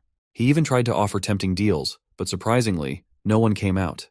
Chen Luo, upon hearing the offer, laughed, as even ordinary members of his villa ate more than that, and he noticed that Long Yu was not with them. So he wondered where Long Yu was, and should he and his team go first. Here, Ye Gaofei went furious, as no one was listening and responding to him. So he asked Zhang Hao to take his people and attack Chen Luo. If Zhang Hao was able to kill them, Ye Gaofei himself would reward him. Zhang Hao tensely asked why his people. Hanya asked why he wasn't willing. Zhang Hao responded that even if he was willing, his team members weren't, as they knew the first one to go meant the first one to die. Ye Gaofei found it disappointing, and when he looked at others, he was stunned to see that everyone was hiding their faces in the name of going first. Meanwhile, on the other side, Chen Luo was getting angry, wondering whether they would attack or not, and whether these guys were clowns sent by monkeys. So, Chen Luo just throws away the core of the fruit he was eating, surprising everyone and making them wonder where the fresh fruits were coming from. Ye Gaofei then goes to Hanya and asks why she went to attack without him enhancing her defense. That way, the attack couldn't harm her. With a pleased face, Ye Gaofei asks Hanya if she would help him. Hanya agrees and orders an attack on everyone. Luwen tells everyone that whoever doesn't follow them will be electrocuted. The moment they get inside, Chen Luo's side starts attacking them, but they use earth shields to dodge the attacks. When Hanya opens the gate, she sees a tall, mountain-like ridge between the gate and the villa. She wonders what it's for, and meanwhile, they get attacked by Shuyun and Mealing. Even Dharma attacks Hanya. Slowly, everyone starts dying, and Ye Gaofei realizes that Chen Luo's side is stronger than his. Before Ye Gaofei can run, he gets chased by Dharma, who uses electric balls to attack him. Dharma also uses kicks and punches to take Ye Gaofei down. Seeing Ye Gaofei die, everyone starts crying and surrendering, asking Chen Luo for forgiveness. Chen Luo asks them to bring Hanya's partner to him. Luwen, crying, asks Chen Luo not to kill him as he is a priest. Chen Luo agrees, but in return asks Luwen to tell the truth about whether Long Yu was guarding the base. Luwen responds that Long Yu got kicked out of the base because of bullying and being domineering. Chen Luo is surprised as Long Yu wasn't that kind of person. Luwen agrees, saying it was Ye Gaofei who framed Long Yu. After that, Chen Luo asks Zhao Hai to bring the people he had in the past and help clean the place, then keep an eye on the door. Chen Luo promises that when he comes back, they will have a treat. Chen Luo then asks everyone to get in the car as they were going to Ye Gaofei's place to get supplies. Dharma asks about points, and Chen Luo tells him to guard the place. They will discuss that after they return. Song Linghai asks Zhao Hai about joining Chen Luo, but Chen Luo surprises everyone by saying that the world has changed and just relying on skills won't cut it. Zhao Hai's members are hesitant to join Chen Luo because they would become juniors. Zhao Hai responds to Song Linghai that if they could obtain an advanced crystal, there might be a chance for them to rise in the future. At Ye Gaofei's place, Chen Luo tells everyone to collect the supplies while he looks around nearby. Suddenly, Chen Luo sees a golden dog and happily pats her on the head. Seeing that it's a female dog, Chen Luo is happy because he found a wife for Dharma King, which would cost him 1,000 points. The scene then shifts to some time later at Chen Luo's villa, where Chen Luo thanks Zhao Hai for his help and announces they will have a barbecue the next day. Chen Luo enters the room and sees Dharma waiting to talk about points, but before that, Chen Luo tells Dharma that he brought back something good for him. Upon seeing the golden dog, Dharma starts tearing up. Chen Luo gets confused, wondering if Dharma is this excited to have a female dog. In reality, Dharma thought that Chen Luo wasn't just having rice, but also keeping some dogs outside. Dharma mistook the golden dog as his substitute and felt angry at Chen Luo, questioning his efforts till now. Seeing Dharma cry, Chen Luo asks what's wrong and if he didn't like the wife he brought. Chen Luo also asks if Dharma prefers large dogs or small dogs so he can get it right.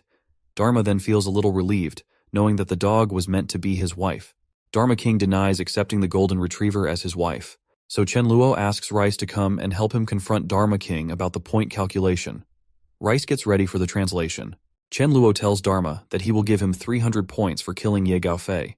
Rice translates that Dharma says he killed some others as well. So Chen Luo gives a total of 500 points to Dharma and tells him that his total now is 1,500 points. Rice translates that Dharma wants to exchange all his points for the position of elder dog.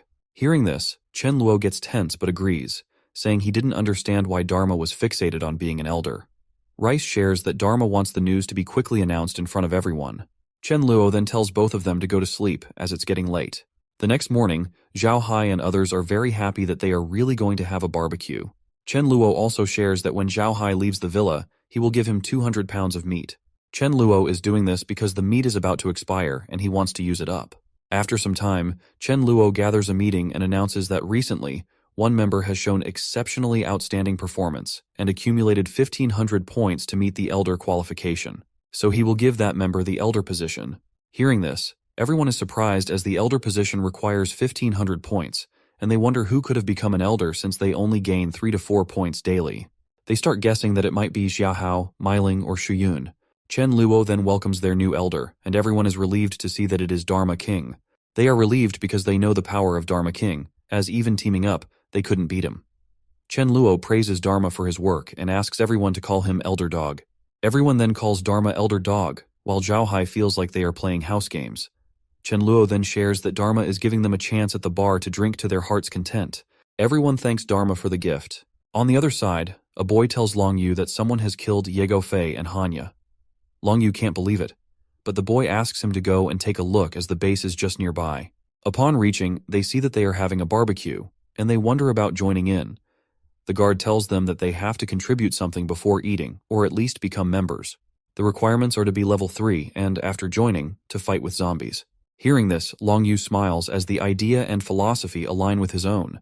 But soon he becomes sad because the requirements are a bit strict, and they still have 2 level 2 members in their group. First, they think about letting the level 3 members join first, and Long Yu would stay behind to help the rest reach level 3.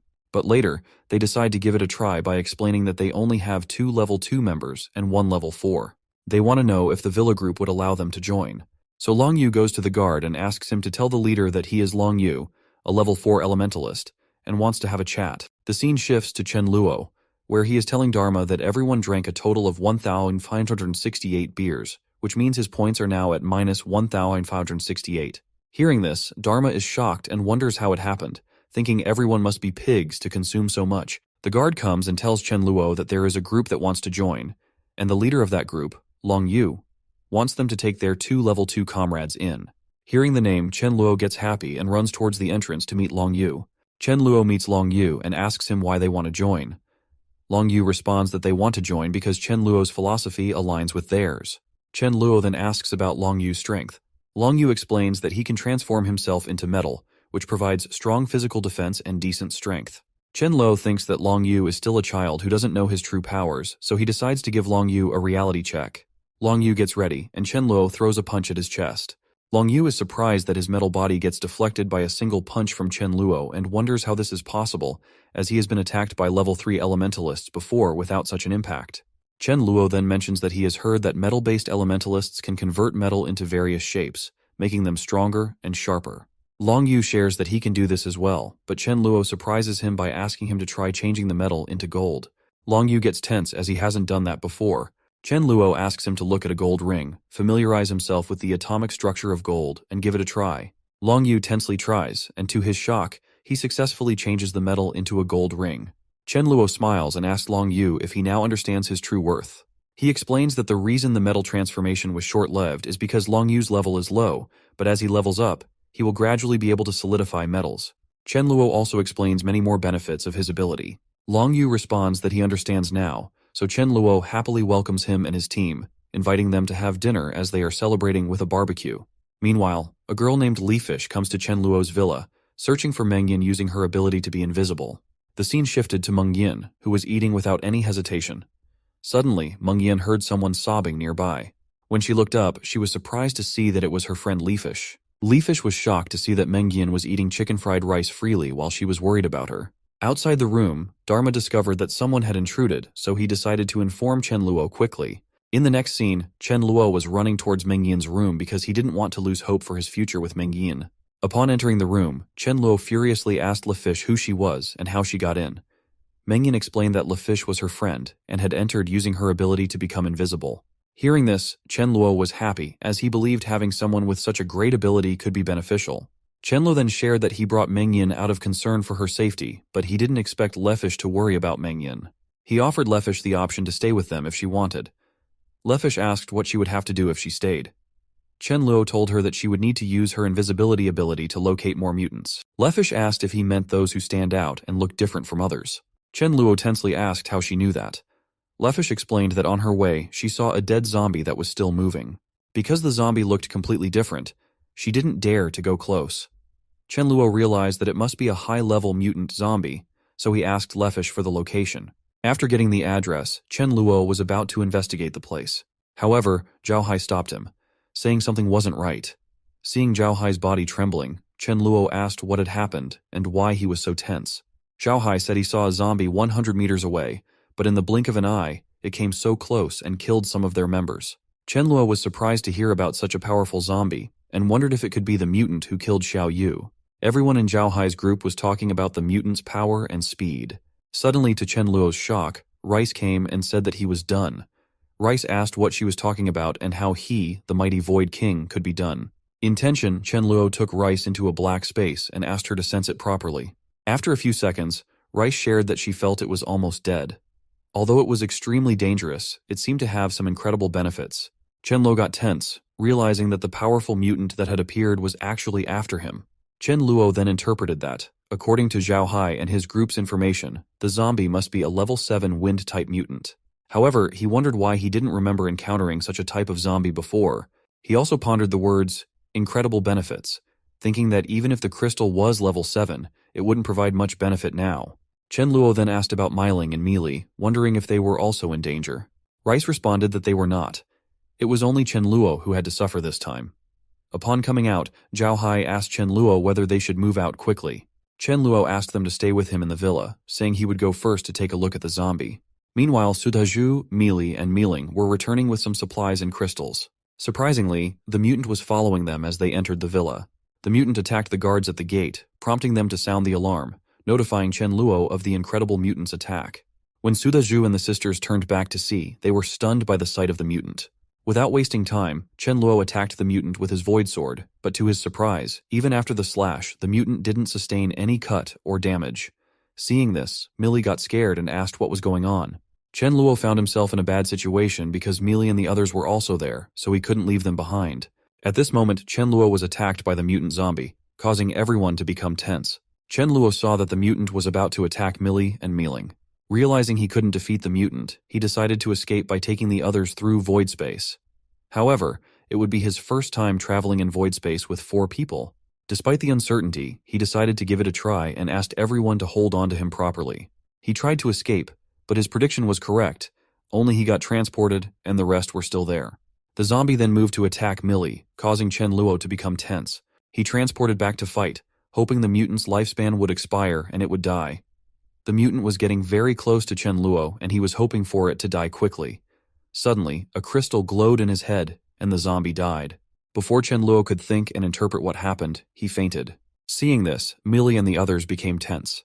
Meiling asked the remaining guards to close the main gate tightly until Chen Luo woke up and asked Sudhaju to carry Chen Luo to his room. When they got back to the room, Dharma was shocked to see Chen Luo like that and shouted, asking how they were looking after the master and why he was the only one getting into trouble. Rice told them not to worry, as she had already calculated that Chen Luo would run into trouble but wouldn't die and might even benefit greatly in the end. Millie was still sobbing, worried about whether he would be all right. Seeing this, Rice got tense and asked why no one was believing her. The scene then shifted to 2 days later, when Chen Luo regained consciousness. Seeing him awake, Millie and Dharma were relieved. Hearing about his unconsciousness, Chen Luo wondered how he fainted and then remembered that it seemed like he used some kind of skill to accelerate the death of the mutant.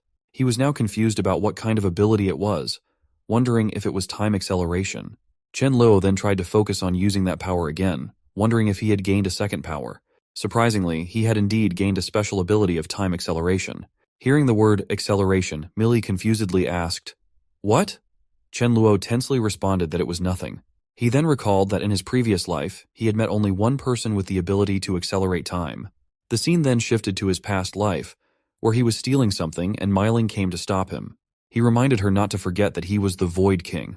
Suddenly, he felt that he couldn't move. A girl asked, "What if she stops time?" And then Myling kicked him in the butt. Returning to the present, Chen Luo remembered that the girl's name was Jiang Chuche, and she could only use one move to stop time for a single target. Chen Luo also shared that in his previous life, when Jiang Chuche died, he somehow took her body from the zombies and placed it in a dimensional space.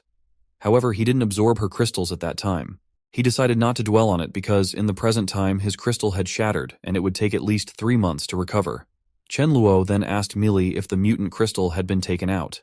Millie gave him the crystal, and Chen Luo's mood dropped as he wondered why he had to work so hard for an 8th grade crystal. He offered the crystal to the Dharma King, asking him to absorb it to upgrade to level 5. The Dharma King declined, saying Chen Luo would charge points for that, and he was already in debt.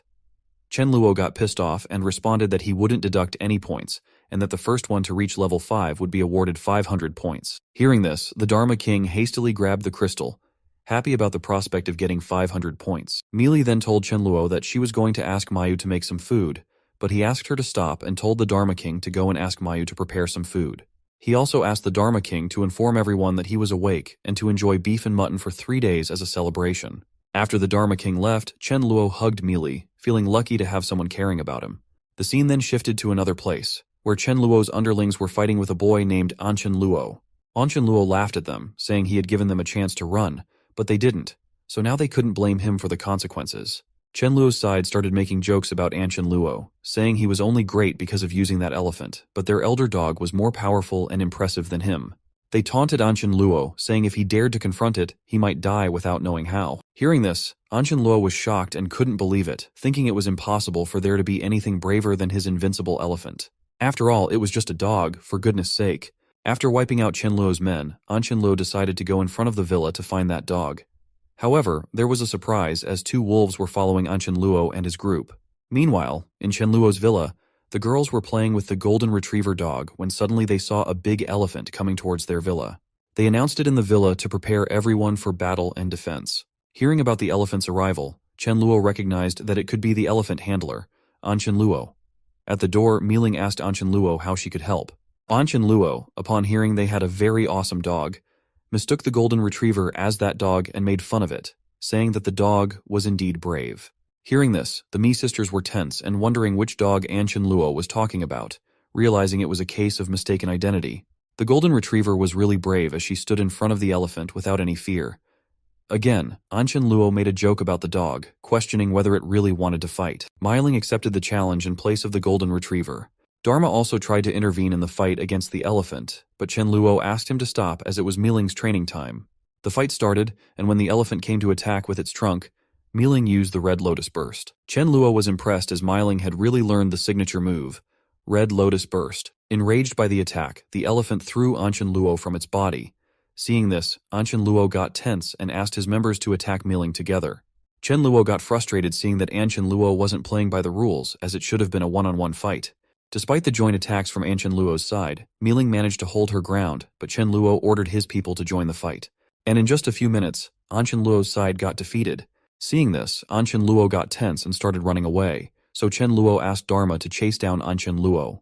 Dharma happily agreed, thinking about the points he would get after killing Anchen Luo. Surprisingly, Anchen Luo encountered wolves from the opposite side and got attacked by them. Seeing this, Dharma got confused, but first, he decided to score his points by defeating Anchen Luo. The wolves were stunned to see Dharma's power, but here's the twist. Dharma fell in love at first sight with the female wolf. He tried to pursue, but they started running, so Dharma captured the white female wolf and asked her to be friends. Meanwhile, Chen Luo and the others arrived and noticed that they were wolves, not dogs. Chen Luo noticed Dharma had a crush on the white wolf, as Dharma was acting like a love-struck puppy. So Chen Luo took those wolves with him to the villa. In the villa, Chen Luo was shouting and asking about her wolf. Chen Luo kicks him and asks him to behave, as the wolf wasn't going to be approachable. Chen Luo explained that they admire strength, and if they didn't submit, they should fight until they yield or take a forceful approach to get the best. Dharma was happy and praised Chen Luo, saying he truly deserved to be a master. Chen Luo then kicked him off and asked him to go and stop embarrassing himself. After that, Chen Luo started wondering that based on the current situation, it looked like the zombies would evolve to level 4 in just over a month. Level 4 zombies not only show improvement in physical strength, but also a bit increase in intelligence. So he thought the villa was currently secure. But since it was within the city, there was a possibility that they would face a large-scale zombie attack in the future. Chen Luo then decided to search for a new base, as last-minute decisions wouldn't work. So he took out a map. On the map, Chen Luo found a village 30 miles away from the city to make their new base. So he decided that he would go the next day to that place and first clear out the zombies. The scene shifted to the next day, where everyone was visiting that village, and on the way, Chen Luo was asking everyone to be careful of zombies and the mutated ones. Chen Luo told them that he was going to check the surroundings first. When Chen Luo inspected the area, he found that the water quality was good, but the fish he found in the water were very bitter and sour in taste. Suddenly, they got attacked by a mutant, and they started retreating, but some of them got captured by the mutant zombie. Chen Luo went to check on the mutant. Surprisingly, the mutant could speak and said his name was Iron Head, and his head was really tough, so if someone didn't want to die, they should get out of the way. But Chen Luo kicked at the private part of the mutant Iron Head. Iron Head got hurt and said it's his head which was tough, not that part. Still, Chen Luo continuously hit that part, and Iron Head kept saying that his head wasn't there. Chen Luo decided to beat him on the head, and after that, he continuously punched Iron Head's face. Finally, Iron Head started crying and asked for forgiveness from Chen Luo, saying that he wouldn't hurt anyone. Chen Luo then thought that Iron Head could serve as a training subject for Xia Hao, Sudhaju, and Miling, so he decided to keep him. Chen Luo then asked Iron Head to get in the truck and not dare to run. The scene shifted to somewhere else where some mutated crabs were heading towards a place. In a base, everyone started telling their leader that the area suddenly had a tide, flooding a large area nearby, and asked whether they should go to the city side. Everyone kept insisting on going to the city. Their leader, named Feng Zhengqing, a level 5 player, announced that everyone should pack their bags and prepare the vehicle as they were going to the city the next morning.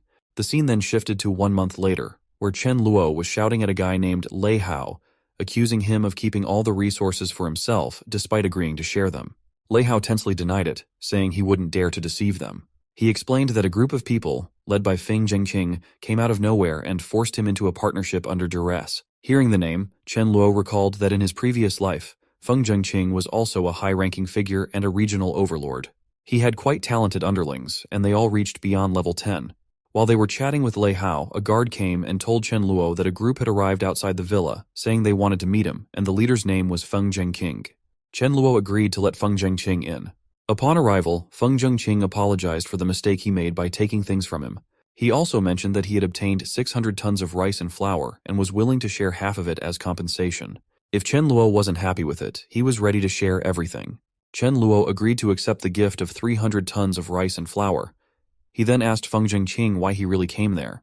They decided to talk in private. At the beginning of the discussion, Feng Zhengqing shared that he had just come from Cloud City, and that he was the overlord of Cloud City. He emphasized that any leader of a base wouldn't dare to say no to him. He then shares that other big places like the Marine Sea and coastal cities weren't suitable for survival, so they all needed to relocate on a large scale. Feng Zhengqing also talked about the city named Divine City being the only major city nearby, so it might become a gathering place for everyone in the future. Feng Zhengqing then asked Chen Luo to join forces and clear out the storms together in the future. Chen Luo understood, but he was wondering about Feng Zhengqing's real intentions as he was easily swayed. Feng Zhengqing then shared that he had seen Chen Luo's base outside the city, and to be honest, he was quite envious of it. So Feng Zhengqing asked Chen Luo to allocate half of the area to him, and his underling, Ouyang Lu, would help in growing vegetables there. He offered to give half of the vegetables so they all could sustain easily. Hearing this, Chen Luo got furious as he could tolerate Feng Zhengqing calling him brother, but asking for the base wasn't something he liked. Chen Luo responded that he would agree to it if Feng Zhengqing didn't have any ill intentions, but if things changed, then his people would suffer a lot. So, for an alliance, everything had to be on his terms, or there was no point in discussing. Feng Jingqing told Chen Luo that it was very arbitrary of him, as in forming an alliance, it's natural to listen to the one with higher and stronger power. Chen Luo furiously asked whether Feng Jingqing thought he was better than him. Feng Jingqing shared that he reached level 5 over half a month ago and admitted that he couldn't face Chen Luo's base head-on alone, but as long as he gradually attacked in parts, dozens of people would get killed every day, and sooner or later, everything would be his. Chen Luo asked whether it was a threat, and deep down wondered that Dharma King reached level 5 1.5 months ago, and Miling, Sudhaju, and others also reached level 5 a month ago. So what was Feng Jingqing boasting about? Feng Jingqing then suggested setting up a duel of 3 games, and whoever wins would take charge of the alliance. Chen Luo agreed and asked Feng Jingqing to do it on the present day. After it, Chen Luo thought that it would be hard for him to defeat Feng Jingqing, and decided to accidentally make a mistake during the duel to kill Feng Jingqing. Surprisingly, Feng Jingqing also thought the same, that he would accidentally kill Chen Luo during the duel, and everything would be fine. On the battleground, Feng Jingqing shared with Chen Luo that anyone who reneges on their agreement would face punishment. Chen Luo agreed with it and sent Sudhaju to fight in the first round. Seeing this, Feng Jingqing thought of sending a level 4 element type, so he asked Sun Yu to go and fight. At the start of the fight, Sun Yu used earth pillars to form a defense, off which Sudhaju got a little tense. As if he were slimmer, he could have gone right through that pillar. Sun Yu then used swamp art attack. Seeing this, Chen Luo was impressed by Sun Yu, as he could become a prominent player in the future. But Sudhaju easily broke through Sun Yu's defense with some punches, causing Sun Yu to concede from that duel. Feng Jingqing got furious after losing right at the beginning, so he asked his team members to bring the truck. Surprisingly, it was a mutant zombie of level 3, seeing which everyone was shocked. Even Chen Luo thought that he had underestimated Feng Jingqing, as he didn't expect him to have a zombie like that. Chen Luo decided to send a zombie to fight against a zombie, so he asked Sudhaju to bring Ironhead. When they brought Ironhead, he was shouting that he was starving, as Chen Luo only promised him food tomorrow, but never gave any. Surprisingly, Chen Luo again kicked him in his private parts, saying that he was pleased with his obedient behavior for the past month, but didn't like his present behavior. Chen Luo then asked to go ahead and kill Feng Jingqing's zombies. Seeing this, Feng Jingqing was shocked, as like him, Chen Luo also controlled a zombie, and he didn't know about the power of Ironhead. So the brawl between zombies started, but just after one fire attack from the zombie, Ironhead goes towards a girl to eat her instead of fighting the other zombie. Chen Luo, seeing this, ran towards the girl to save her. Chen Luo asked Ironhead to go back, to which he started shouting that he wanted to eat people. Chen Luo told him that it was promised for tomorrow, but Ironhead knew that tomorrow wasn't going to come, and he would never see tomorrow. So Chen Luo was contemplating killing Ironhead, but surprisingly, Ironhead mutated. Chen Luo got a little tense and decided to first cut down his legs. But nothing happened after one attack from Chen Luo, and Ironhead shouted that he had grown up now and was more powerful. Ironhead tried to crush Chen Luo under his paws, but Chen Luo dodged the attack and went to attack Ironhead's weak point. Surprisingly, it didn't work, and Ironhead said that he had become stronger even at that point. Chen Luo understood that Ironhead's weakness had now become his hardest part to beat, and that even the level 8 zombie he killed last time with the acceleration time ability wasn't that tough. Chen Luo decided to use his acceleration time ability on Ironhead and ran towards him to slash with the Void Sword. At the same time, he thought and dreamed about attacking Ironhead, imagining him moving backward. Suddenly, Ironhead was stunned to see his body starting to tear apart by itself. Chen Luo, also confused, wondered if the slices on Ironhead's body were from the dream he had a few seconds ago. As Chen Luo was about to deliver the final blow, an attack came towards them. It was none other than Feng Jingqing, who was trying to use the opportunity to kill Chen Luo and later claimed that he accidentally killed him while aiming for Ironhead. However, Feng Jingqing was shocked to see that Chen Luo wasn't even hurt by his ultimate attack. Chen Luo told him that if he wanted to attack again, he should speed up his attack. Feng Jingqing apologized, saying it was a mistake. Meanwhile, Ironhead was begging Chen Luo not to cut his waist, apologizing for everything. But Chen Luo didn't listen and cut down his waist to wipe him out. When Chen Luo was extracting the crystal, Feng Jingqing was stunned by its size and inferred that Ironhead must have been a level 8 or 9. Still, Chen Luo had defeated him so easily. Feng Jingqing then approached Chen Luo and declared him the winner and their leader. Chen Luo, however, questioned him about the ethics of sneaking an attack on a friend. Feng Jingqing insisted it was a mistake and begged Chen Luo to trust him. Enraged, Chen Luo started slapping Feng Jingqing and finally asked who the leader was. Feng Jingqing, sad and tense with a crying face, admitted that it was none other than Chen Luo. Chen Luo then asked the girl and the other people on Feng Jingqing's side if they would join him as per the agreement. The girl agreed, and Chen Luo asked her to introduce herself and tell everyone's talents. Meanwhile, Feng Zhengqing felt angry and frustrated as he had lost all his subordinates. However, he thought that if he could somehow reach another city, he could start fresh. So he asked Chen Luo to spare him, promising that his subordinates would join Chen Luo voluntarily. Chen Luo agreed and promised that neither he nor his people would harm Feng Zhengqing. Feng Zhengqing announced to his subordinates that he was no longer their leader and ran away, hoping Chen Luo would keep his word. Chen Luo just gave a look at Dharma, and Dharma understood that Chen Luo's promise meant his people wouldn't harm Feng Zhengqing, but a dog could. As Feng Zhengqing ran some distance away, he felt relieved that Chen Luo didn't send anyone to chase him. However, he was surprised to see a dog charging to attack him. Realizing what was happening, Feng Zhengqing tensely asked what the dog was going to do, and finally understood that he wasn't even as good as Chen Luo's dog. After taking care of Feng Zhengqing, Dharma wondered about the points he was going to get. On the other side, Chen Luo was checking the list of Feng Zhengqing's people. If he accumulated them all, he would have 3,000 members in his team. So Chen Luo decided to test everyone, and only those who passed would get to join. Chen Luo asked Ling Chen Luo to announce this information to everyone. Meanwhile, Dharma returned and asked about the service fee and burying the target. To cover the crystal and service fee, Chen Luo gave 500 points to Dharma. He then asked Dharma to accompany him to the new base to check the environment and progress there. The scene shifted to the new base, where Xia Hao was being attacked by bugs. Xia Hao started killing them, but finally the mutated one asked for mercy, apologizing. Chen Luo arrived and saw that it was a dung beetle.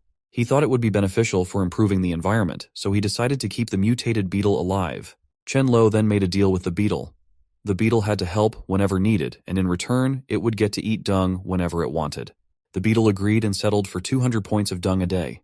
The scene then shifted to Zhao Hai and Song Ling Hai, who were discussing Chen Luo's new base outside the city. Their discussion ended with the decision to disband their group and join Chen Luo altogether.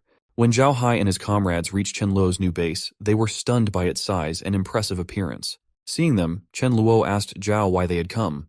Zhao Hai responded that they came to join his group and asked if it was okay for them to join. Chen Luo agreed because he thought Zhao Hai would be a good leader and would help in locating and gathering people's information.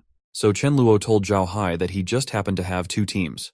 One left by Zhang Feng, and the second team needed a leader, so it was allotted to him. The scene then shifted to outside Chen Luo's new base, where two boys were talking, and one of the boys' names was Lin Tian. Lin Tian's comrade told him about Chen Luo's base, which was very advanced and was recruiting level 4 and above. So Lin Tian asked his comrade to check the supplies as he would go to the person in charge with a good sort of gift for a meeting. In the house, Chen Luo and Zhao Hai were discussing when they were interrupted by Chen Guang, who shared that a person named Lin Tian wanted to meet with Chen Luo. Chen Luo asked Chen Guang to bring the person. Upon meeting, Lin Tian introduced himself and gave the gifts he had brought. But surprisingly, Chen Luo was furious, thinking that in his previous life, it was Lin Tian and his subordinates who had blocked him and Big Sudaju. The next scene was from the previous life, where Chen Luo and Sudhaju were surrounded by Lin Tian and his subordinates.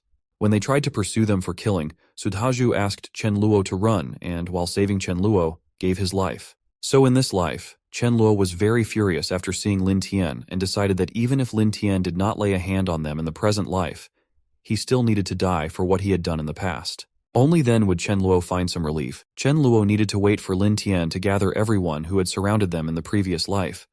So Chen Luo shared that he liked the gifts Lin Tian brought.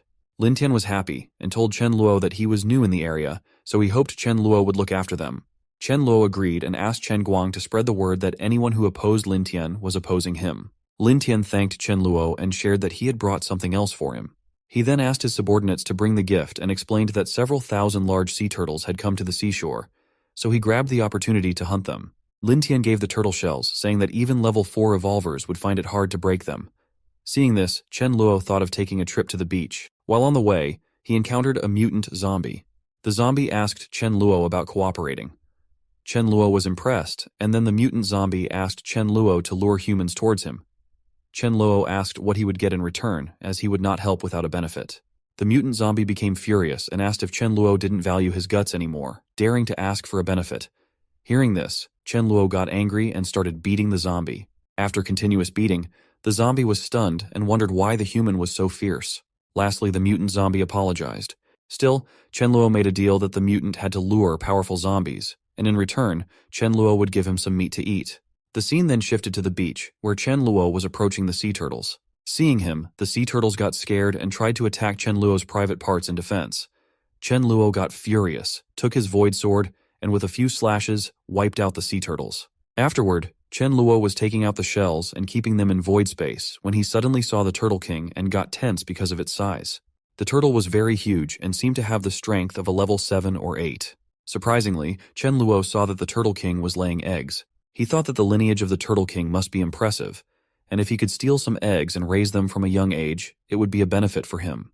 But while Chen Luo was thinking, he got spotted by the Turtle King, so he had no choice but to try killing the turtle and take the eggs.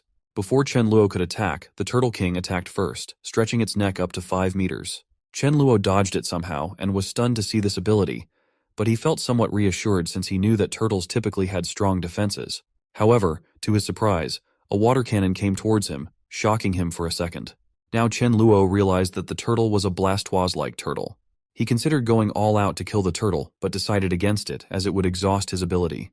Chen Luo noticed that even teleporting through the void would be difficult in that environment, and he understood that he couldn't fight the Turtle King head-on. So, he decided to take the eggs by baiting the Turtle King away. Chen Luo started running away from the eggs so that the Turtle King would follow him. This plan worked as the Turtle King was baited away, and Chen Luo easily took the eggs. When the Turtle King saw this, it got furious and confused, wondering how Chen Luo had reached the eggs, but it was too late. As the Turtle King tried to attack, Chen Luo used his void space to escape. Now, the Turtle King was stunned and searched everywhere for Chen Luo, wondering where he had disappeared to. Meanwhile, Chen Luo, at a little distance away, was laughing, thinking that there's nothing the Void King couldn't obtain. The scene then shifted to 2 days later, where Chen Luo recalled that it was the day he had to meet with the mutated zombie. So he asked Rice if she could sense anything. Rice responded that it would be safe and that his luck had exploded. Hearing this, Chen Luo left for the meeting. After he was gone, Rice got confused, wondering why she couldn't continue sensing Chen Luo anymore, while she could still sense Millie and Mealing. The scene shifted to the place where Chen Luo and the mutated zombie were going to meet. The mutated zombie had brought his boss this time and told him about Chen Luo. Without wasting any time, the boss zombie attacked Chen Luo with a space cut. Seeing this, Chen Luo was stunned as the zombie had actually brought a mutated zombie with space-based abilities. Upon seeing the speed of the mutated zombie, Chen Luo became more tense as it was very fast. He was tense because he was confident in dealing with a level 8 zombie alone, but he wasn't sure about handling a level 9 or 10. On the other side, the mutated zombie was shocked to see the ability Chen Luo used to dodge the attack and asked if Chen Luo was also a spatial ability user. Hearing this, Chen Luo was surprised that the mutant zombie knew about it. The mutant zombie attacked Chen Luo again, and this time Chen Luo used his void sword. But to his shock, the mutant zombie didn't get a small cut on its body. Chen Luo wondered what to do as he couldn't cut through a level 9 defense. He even got a cut from the mutant zombie's attack, so now he had no other option but to use his time acceleration ability despite the risk of crystal rupture. Believing in Rice's words, he decided to use it. By dodging the attack, Chen Luo attacked from behind and accelerated time with his power. To Chen Luo's surprise, the attack actually worked as the zombie's lifespan was rapidly consumed. But it was still taking time, and Chen Luo continuously hoped for the zombie to die. However, the zombie still tried to take revenge on Chen Luo. Just a moment before the mutant zombie could reach Chen Luo, it fell to the ground, wondering why this was happening to it. In the end, Chen Luo succeeded in defeating the mutant zombie. The zombie, seeing this, started running to save its life. However, Chen Luo easily chased it down and asked whether the zombie didn't want to play with his guts. The zombie started crying, asking Chen Luo to leave him and not kill him. Chen Luo laughed and said that he wouldn't kill him since it benefited him to lure good-level zombies every week. When Chen Luo returned to the base, Wang Hao told him that he had gathered 2 new pieces of information. First, there had been mutants around the base, and second, the boss of the western base appeared to have a level 7 crystal. Song Linghai came with a list of names of the evolvers he had collected.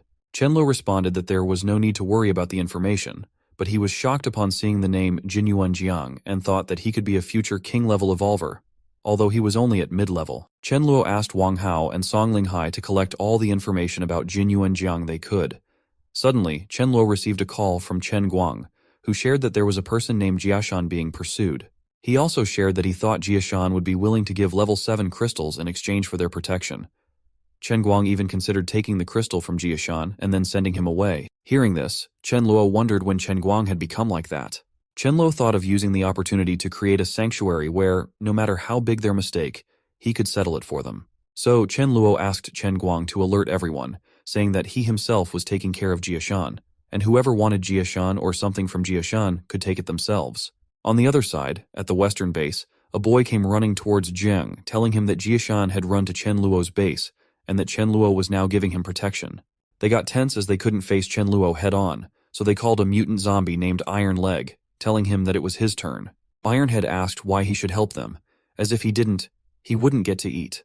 Before Jung could say anything, his underling came running, saying that someone had infiltrated their base and they couldn't do anything. But before he could finish speaking, he was killed by the enemy.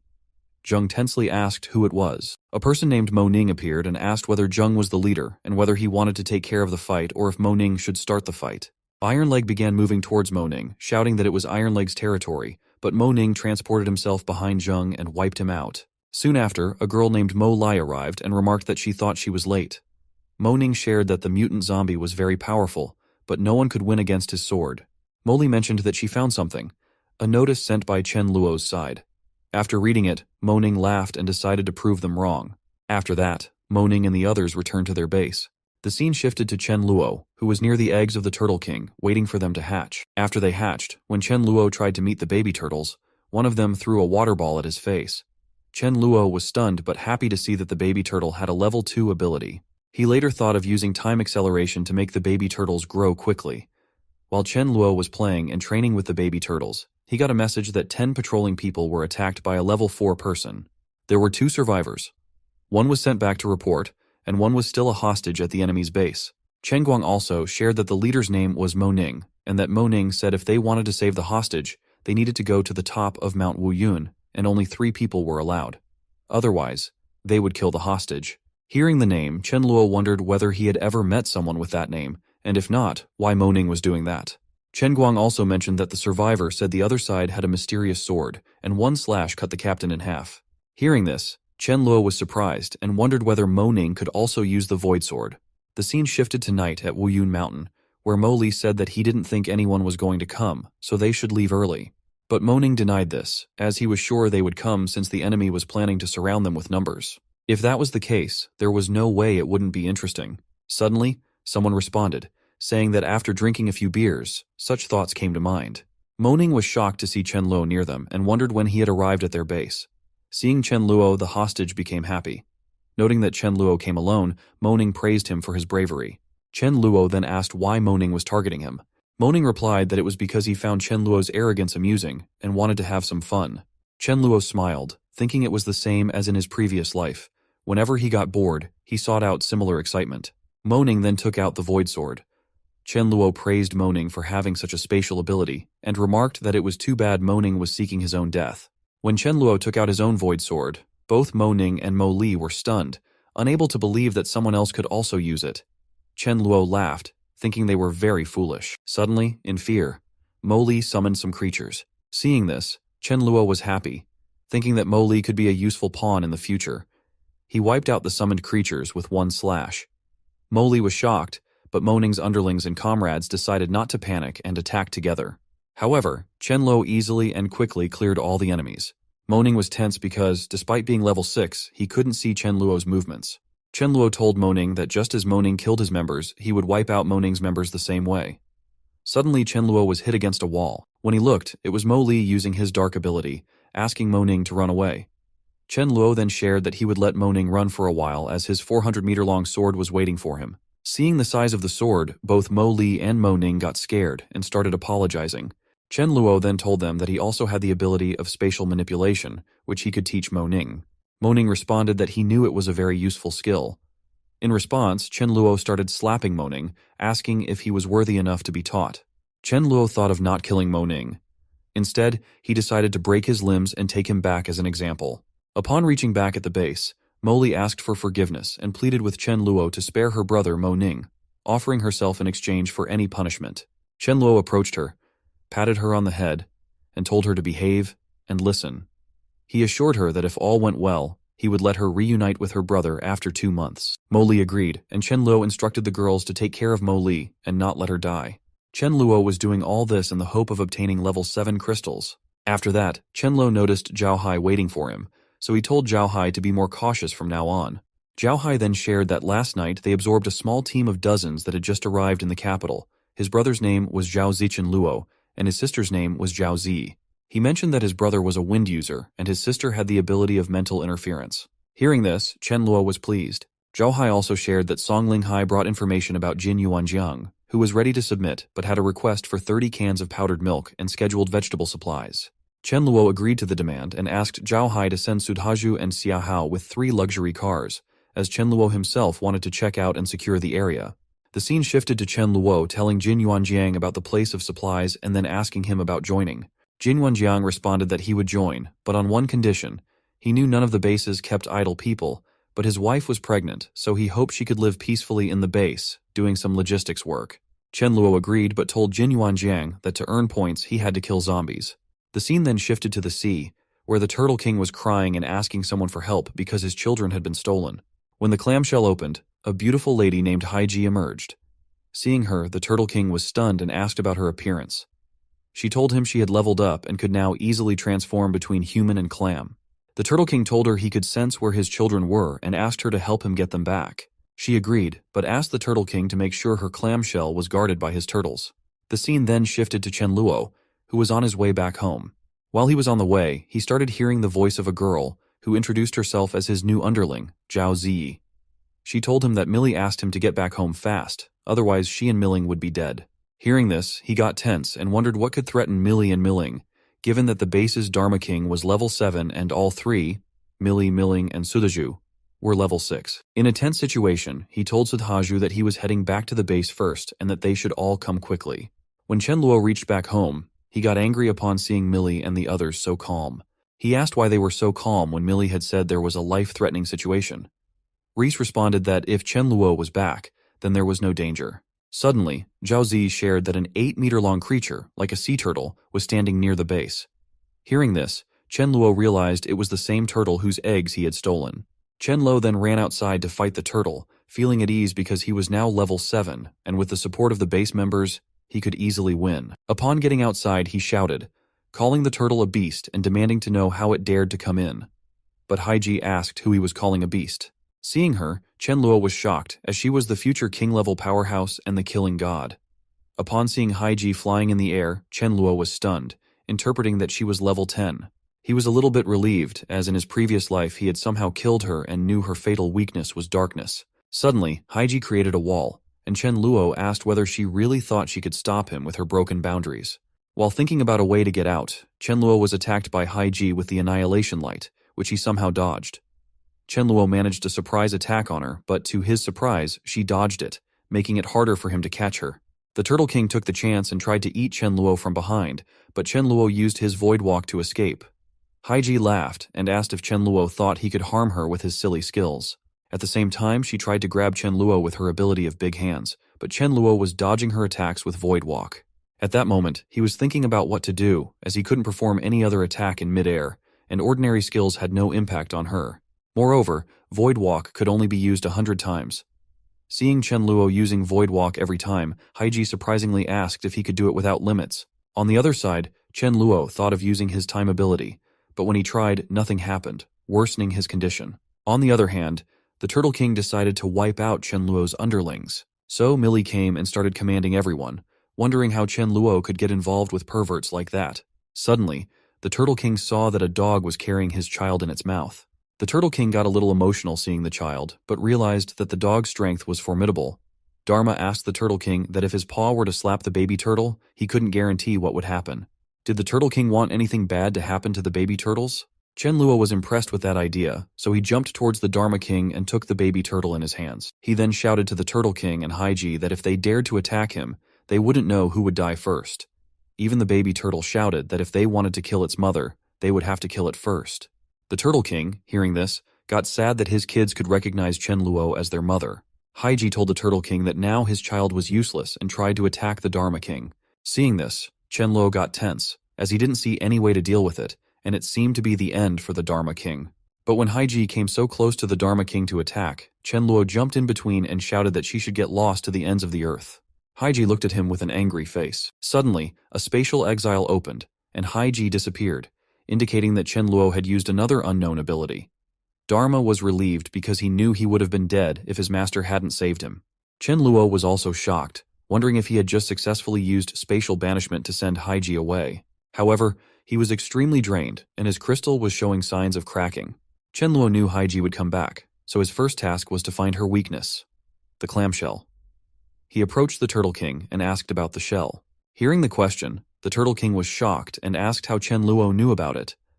Chen Luo told him not to worry about that and just answer because Haiji had tried to harm baby turtles, which was very ruthless. The Turtle King realized Chen Luo was right. She had actually tried to harm baby turtles, so the Turtle King agreed to tell but asked Chen Luo to give him back his babies in exchange. Chen Luo refused, saying that once he revealed the clamshell's location, Haiji would be angry and might attack him. And didn't the Turtle King want to avoid a tragic fate for his children? Chen Luo also mentioned that he had some feelings for those baby turtles, so he suggested that the Turtle King live nearby Rice, where he could also get protection from them. The Turtle King agreed and then gave Chen Luo a turtle shell from his back, saying that with the shell, his people wouldn't trouble him. Chen Luo was happy as he had obtained a valuable asset with an easy trick. After that, he told Mealy that with the 4 baby turtles, the Turtle King wouldn't dare to act rashly, and he needed to go to Haiji's lair first.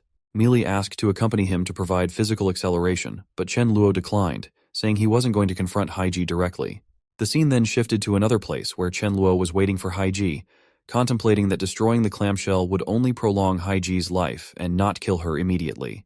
If she lost her reason and went on a killing spree, he wouldn't be able to stop her. When Haiji arrived, Chen Luo greeted her, and she asked, confused, how he knew her name. Chen Luo responded that he also knew that once her clamshell was destroyed, she wouldn't live long. Haiji was initially shocked, but then realized the Turtle King must have told Chen Luo everything. She asked Chen Luo what he wanted. Chen Luo responded that they both knew they had no real grievances against each other, so they didn't need to decide between life and death. He then asked her to consider how long she had lived and how long she wanted to live. Haiji was confused and asked Chen Luo to clarify. Chen Luo shared that he had the power of time and could accelerate its passage and, in the future, he was sure he could also reverse time. Hearing this, Haiji was amazed and asked if he could really do that. Chen Luo responded that she was right, but he could only do it once he reached her level, which would take at least a year. Chen Luo then asked if she could wait for 1 year. Haiji agreed and also said that if he couldn't do it a year later and she had waited for nothing, then he couldn't blame her for being rude. Chen Luo agreed because he knew that who would be rude to whom in a year was uncertain. Chen Luo then told her that he would return her clamshell, but she also needed to prove her sincerity by giving him the pearl on her head. Surprisingly, Haiji agreed to that term as well and said she hoped that, a year later, Chen Luo could truly master the ability to reverse time. Otherwise, he couldn't blame her for being strong in the apocalypse, stating it was wisdom. Chen Luo laughed because, with his wisdom, he had easily gotten both the Turtle King and Haiji on his side. The scene shifted to somewhere else where a rare mutant zombie was using its radiant attack to incinerate people, drying them up in seconds. Suddenly, a boy arrived and tensely delivered a message. Their leader was willing to offer sacrifices to him, and he could eat as much as he wanted. The mutant zombie laughed and asked if there was really such a good thing. The mutant zombie shared that if it wasn't enough, he would eat them and they should be fresh. The scene shifted to Chen Luo's new base, where Zhao mentioned a new luminous-type mutant zombie currently absorbed by the Changyuan base, located in a small village of North City. Chen Luo thought that no matter how terrifying the mutated form was, with his time ability, it was nothing for him. Chen Luo then asked Rice about the attack and how she felt about it. Rice responded that Mealy had an opportunity, and as for what would happen to him, he should stop asking. Chen Luo was happy, as this time Mealy would get an upgrade. The scene then shifted to the Changyuan base, where Changyuan was happy thinking about the future. Once he wiped out the luminous zombie, he could get a level 6 crystal, which would help him level up. To Changyuan's surprise, his underling came and reported that someone had forcefully entered their base, heading directly towards the room of the mutated form zombie. Changyuan tensely asked if everyone on guard duty had died and how they let Chen Luo in.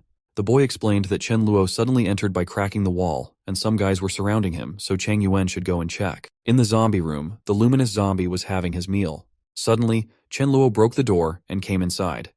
Seeing this, the luminous zombie asked if Chen Luo was his next meal and suggested Chen Luo should cut off his ears to give them to him. Chen Luo furiously asked how he dared to talk like that to his father. Hearing this, the luminous zombie got angry and attacked Chen Luo. Chen Luo laughed at the speed of the attack and transported away. The luminous zombie was shocked and wondered where Chen Luo had gone. Before the zombie could find him, Chen Luo attacked from behind and interpreted that the zombie was of level 8 or 9. Chen Luo realized he could only use his special move. The zombie again attacked Chen Luo, shouting that he wanted to wipe him out. Without waiting, Chen Luo started using his time acceleration ability move. Suddenly, to his surprise, The zombie started feeling pain in every part of his body and slowly died. Chen Luo took out the crystal and realized it was a level 10. Suddenly, Chang Yuan appeared and shouted at Chen Luo for putting down his crystal. Chen Luo asked what he meant by his crystal. Chang Yuan recognized Chen Luo, and in response, Chen Luo asked if he could take the crystal as a meeting gift. Chang Yuan acknowledged that Chen Luo's base was formidable, but noted that Chen Luo was alone at the moment. He gave Chen Luo an ultimatum: either put the crystal down or lose his life. Chen Luo, frustrated, declared that if Chang Yuan didn't want to live peacefully, then so be it. Chang Yuan ordered his underlings to attack Chen Luo, promising great rewards to whoever could take him down. Everyone prepared to attack, but before they could act, Chen Luo used his new ability, Spatial Slash, and wiped out Chang Yuan in one strike. Everyone was shocked, and Chen Luo warned that anyone who dared to block his way would be wiped out. A boy named Zhang Chuang stepped forward, stating that Chang Yuan deserved to die and declared Chen Luo as his new boss. Chen Luo was pleased to hear Zhang Chuang call him boss and praised him. Zhang Chuang was thrilled, thinking his position as boss was now secure. Indeed, Chen Luo made Zhang Chuang the new boss of that base. The scene shifted to some time later, where Chen Luo was giving the level 10 crystal to Mili. Mili refused to take it, saying it should belong to Chen Luo as he was the anchor of the base. Chen Luo responded that he was going to reach level 8 soon, and the crystal wouldn't help him get to level 9, so it would be better used by her. He added that for his sake, she needed to keep up in terms of strength. Hearing this, Mili blushed, knowing Chen Luo was teasing her about romance. The scene then shifted to 1 week later, where Chen Luo finally reached level 8. Chen Luo noticed that under the influence of his spatial temporal dual abilities, the upgraded energy had increased by 2.4 times. He thought that even though his physical qualities had barely reached level 10, he could start his plan. The next day, Chen Luo had a meeting with everyone and shared that their base members had successfully improved a batch of seeds, enough to increase production by 50%. He decided to hold an exchange conference at the South Stadium in the Divine City in 5 days. He needed everyone to reach nearby places and spread the news. Deep down, Chen Luo was very happy, thinking that once the preaching and persuasions were successful, he could make a fortune by selling seeds. Hearing about the improvement, everyone was happy and praised Chen Luo, feeling good about their decision to stay with him. Chen Luo asked everyone to calm down as he had another announcement. From that day onward, anyone who provided him with enough chips would receive his attention and assistance. The scene then shifted to 5 days later at the exchange conference where Chen Luoguang took the initiative to be the anchor and hold the meeting. He called Ouyang Lu to the stage and announced that she would explain how to plant and the necessary precautions. Ouyang Lu began explaining that planting was only possible for natural ability users and that their level needed to reach level 4. After planting, regular use of abilities was needed to neutralize the soil's pollution. Chen Luo was watching from a distance and noticed that very few people had come. He hoped that after this, natural ability users would be highly valued. Suddenly, Chen Luo noticed a person named Wang Lie. He shared that Wang Li had pursued Mili in a past life and had once crazily pursued her, wanting to take over her base. Chen Luo also mentioned that he remembered Wang Li intentionally creating a crisis, hoping to play the hero at a critical time. But it backfired as Mili was the one who died then. Mili had used resurrection for the first time to bring Mili back to life. Chen Luo then wondered whether he should directly kill Wang Li or wait for him to grow stronger, so his crystal level would be higher. When the seeding topic ended, Chen Luoguang introduced another topic known as the Peace Plan. He explained that their base would handle various matters as long as someone provided items of sufficient value. They would take care of everything. Suddenly, a person named Deng Xianhong said that he had a level 7 crystal and would like to ask Chen Luo for help in killing someone. Chen Luoguang asked who Deng Xianhong wanted to kill. Deng Xianhong replied that he wanted help in wiping out a food monster, Crazy Dragon, as that monster had eaten his brother. Hearing this, everyone was shocked. The Crazy Dragon was actually a person named Fenglong, so his big brother asked him what was going on. Crazy Dragon said that Deng Xianhong had escaped last time, but this time he would kill him. Deng Xianhong shouted back, revealing Crazy Dragon's identity and pointing a finger at him. At that moment, Chen Luoguang was wondering what to do and looked at Chen Luo. Chen Luo nodded his head in agreement. So Chen Luoguang responded that they had accepted the request, stating that every ogre should be killed. Wang Li stood up and said that Feng Long was under his command, questioning how Deng Xianhong could claim that Feng Long had eaten someone without any proof.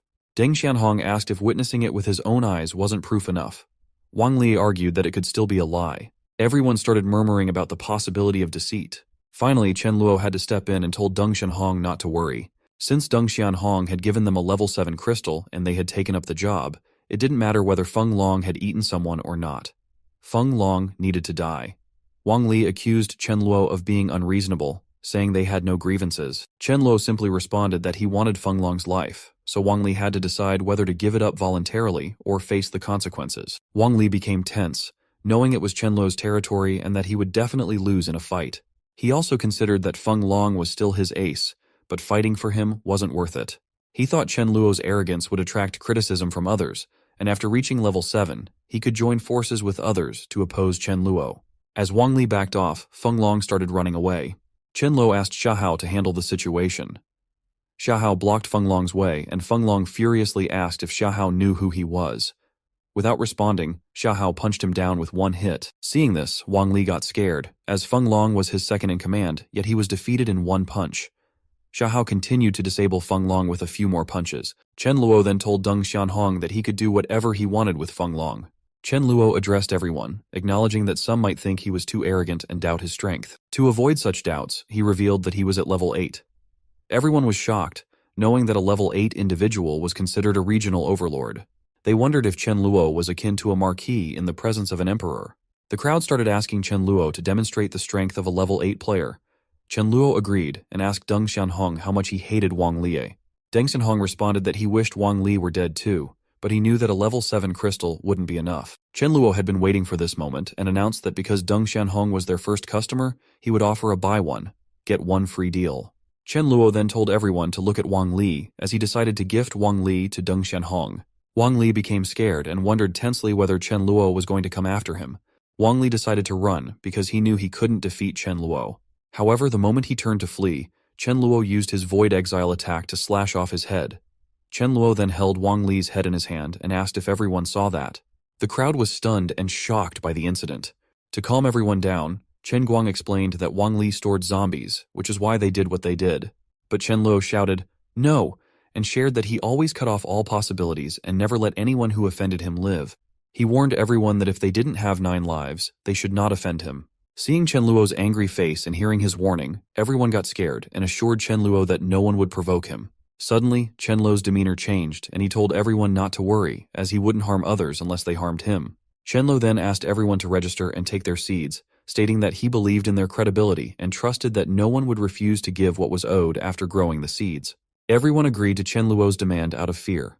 The scene then shifted to some time later when Sudaju informed Chen Luo that he had news from Da Zhuang about a zombie named Icelin who had established the zombie base Icelin Club. Hearing the name, Chen Luo remembered that Icelin was a formidable zombie and that the club was a formidable organization created by intelligent advanced zombies. Sudaju also shared that Icelin had taken the opportunity while Chen Luo was away to gather zombies and was probably planning to attack at night. Chen Luo instructed Sudaju to tell everyone to return to the base and prepare for battle. As Chen Luo was leaving, everyone surrounded him and asked to join his base. Chen Luo responded that there might be a zombie horde attack on his base that night, with the number of zombies potentially reaching 10,000. He said that the home couldn't be abandoned and that their arrival on time meant they would all participate in the defense. If they survived, they could directly become ordinary members. Chen Luo also warned them that they could leave now, but if someone fled during the battle, he wouldn't be polite with that person.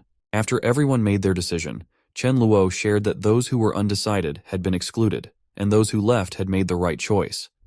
He assured the remaining people that he wouldn't let his people suffer losses. Hearing this, those who chose to stay were happy they made the right choice.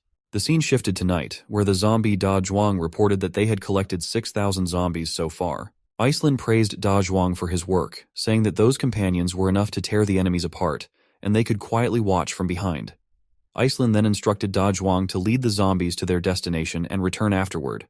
Da Zhuang agreed but was tense about leading the people against a big shot like Chen Luo, finding being an undercover very difficult. On the other side, Chen Luo was ready, having seen the zombies, as the battle time finally arrived. Chen Luo asked everyone to get ready and then release skill 1. Everyone attacked with fireballs, but to their surprise, due to the zombies' obstruction skill, their shots weren't hitting well. Still, the fire ability users kept fighting. After some minutes, Mealing shared that the wide-range fire spell could be cast only twice, and the elemental members were also running low on resources, so it was about time for their next step. Chen Luo then ordered the physical members to prepare to engage in the fight. Sudhaju and the others ran outside to fight the zombies. Seeing the fight from above, Icelin was impressed that the opponents had some skills. Another zombie told Icelin not to panic, as the enemy wall was almost collapsing, and by sending one more batch, they could easily defeat them. But Iceland got furious and said that since the enemies came prepared, there must be a traitor among them. Iceland looked at Da Zhuang, suspecting him of betrayal. The scene shifted to Chen Luo, where Chen Luo Guang told Chen Luo that Da Zhuang had shared a message that the reality of him being the mole was about to be exposed, and according to Da Zhuang, Iceland planned to kill him and then organize a new batch of zombies. Chen Luo thought that he hoped to make Da Zhuang the leader of that clan, and if Iceland killed him, it wouldn't happen. So he decided to face Iceland himself. Before going, he asked Chen Luo Guang to have Meili and Miling take over the situation. On the other side, Iceland was beating Da Zhuang, asking why he had betrayed them. Suddenly, out of nowhere, Chen Luo came up behind Iceland and asked if he was the leader of the zombie base daring to fight against him. Iceland attacked with his ice crystal attack at Chen Luo, but Chen Luo smiled and just slashed away his head. Then, Chen Luo waited for Da Zhuang to come and attack him to clear his traitor identity. Da Zhuang understood what Chen Luo wanted him to do, so he stood up and started shouting about how Chen Luo could kill his big brother, and he was coming to take revenge with everything he had. So Da Zhuang gives a punch to Chen Luo, and Chen Luo acts like he got defeated. Chen Luo then runs away, saying that he will come back to take revenge on Da Zhuang and the others, but deep down, Chen Luo is happy that no one will suspect Da Zhuang as a traitor anymore. Everyone is impressed with Da Zhuang for punching Chen Luo without any fear, and asks if he wasn't afraid that Chen Luo would use his sword to kill him. A zombie named Black Thunder says they can't afford to offend Chen Luo for now, but they need a leader and suggests calling the group Thunder Black Group. Da Zhuang punches Black Thunder and asks what he means, as their big brother just died and he is already eager to take the position. Da Zhuang then continues to punch him until he apologizes. Black Thunder apologizes, but Da Zhuang now needs to wipe him out to set an example. Everyone starts calling Da Zhuang their leader, but Da Zhuang tells them not to, saying they are all equal with no big or little, and from now on, their clan name will be Brotherhood Alliance. Da Zhuang then goes back to Chen Luo and asks about his performance. Chen Luo praises him and tells him that he will help him grow and to never forget to recruit more high-level intelligent zombies. Lastly, Chen Luo gives a crystal to Da Zhuang as a gift. Chen Luo is wondering why the zombies are retreating so quickly, thinking the crystal harvest will be quite abundant for some days. Suddenly, he gets a telepathic message from Zhao Zi that Haiji has sent her a message saying she found a level 10 creature. Chen Luo should come and help himself get the crystal to harvest and promote quickly as promised. Chen Luo is happy and asks Zhao Zi to tell Haiji that he is coming. The scene then shifts to the sea where Haiji meets Chen Luo. Chen Luo greets Haiji, calling her sister. Haiji says that recently some nuisances were bothering her, so she took care of them for him. She then gives him some crystals as a gift. Seeing this, Chen Luo is happy as he got 2 level 7, 2 level 8, and 1 level 9 crystals just by calling her sister. Chen Luo asks her not to worry as he will work hard to advance soon and help her. He then asks about the level 10 creature. She tells him it's in the sea and asks Chen Luo to wait by the shore. Later they will join forces to kill it. After 10 minutes, Haiji returns with the creature out of the sea. They start fighting together, and Chen Luo directly uses his spatial cut, but the fish dodges it and attacks back with an ice beam. Chen Luo gets tense because the attack is so close and he can't dodge it. Chen Luo got frozen due to that ice beam and became tense as he had underestimated the mutated fish. When the mutated fish used the ice beam again, Chen Luo used his space exile attack and sent the fish away somewhere. Haiji asked where Chen Luo had sent the fish, noting it seemed uncertain, much like her earlier experience. Chen Luo assured Haiji not to underestimate him, as this time it was about 30 miles away to the east. They then went to harvest the crystal. Chen Luo was happy after getting a level 10 crystal from the fish, thinking that he needed just 4 or 5 more crystals to reach level 9. Haiji then asked Chen Luo to try eating that giant mackerel fish. Chen Luo, hearing this, was stunned and asked if the flesh of a mutant wasn't difficult to eat. Haiji then explained why she had undergone a mysterious evolution and why her evolution far exceeded that of humans. She recounted how, a year ago, while resting at the bottom of the sea, something fell into her body, which seemed like a piece of meat. She felt pain, and the piece of meat slowly digested into her body. She was sure that if it continued, she would die. Fortunately, her old friend, the Turtle King, seeing her situation, immediately ate the remaining meat. Haiji shared that they both gained a huge advantage from that, as although it caused immense pain, it had a miraculous effect. Chen Luo was still confused about the mysterious meat. Haiji responded that since she devoured that mysterious meat, ferocious fish species started targeting her. The giant mackerel also ate the mysterious meat. Chen Luo thought about it very carefully, but for power, he was ready to do it. Haiji also told Chen Luo that she could feel the mysterious meat's power was still within the mackerel's body. Chen Luo said he was ready to eat it despite its bad taste, but deep down, he was thinking of asking Mayu to cook it to improve its taste. The scene shifted to the other side of the sea, where a seal came to a girl, shouting her name as Frost's sister. The seal, crying, told her that his brother had been killed. Frost asked if his brother had been killed by that great bloodthirsty white shark that claimed to be the sea god. The seal denied it and said it was a giant clam and he could sense her scent. Hearing the words, giant clam, Frost wondered if it could be the accomplice of the pseudo-god. The seal asked Frost to avenge his brother. Frost asked the seal to take her to the person, and upon reaching the location, the seal pointed to Haiji, saying it was she who had killed him. Now, what happens next is uncertain. Will Haiji get into trouble and Chen Luo save her, or will Chen Luo team up with Frost to act against Haiji? Anything could happen, as Chen Luo could do anything for his growth.